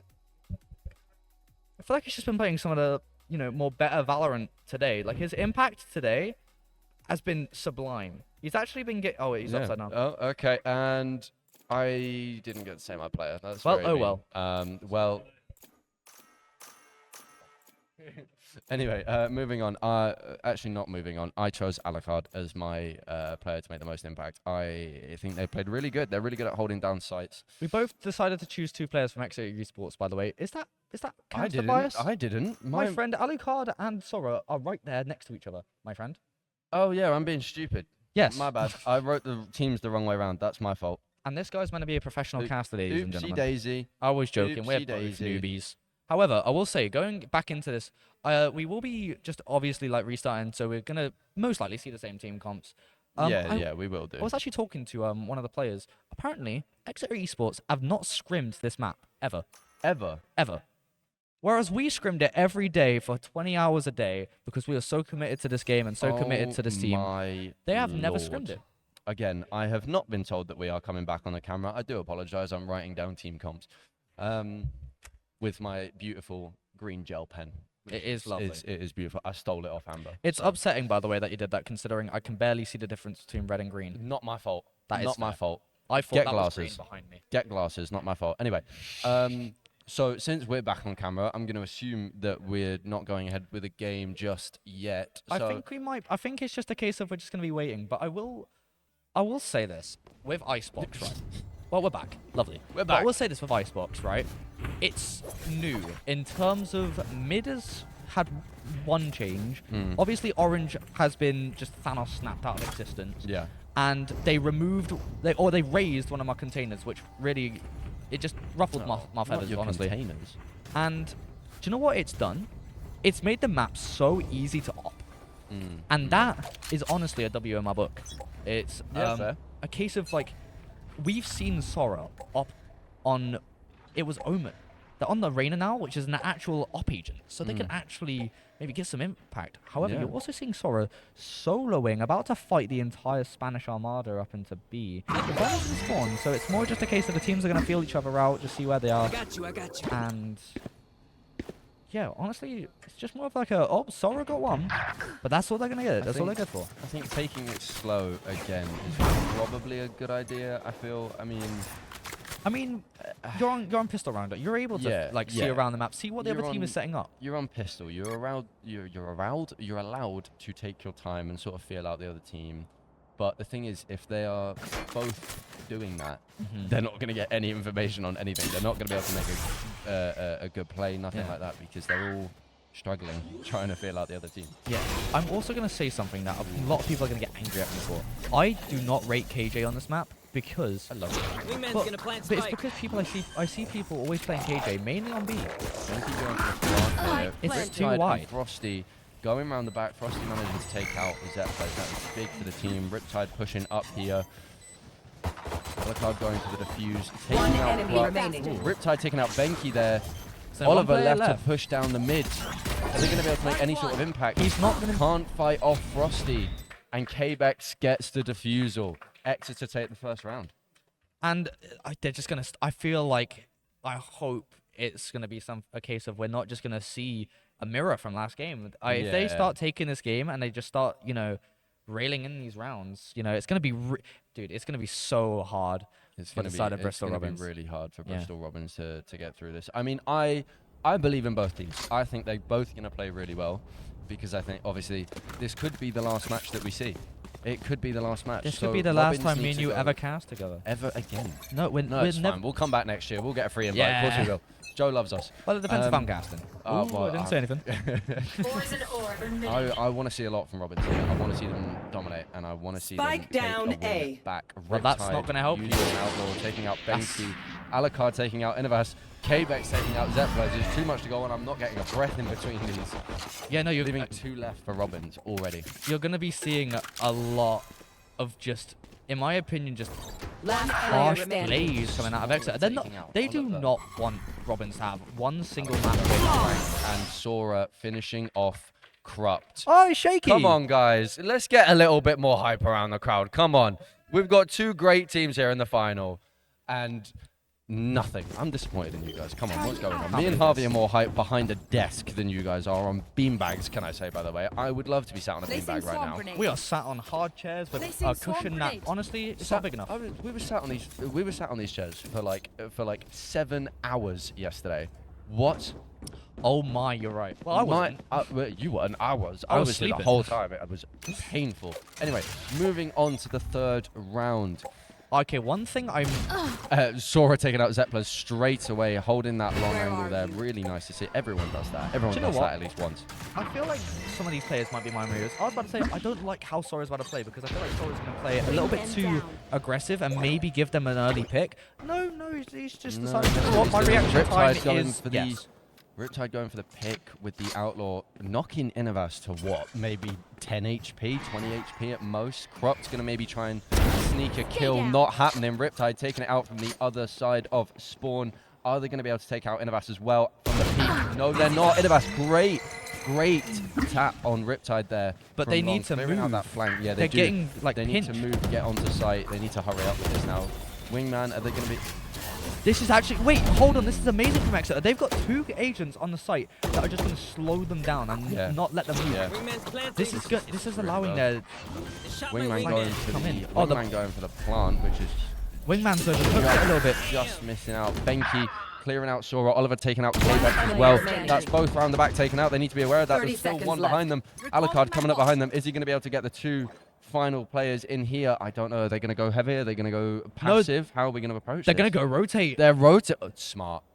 I respect that. And I love Alucard that. has no util. He's got maybe... Okay, realistically, what is this man going to do with a turret?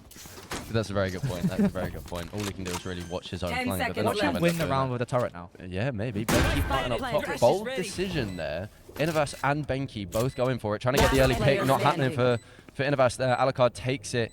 Is Benki going to be able to hold off Alucard here? Could put down a turret on long. He's got an ultimate, but Alucard is sky high. Oh no. Oh, Alucard taking out Benki there. What an amazing clutch. 3K retake. Lovely. Great reaction from the crowd as well, guys. Thank you for that. Finally. There we go. I will also say a little bit of hype. W Impact. I'm so glad that Thrash does not have wings because he was Oh just my so God, high. honestly, imagine if it could jump any higher. That A would be flying insane. fish. A flying fish, yeah, that just stuns you. Yeah, fun. Yeah. No, that was unlucky. That was I would call that unlucky personally. I mean, Benki and Innovas played really well there to get that rotate in, but I really don't think that they should have pushed that there. They shouldn't have been that aggressive. They've overextended. Do you know what? I think they may have thought that he was going to come through CT, but no, he just decided to go back from where he came, and it's a little bit overcooked in my opinion. You're low on the side of that Viper. It's just. And I don't know if they actually had any post plan, but if they did, then that's really unlucky. Sora trying to get an early pick here after Innovas. Sora is hung mid. So, I think you were right. You know, Sora is making these quick plays. He told me, by the way, he can't. Oh, lovely, and he's still getting kills like that. Yep, just needs to get away from that. You know what? That kind of makes me feel a little bit bad because I can't. When I can see on Rain, I'm still winning. Yeah, same. Zeppler's actually taking out Sora there, which is really good. That ultimate is down. Try and give him some help in getting a point here. Are we going to see a plant anytime soon? I mean, we've got Wingman to go down. 2 on top in the middle. No, 1 on top in the middle. Both dropping down with Riptide alongside them. Riptide going up top trying to get some height advantage. Alucard taking out the blind. All players just holding the back of sight. Still no plant with 40 seconds to go. No, here's the issue that Bristol Robins have, which is that the KJ is setting up their Nanos one just to kill the Wingman. They throw it in, and the Wingman just like sits in it, and it's like. Riptide gets one, Alucard gets one, Innovas gets Riptide. Not Riptide, Alucard back, sorry. My apologies, Innovas gets blinded by the Gecko up top. What are they going to be able to do here? They're going to be able to get a pick up top. Oh, I don't know how it's looking for them. Krupp coming in as well. 15 seconds. They're going to need to either fight or run. 10 Is Krupp seconds going to be able left. to give a hand here? I don't know. They've lost the spike. They're not going to be able to win this one. I think it's over for this team now. And it sucks because the KJ is also saving a Guardian. That's Yeah. like not what I would want to say. I mean, to be fair, I'm kind of crazy. I think Really good defense from Exeter there. That was nice to see. Bringing it to 4-0. Really early on, just taking, just storming ahead with the lead, which is really nice to see. I mean, Bristol have been doing it for the last 2 games. They storm ahead with the lead right at the start, and then unfortunately lost both the games. Exeter now taking the lead at the start. Alucard is having some W impact with those nades because he is just taking out the Wingman just every single round. They're trying to throw it in. I don't know if they're throwing anything to break it. Like, you can break it with the Mosh. You can break it with... I don't actually know if you can break it with Viper's Molly. I don't play Viper because I play Fun Agents, but... Zeppler's trying to get Sora there. Sora taking Zeppler's out towards A site. Is K-Bex going to be able to get another pick here? Does get another pick. He unfortunately missed it. Gets taken out by Krop. Innovas gets 2. K-Bex and Sora. That's absolutely huge. 2 massive players for Exeter are now out. Is Riptide going to be able to get another pick? Yes, Riptide does get a pick with the op. Oliver down. Fade out of the game for this round. Are they going to be able to get another pick? Trying to does get a pick as well. Spike down A. Got a cool little POV of just like that. Yeah. Is he going to get the last one? No, Innovas. Yes, Innovas takes this team, and unfortunately, I don't know if they were trying to go up. I don't know if they got stuck on the rope. I don't know what's happened, but I think this team needs a timeout, and I think they need to talk about what they're doing because they're 5-0 down. Which sucks because I feel like, especially Innovas, is having so much impact. Like, Innovas is making a huge impact, yeah. On that Viper as well, like, Placing my swarm Viper doesn't grenade. do that. I'm just Placing saying, swarm I grenade. wrote down 2 players. Unfortunately, I didn't get to say both of them. Oh Surprise, my god, he surprise. did. I chose 2, you chose 1. Haha. I chose Alucard for the Exeter Robins. Not the Exeter Robins, what Exeter Esports, my friend. And then I chose Placing Innovas alarm bot. for Bristol Robins. So, both smoked, both making an impact. I'm a genius. Innovas takes out Sora. My guy's better I than feel like you. this is scripted. I feel like you've talked to them beforehand and been like, No, okay, I want no, these no. 2 to play really well. No, I didn't do that. No. We've definitely paid them off. Of course not. Anyway, looking like we're going for another slow one here. Alucard taking out Cropped. KJ down for Bristol Robins on this one here. That's actually perfect for Or is that no? It's not perfect on the Bristol Robins because I'm No. looking at the fact that the KJ on the attacker side is down. You realistically want that to be the defender side one. Yeah. So if yeah. Alucard actually went down in that exchange like that, they pivot to be yeah. so fast. Yeah, 100% they would. You just know they would. We've got the Zep players trying to push in here. There They is know. a Gecko sky high, and he's about to get some impact. I feel. Ooh, as long as that wall doesn't go down anytime soon, it should be okay. But I don't know what's going on here. K-Bex throwing out a blind, trying to get some information. They don't know he's up there. Defender Killjoy goes down. K-Bex takes out Zeppers, and another one takes out Innovas as well. Benki trying to retreat out of the Killjoy. K-Bex pressuring them into the corner. Gets the kill. 3K for K-Bex. And they go for the defuse. That was brilliantly played by him because That not only did he Oliver gets picked off in the middle as well. poor guy. But That not only defender KJ was insane. But K-Bex, like, the way he was able to play off of that was amazing. He flashes through, gets 2 people. I don't actually think he even flashed people. Or maybe he flashed the first person, but he just wins the second duel from the fact that he has the height advantage. And sees that his teammate has ulted. He is just launching that mosh. That guy's dead no matter what, because he's either running back into the KG ultimate, or he's just going to die to the mosh, which is exactly what happened. Yeah, exactly. I mean, they're running away with it. They are. They're running away with it. 6-0. It's not looking good for Robins at this point. Looks like maybe we're going to be going for a B push on this one with 2 trying to take out Gecko on A. It's going to be a difficult one for them because Sora has pushed up again to hold that angle and maybe take an early pick and run away. Oh, but are he's they going to get cooking. Innovas here? Innovas is crouched down. Sora. See, the crouch peek. The crouch peek's goated, man. I'm sorry. I've been saying this for time and no one listens to me. Innovas, he just knows though. Innovas knows. The fact that you're just waiting there, just like... You should He run. knows what's going on. Riptide taking out Spike Benki down here. B. Unfortunately for them, Riptide trying to take out another one while not getting hit on KJ. Krupp takes out Riptide on the long, which is great. Clearing backside for them. The nanos are they are going to be able to get on? huge. The nanos are insane for this team. We've got the Viper ult coming into play here. Trying to get that plant down in the ult as best as possible. Lovely to see. Alucard takes 1. Zepfez is down. Alucard still needs to get into the Viper ult though and make that defusal. Well, someone does it this way. Equal numbers, but the Gecko ulti is coming in. If he can find the Viper, he cannot! He missed! Barely! Oh, that's very unlucky. Alucard coming round the back on Oliver's left, not paying attention. Oliver trying to deal with anyone in the inside. Alucard takes out Oliver. Are they going to take out the Viper as well? Innovas still stands, taking out Frosty. Alucard takes out Corrupt. But Innovas is still standing in his ult. Is anyone going to be able Battlefield. to take him out? Is anyone going to be able to do it? Takes out K-Bex and takes out Alucard and gets the 4K to clutch it for Bristol Esports, finally getting around 6-1 now, Harvey. How do we feel about that round? I'm honestly just hoping that might be the spark that they needed. Innovas actually played that perfectly because he was actually taken out of the ultimate by a mosh. These moshes on the side of eXe have been amazing, but he comes out of his mosh, comes back in perfectly because Alucard, when he was lurking around yellow, saw him. He was going for him. Innovas just comes back into his ultimate and just takes it. He just takes those 1v1s perfectly. Yeah, it was really, really great play from them. Like I said, Innovas was my player of this game to watch. Riptide getting an early pick on Krupp and off again. K-Bex doing a little bit of damage there, which is really nice to see. Riptide and everyone retreating away from that fade ult as much as they can. Benki trying to get some blind in to try and get any sort of information alongside Fade's ult. Zephyr taking out K-Bex in the back. Are they going to be able to get Riptide 2? I don't know. Riptide with the op up top is always a powerful place to play. Alucard trying to come in. Riptide with the knives, taking out 2 of them, taking out 3! Are they going to get the ace? Misses the last few knives. Are they going to be able to finish it off? Going for the ace, knows where they are, gets the ace! And Riptide takes 5 of Bristol's players sat in their back pocket.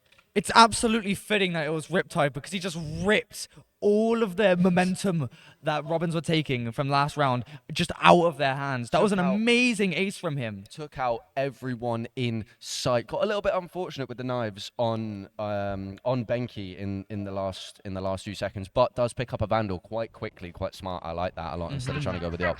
Really nice finish to the ace and to the round. Is that 6 now? No, I think that's 7. It's still a 6 lead, but it's 7-1. Blimey, that's a lot. It's 7-1. Yeah, it's 7-1. I don't want to say I'm disappointed in Bristol here, but I was expecting a lot more from them. I thought, you know what, this is, like I've said quite a few times, this is potentially their last game of the day. They need to win this to go further and have a chance at winning this tournament, but it's just not happening for them today. I wanted to put into picture the amount of pressure that they have. First game, again, in LAN. I'm going to say this again. They weren't playing on LAN yesterday. They were having to play from home. Yeah. They have the tournament lives Zeppler's on the missing line. those 2 knives. Are they going to be able to get a pick on Frosty? Remember they are. Frosty takes out Zeppler. Takes out Benk too. K-Bex. That was oh, I didn't even clock. That was a mosh. That was a mosh. That was insane. K-Bex has lineups upon lineups for his moshes. They have been on point perfectly. That's an amazing flash. They know. Great flash. They know where they are. They don't know. K-Bex clears out Oliver. They don't know the Crops there. Crops just misses out, and K-Bex finishes the round with a 3K. Exeter are running. They're running away with this now, and it is phenomenal. Can we hear a little cheer for Exeter, please, guys? They're playing absolutely phenomenal. No, we get nothing out. Yeah. Do you know what? I'm yeah, cheering come for. on. Let's hear a little bit. Come on, guys. Jeez.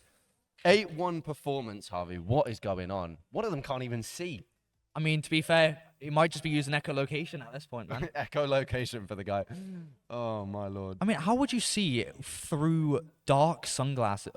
He's going to start mogging the cat. I knew it. I called it. Switch the cameras, man. Put me and Harvey back on camera. Come on, put us back on cam. What's going on He's here? going to start drawing out the jawline in a second. Yeah, I mean, to be fair, I think you did him credit with how you drew him, if I'm honest. I mean, I think that's a pretty beautiful drawing.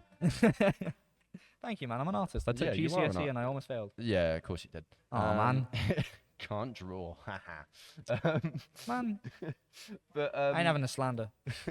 Like I said, I've been expecting a lot more from Bristol. I think this is a timeout that we're experiencing here, which is good. I was about to say in the last round, Robins need a minute here. They need a minute. They need a breather. They need to be able to discuss what they're wanting to do.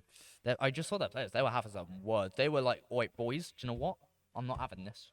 I'm not having our tournament lives go out on a 7-1. You reading their lips? Yeah, I can read lips. I got an 8 in English. I can read. Stop bringing up your GCSE results, man. It's all I have, man. This and casting. Sora pushing up heavy again, very aggressive on the defense, which is which we've seen from Exeter in pretty much every game. They are very aggressive defenders, which we know, and we've even got Riptide holding long as well. No question, I saw not getting it. Riptide taking out Oliver though with the op. Riptide's having a game right now. Riptide is having a game and a half, man. We didn't even mention Riptide in our players to watch.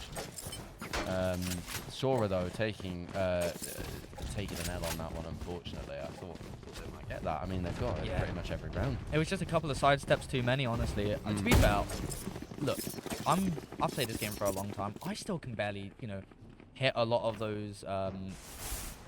I've just forgotten the name. Counter strikes. Wow, I'm silly. But I can barely hit those, and it's just unlucky on this bad. But you're seeing a very heavy push into A, and going in. Riptide and K-Bex holding heaven, trying to get any sort of information, so Riptide can pick another off with the op. K-Bex wall banging Zepp as they're taking out their jet, which is going to be maxing for them. Wingman going for the top. Benki taking out Frosty. Alucard taking out Benki. I'm so far behind this. I'm trying my hardest to keep up, and I just can't. Cropt is going to be able to take out any of them. No, Alucard takes out Cropt, and that is 9-1 for Exeter. I better start seeing some dance moves from Exeter because they are just dancing all Honestly, over I've Bristol right now. I've seen mewing, and that is it. And that's the last thing I wanted to see at Kids Valorant these days, tournament. man. Am I right? Honestly, honestly, man. Well, you Kids was these doing it days. earlier, to be fair. Yeah, but I was doing it as a joke. That's different. You're doing He's it to wearing fit in. sunglasses inside. He is being deadly serious. Do you know what? He was also using a crosshair earlier that was huge. It was just a large black I saw crosshair. that. Do you know what? I bet he's not even coming. He's trying to save his Mew streak. He's not even going to be coming. Oh my I'm goodness calling it gracious. right now. He's not going to be coming at all. I bet I see him turn his glasses upside down. I bet that's the next stage. He's going to turn his glasses upside down. For the last round. I've got the stream on. Oh, wait, no. Frosty taking out Benki on the approach, which is really, really nice to see. Sora with an op. Gets taken out by Zeppler. Beautiful headshot there. We got a lovely shot of Sora dying then, which was not great. A couple of times now, actually. I'm gonna comment on that. It's like maybe Sora's getting a little bit too overly aggressive. Maybe the glasses are like, Maybe the glasses just aren't working for him now. Maybe. No. They always work. That's impossible. We've But- got one up top here. We've got Cropped up Zeppelin? Alucard up top. Zeppelin taking out Frosty. Face checking They in there. still have no idea that Alucard is top. They Spike haven't got a clue. planted. No, brother's just He doesn't waiting. know where any of them are. He's found one. That was his view model. Alucard. That was lovely. Innovas knows where Riptide is. No, Riptide takes out Innovas with the operator. Are they going to take out another one? Yes, does. Takes out Zeppelin from the ball bank. Doesn't know that there's one right underneath him. Gets taken out by Oliver with the op that was stolen off of Sora. K-Bex You trying up to me, get I any up sort you. of pick here. K-Bex trying to get any sort of pick. And attackers finally take another round. Oh my goodness. Oh my goodness, I've got no words. It's just ops that you need, honestly, at this point, because these players are just so overly aggressive when it comes to how they peak that if you could just kill them instantly, hey, that's perfect because it's harder to hit headshot. Yeah. That's why I use the 100%. op because I'm That's why you use crutch. the op, because you can't hit your headshots. I will bring up my headshot rate right now because it's actually like really low, and I'm you gonna be really just sad. admitted exactly that, Harvey. All right, don't start. I'm not even gonna waffling. deny it. I have a 17% headshot rate, and I'm proud of it. Okay, well, hit more. That's my bit of advice for you. Hit Do you know more. what? I'm gonna use this on you. What rank are you? Moving on to the next round, we're going to be seeing eXe going into the last round of the half with 9 rounds. Ooh, However, Zeppelin full pick. But Riptide brings one right back. That's the issue. Whenever Bristol seems to get a pick, immediately brought right back. And it's usually by this operator. There's an ultimate that is just being wet. Oh, Riptide okay lad. for Riptide. Spike down A. Alucard!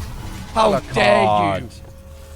What's going on? I better see a timeout, Switching and you sides. guys better sort out your issues. I want to see a timeout, and I want to see the players scrapping each other for the pictures. That was disgusting. Riptide on 21 kills Alucard and 4 on deaths. 15 as well. Alucard, that was horrible, man. I can't believe you. That was horrible. By the way, I want you to know, if these guys are on 36 and 8 together, that is mad.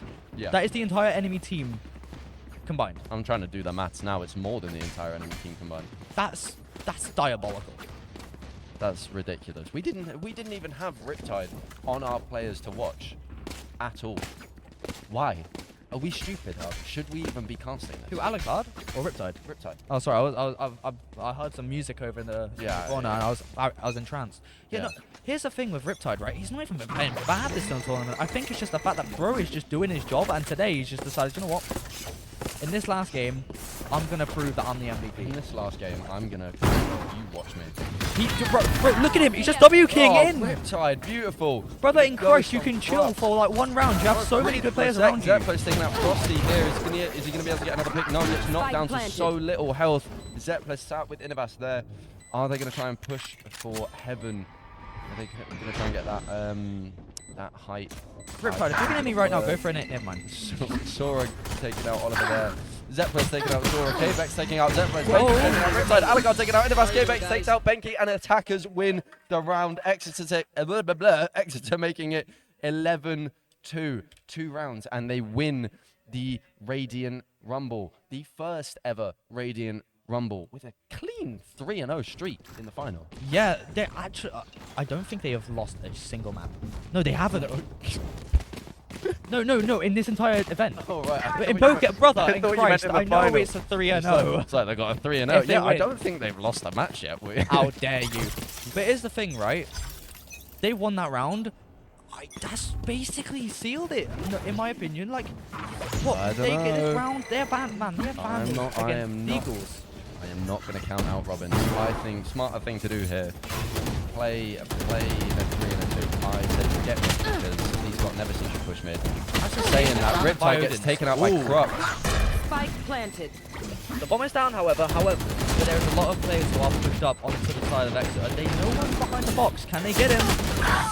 The ADS just absolutely betrays Krupp. Taking out down as well. Zeppelin's getting a beautiful little headshot on Alucard. Gets blinded. Takes out K-Bex no matter the blind. Sora takes out Innovas. Frosty takes out Zeppelin. We've got Oliver at the back. We've got 2 pushing. What is going on? Bomb is down. They've got to get some sort of play here. And Sora takes out Oliver for the last kill of that round, making it 12-2 match point. Joel, this could be the last round of the first ever Radiant Rumble. We could see our first champions crowned in the next 2 minutes. I better see a timeout coming right now, and I better see all of Robin's just doing like a rain dance at this point. Yeah. Something needs to happen. They've got to pull everything. They've got to pull out every stock. Like I don't know how they're gonna make any sort of comeback from this. If I'm completely honest, I don't want to count a team out until there's one round left, and that's exactly what there is. And it's upsetting, man, because we saw a lot from Bristol yesterday, and I think maybe showing up for the LAN for the first time is gonna affect them. Yeah. However, I will say this. Going Oh, straight wait. in. Oh, okay. We're 15 seconds in already, and we see an ultimate coming in on backside. Oh, Sora taking out Inabas right at the back. Crop taking out. Brimstone taking out Devlin. There's one player alive for Bristol. Robins. It's Taking Benki. out Sora. Is Benki going to be able to make some sort of comeback here? Is he going to be able to do anything for this team? Is he going to be able to defuse Spike? Is he going to be able to take these guys out? Bristol Robbins' last hope is in Benki, and he is currently on 5 health. Dude, they could blow on him, he's gone. They could stare at him in the wrong way, he's gone. Frosty is struggling for health here. Frosty is struggling. But K-Bex doesn't K-Bex care. takes off Benki, and Exeter are crowned the first ever Radiant Rumble challenge champions. And in a extremely dominant fashion over 5 brilliant maps in one day. They showed up for one day and was like, all right, my trophy, bye. Yeah, fully. That is absolutely insane. A complete 3-0 domination from Exeter in the final. And that is payback. That is also payback from when they did get defeated by Exeter in the playoffs. Yeah. It's mental. It's mental to see.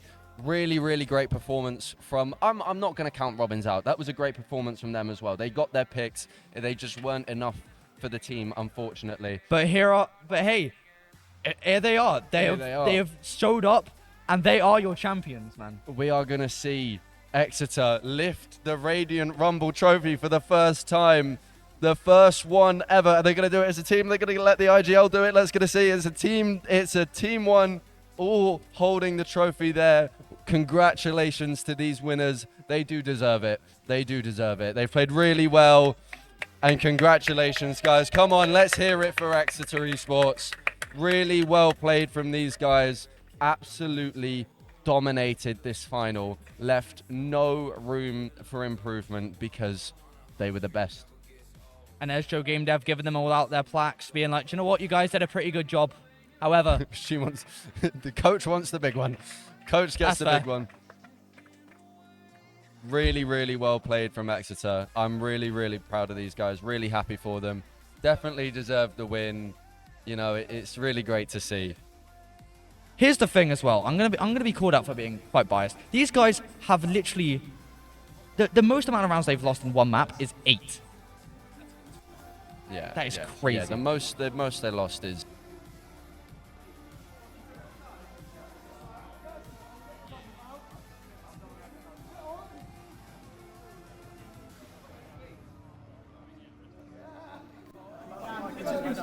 Guys, oh my God. Just doing an interview.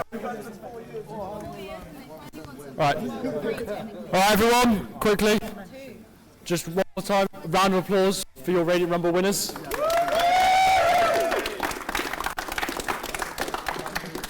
Obviously, going into this, you just won your semi-final game. Oh no, you had just won your first game. What were you first thinking? We were honestly just thinking to try and not use too many of our strats so that they could to avoid them counter-stratting us, you know. We were really considering just using the break to the fullest so we wouldn't worry about fatigue, stuff like that. But yeah, the other team were really talented. They gave us a lot of problems, but in the end we managed to pull through. And pull through you did. You all did very well. You should all be proud of yourselves. Did you have any favourite moments from those games at all? Icebox Ace was definitely better than the Sunset Ace, so I was very pleased with that.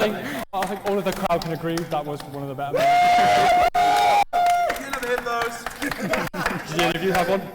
Yeah. Coming round. The part where we won and the 1v3. I'll take the 1v3.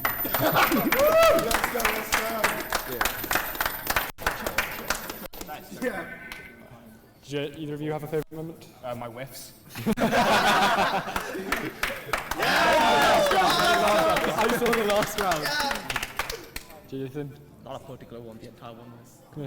But how in that like whole 25 mag you get 3 bullets? Was there any of your opponents that during the game you sort of got a little bit worried about as you were playing? Innovas in the last match, I think you played incredible. Who was the one destroyed? It was just an unlucky outcome. Was it like, whoever that Viper was, I never want to swing him again. I kept catching you off guard though. Yeah. Well played. And do any of you? I can't say anything now. I can't speak. Now. Can I shout someone out? Yeah, go for it. Mate. Can I shout out to Dr. Beevil and Marv Beak? Shout out to them. Okay. Yeah, they'll understand. They'll understand. Yeah, no, not my mum. And my mum. No. Did you? I'm guessing you were all quite happy with your map picks. You all sort of got no. We ban Icebox and Breeze. Oh wait, no, we didn't play Breeze. You didn't play Breeze. No, You we beat ban them too Icebox. We ban Icebox, but the first two we play on and off. And we didn't even have a comp for Sunset. We kind of made it as we went into the game.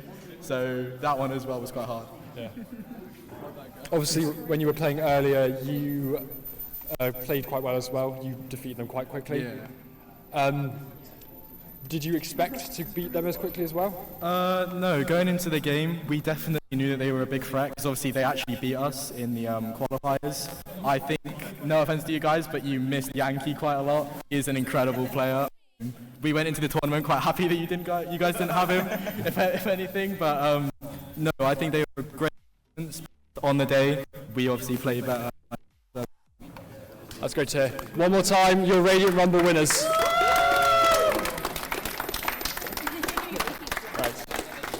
Unfortunate outcome for you guys, but you all played well. Round of applause for them as well.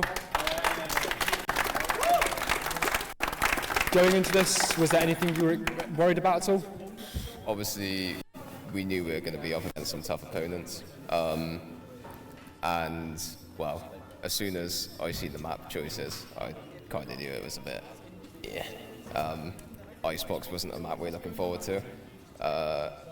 We were hoping to play Lotus as well, but obviously that got banned, so yeah. So you're guessing none of you were happy with your map at all? We chose them, so. We did choose them. Yeah? So, it don't matter. Don't matter? Happens. Did any of you have any favourite moments from your game? Yeah, I'm ace. Your ace? Yeah? I was pretty lucky. Icebox. Icebox? The only round I shot back the whole game. Either of you have anything? I'd say. No? Can I say thank you? Oh, do you want to say thank you? Yeah. Thank you to SDC for holding the event. It was very fun. Massive thank And you. this is crazy. I appreciate the experience.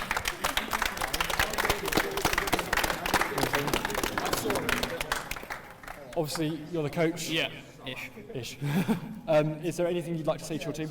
No, I think they gave a really good effort. I think we didn't really expect to get to the final with 2 subs, so really happy that we did that. So yeah, GG's to eXe and also Western yesterday as well, because that was a really fun game to watch. Yes, it was. But overall, I think this dome is sick, to be honest. Yeah, that's about it, really. Did anyone... Go on. Okay. Sorry. Clap for the dome, clap for Clap the for the dome. dome. Clap for the dome. Anyone have any final comments at all? Oh, going back. Oh, I'll come here. Well played to you guys. You played amazing. Well played, guys. Wholesome. Love Wholesome. And you? I just want to say thank you to Joe for the invite to the event. The event was incredible. All right. Well, I don't know where he's gone, but round of applause for Joe.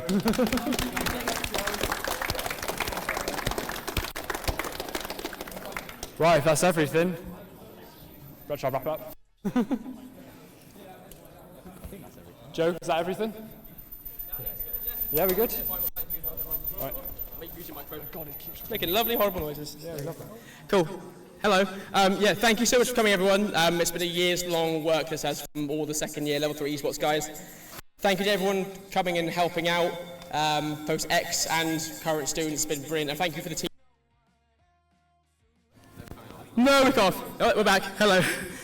Yeah, it's been a brilliant time. I hope we've all had fun. And the main thing of this was to have some fun and get some esports down in the southwest. So I think we've accomplished that. And it's brilliant. Have a safe journey home. Thank you so much for coming. Well done to eXe for such brilliant gameplay. Yeah. Cheers, guys. Thank you very much.